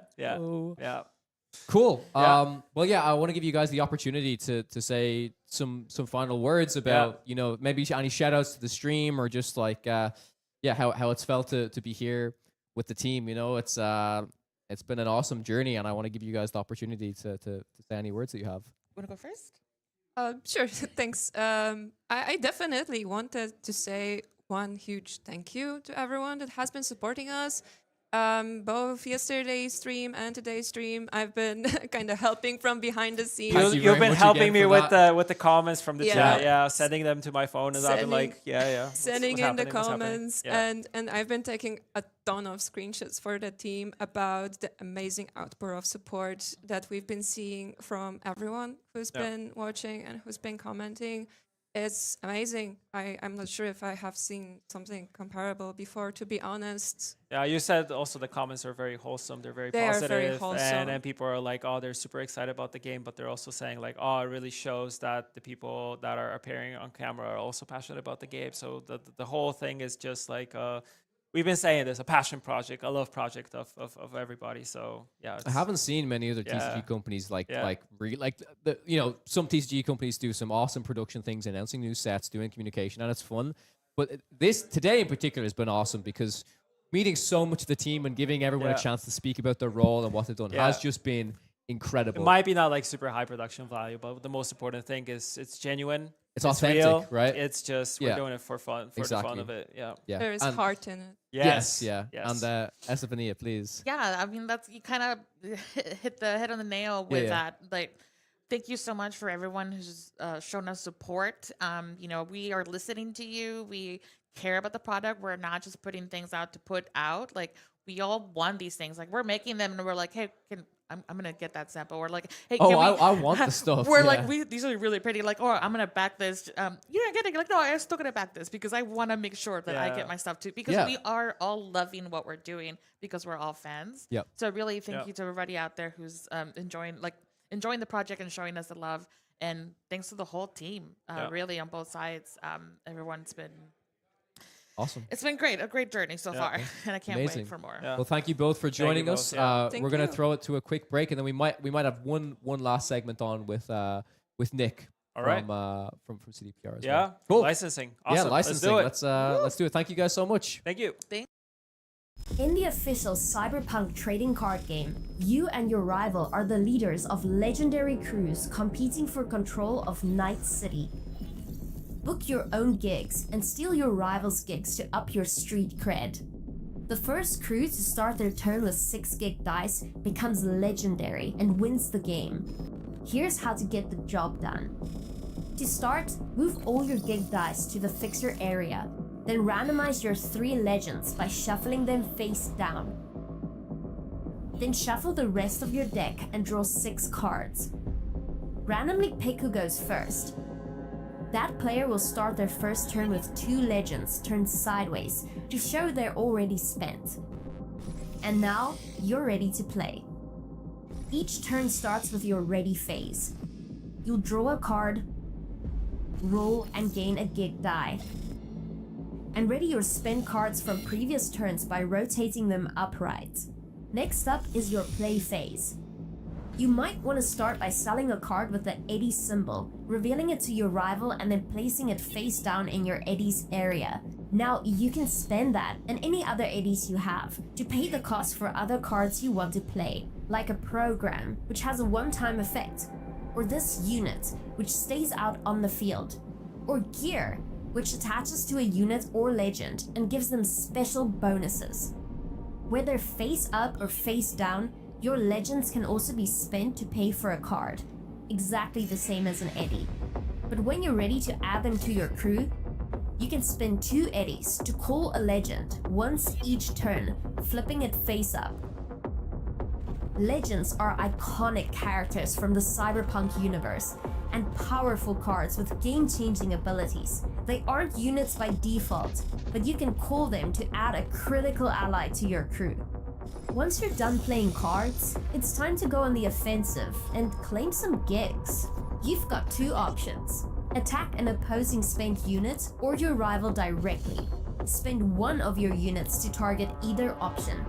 To go after an opposing spent unit, declare your attack and spend your own unit. At this point, you may have an attack trigger that takes effect. After that, your rival will react in defense, where their own defensive effects may trigger, and change the outcome again. Keep a close eye on cards for their triggers. They can happen in combat, when they're first played or flipped, and more. After the triggers are completed, compare the final power of each unit. The unit with the lowest power is defeated and sent to its owner's trash pile, along with any gear attached to it. If both units have the same power, both are defeated. To claim gigs and get closer to victory, declare an attack against your rival directly. Players will still activate offensive and defensive triggers on both sides as required. If your unit is still in play after, the attack on your rival is a success, and you'll steal at least one gig, and another for every 10 power your unit has. The total value of all your gig dice is your street cred, which can unlock bonuses on other cards. You need gig dice to win, but you also want street cred to unlock your most powerful abilities. Once you're done attacking, you end your turn and pass to your rival. The back and forth battle continues as you both play cards, attack, call legends, claim and reclaim gigs, all the way until you roll in your 6th gig from the fixer area. After you and your rival do that, you each get one additional turn to make your last move and try to steal gigs. If someone doesn't win by starting their turn with 6 gigs, then the team with the most gigs claims victory. A good strategy makes all the difference. Build around the legends that best suit your playstyle, constructing your deck based on factors like card color type and total RAM limit. Will you stealth and quick hack to avoid direct confrontation, or going guns blazing with all the hustle and chrome you've got? The choice is up to you. How will you run your crew? Who will you be in Night City? And do you have what it takes to become a Cyberpunk legend?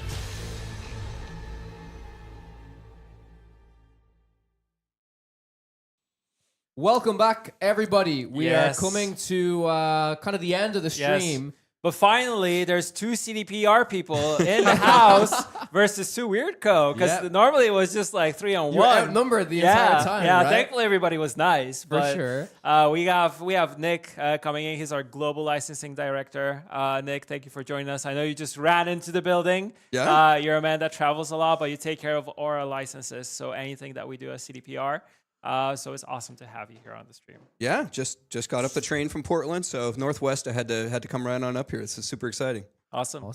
And we have Lohan joining us I'm back. once again. I'm back. To close things off. Yes, we started and we're ending, so Yeah. kind of Lohan has to be here. Yeah. How's it been, Lohan? We've been hearing the cheers, the excitement throughout the day when we've been in here. The streaming. energy. The How's energy out has there? been unreal. Obviously, the team is super excited.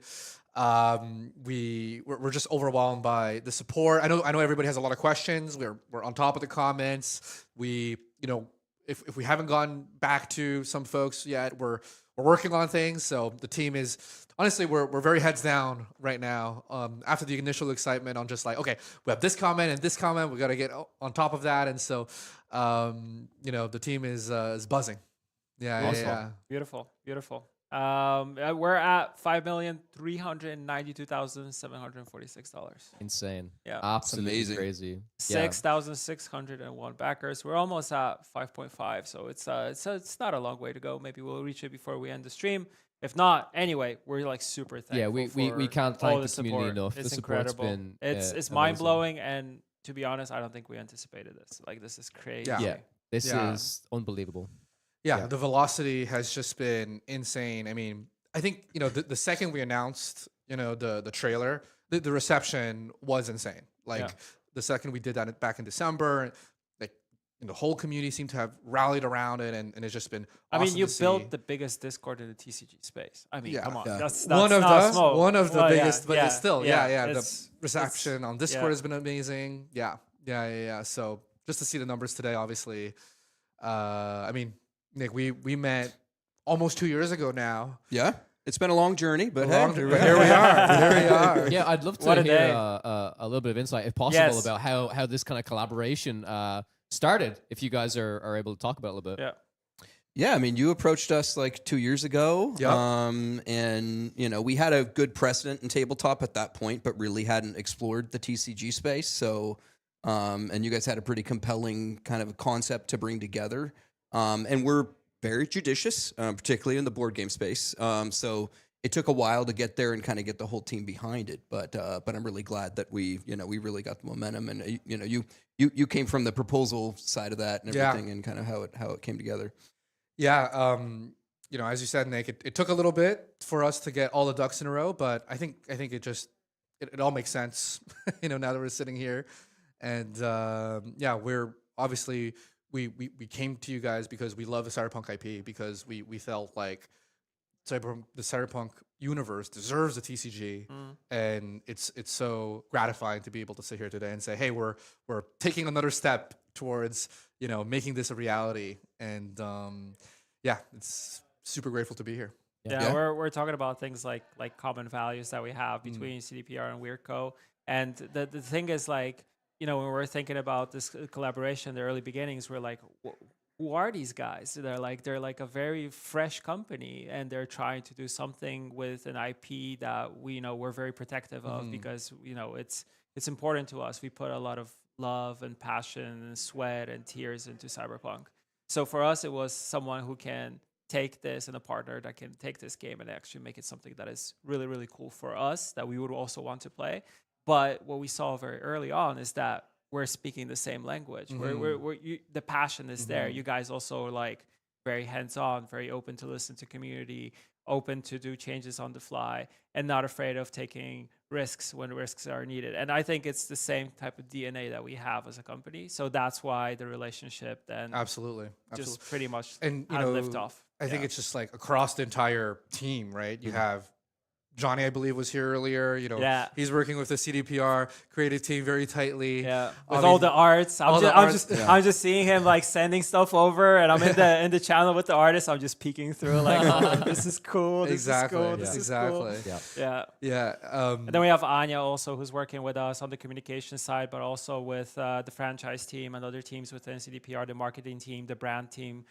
Everybody, so it's been everybody. Patrick, Patrick on the lore team. Yeah, that's an exciting one. Exactly. Our PR team, João, from that team, and then like everybody's kind of like pulling into to make this game as cool as possible. And I say like this has been one of the like biggest hands-on projects that we've been doing together with partners, that we're actually working hand in hand, shoulder to shoulder on stuff, and seeing if everything is up to snuff that we would like it, how you guys would like it, and I think we're very easily and quickly learning from one another, like what's the message you guys want to convey, what do we want to convey, how do we do visuals versus how you guys want to do visuals, if it plays with the brand. And you've been like sending everything for approvals, and we've actually built a really cool pipeline of how things kind of go between the companies. So it's really cool. For those of you, just give you a little bit behind the scenes, we have a shared Slack channel. Yes. Like several shared Slack channels, actually. And that just really helps just feel like we're like part of the same team, we're part of the same project, and we're, doing it's also something awesome special. to see you guys grow. Like, it's incredible to see you guys grow throughout the weeks and months, and kind of seeing more people join the project, also seeing the community grow, seeing more content being created for the game. It's just like, it shows the passion that everybody has for the game. It's a true collaboration. It's really like, you got our art team, our lore team, our artists are contributing. You're bringing great people to the table. You guys have been good with feedback and how, Pavel, you worked on the gameplay and kind of how we can continue to improve that and make that dynamic. So it's been a great kind of collaboration overall on all sides. Yeah. Absolutely. And next week, we were just talking about this, we will be at the PAX East Consumer Show in Boston. Yep. And also, the Cyberpunk team that's making, is this is I don't want to say anything. I'll let you guys. This is public, right? That Yeah, I believe this is public. Yeah, the team who's making the next Cyberpunk project is Boston-based. We have a dedicated studio in Boston. We're building a team there right now. So yeah, we have developers that worked on Cyberpunk 2077, but are also working on Cyberpunk 2, and of course the talent pool that they're building over there. So we have a dedicated. And it's the second biggest office after Warsaw, I assume. Yeah. Yes. Obviously, we've been to Warsaw many times. It'll be nice to go and visit the Boston office as well. Yeah. Check it out. It's good. It's going to be a cool experience. For sure. Yeah. It's been awesome. Yeah. Building the community, seeing all the creators pop up, making videos. I know a lot of awesome videos have been going live at the moment. There's going to be more creators coming throughout the weeks. There's going to be, we're still doing giveaways in our Discord at the moment. The social media presence has been amazing. Comments, kind reactions from everybody. Yeah, you and the team have been killing it with like the social updates. There's always something popping up. There's like a new card. I just sometimes can't keep up with like reposting stuff that you guys are posting. Because on my socials, I'm like, I want to post everything. I want to like everything. And it's like, oh my God, there's so much content going in. But it's just been card reveals, talking about the Kickstarter, all the blog posts, like all the partnership posts, like all that stuff that's super important to actually showcase what you guys are trying to do, what we're trying to do together, and just spreading the love. We want to communicate as much as possible, right? We want to showcase, we want to build up the hype, like doing all of the art reveals, all of the card reveals, and then outside of the social media stuff, it's just like being active in the Discord server. It's so important. One of the biggest things I've loved is there's two things. One of them in the Discord, we have the Ask a Game Dev section. It's like the best thing we've ever implemented because we have people asking questions about gameplay stuff, about art stuff, and everybody from the team, even throughout the stream, have been in there answering every single day. Yeah. We have a support ticket system. If somebody just has a genuine question saying, hey, I sent my email in to try and get the free Lucy card. Is there any information? Except all this type of stuff. And we're so responsive. We really want to nearly over communicate, if that makes sense, and be very, very transparent and very honest about what we're building. Yeah. And this stream proves that about how much detail we're going in. And I don't think enough companies do that, right? And we want to listen to the feedback of the community because, we're all working on this project, and sometimes somebody will have a great idea, that we really want to action on, or there's feedback on something that we need to tweak. And so, we're part of the reason why we're so attentive is we really want to listen and see what the major pieces of feedback are for the game, for the art, for everything that we're trying to do. And so, that's just part of the way we're built, I suppose. And I know CDPR, you guys are the same way. We're built. We're actually talking about this when we're talking about community. We're built in the same way. Like listening to players, listening to gamers always is like it's one of our core values when it comes to the company. Apart from making revolutionary story-driven RPGs, it's the other thing is just keeping players in mind always, whatever we do.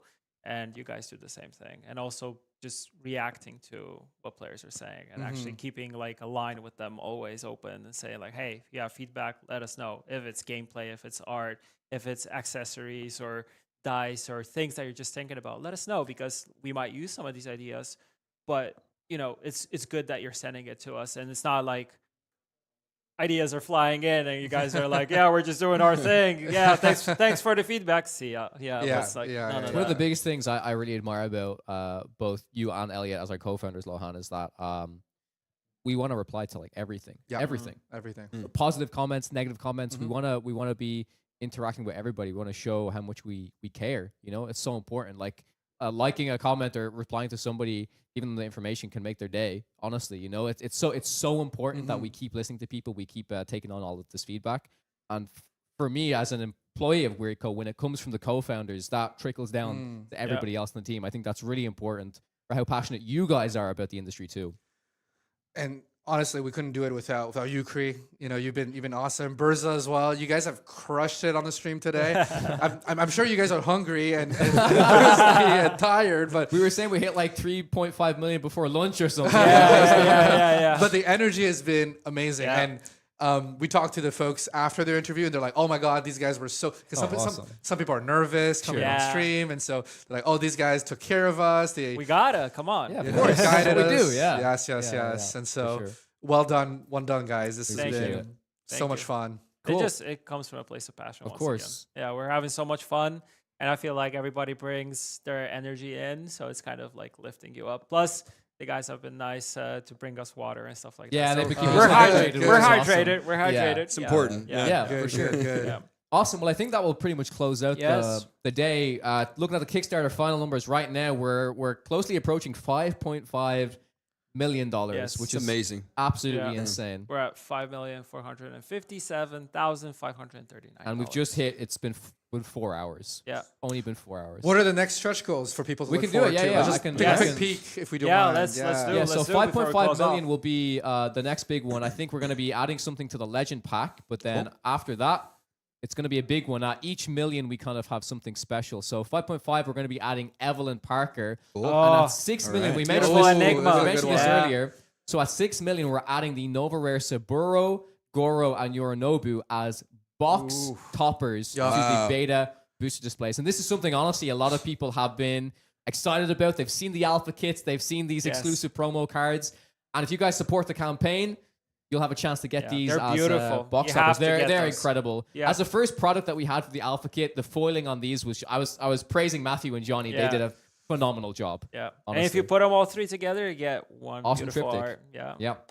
For sure. Yeah. Amazing. Cool. Amazing. Awesome. So exciting, guys. Yeah. Yeah. Awesome. I think we'll just close We'll off. close it at that. Yeah. Yeah. Guys, thank you so much. We appreciate the support. And from CDPR and from WeirdCo, thank you.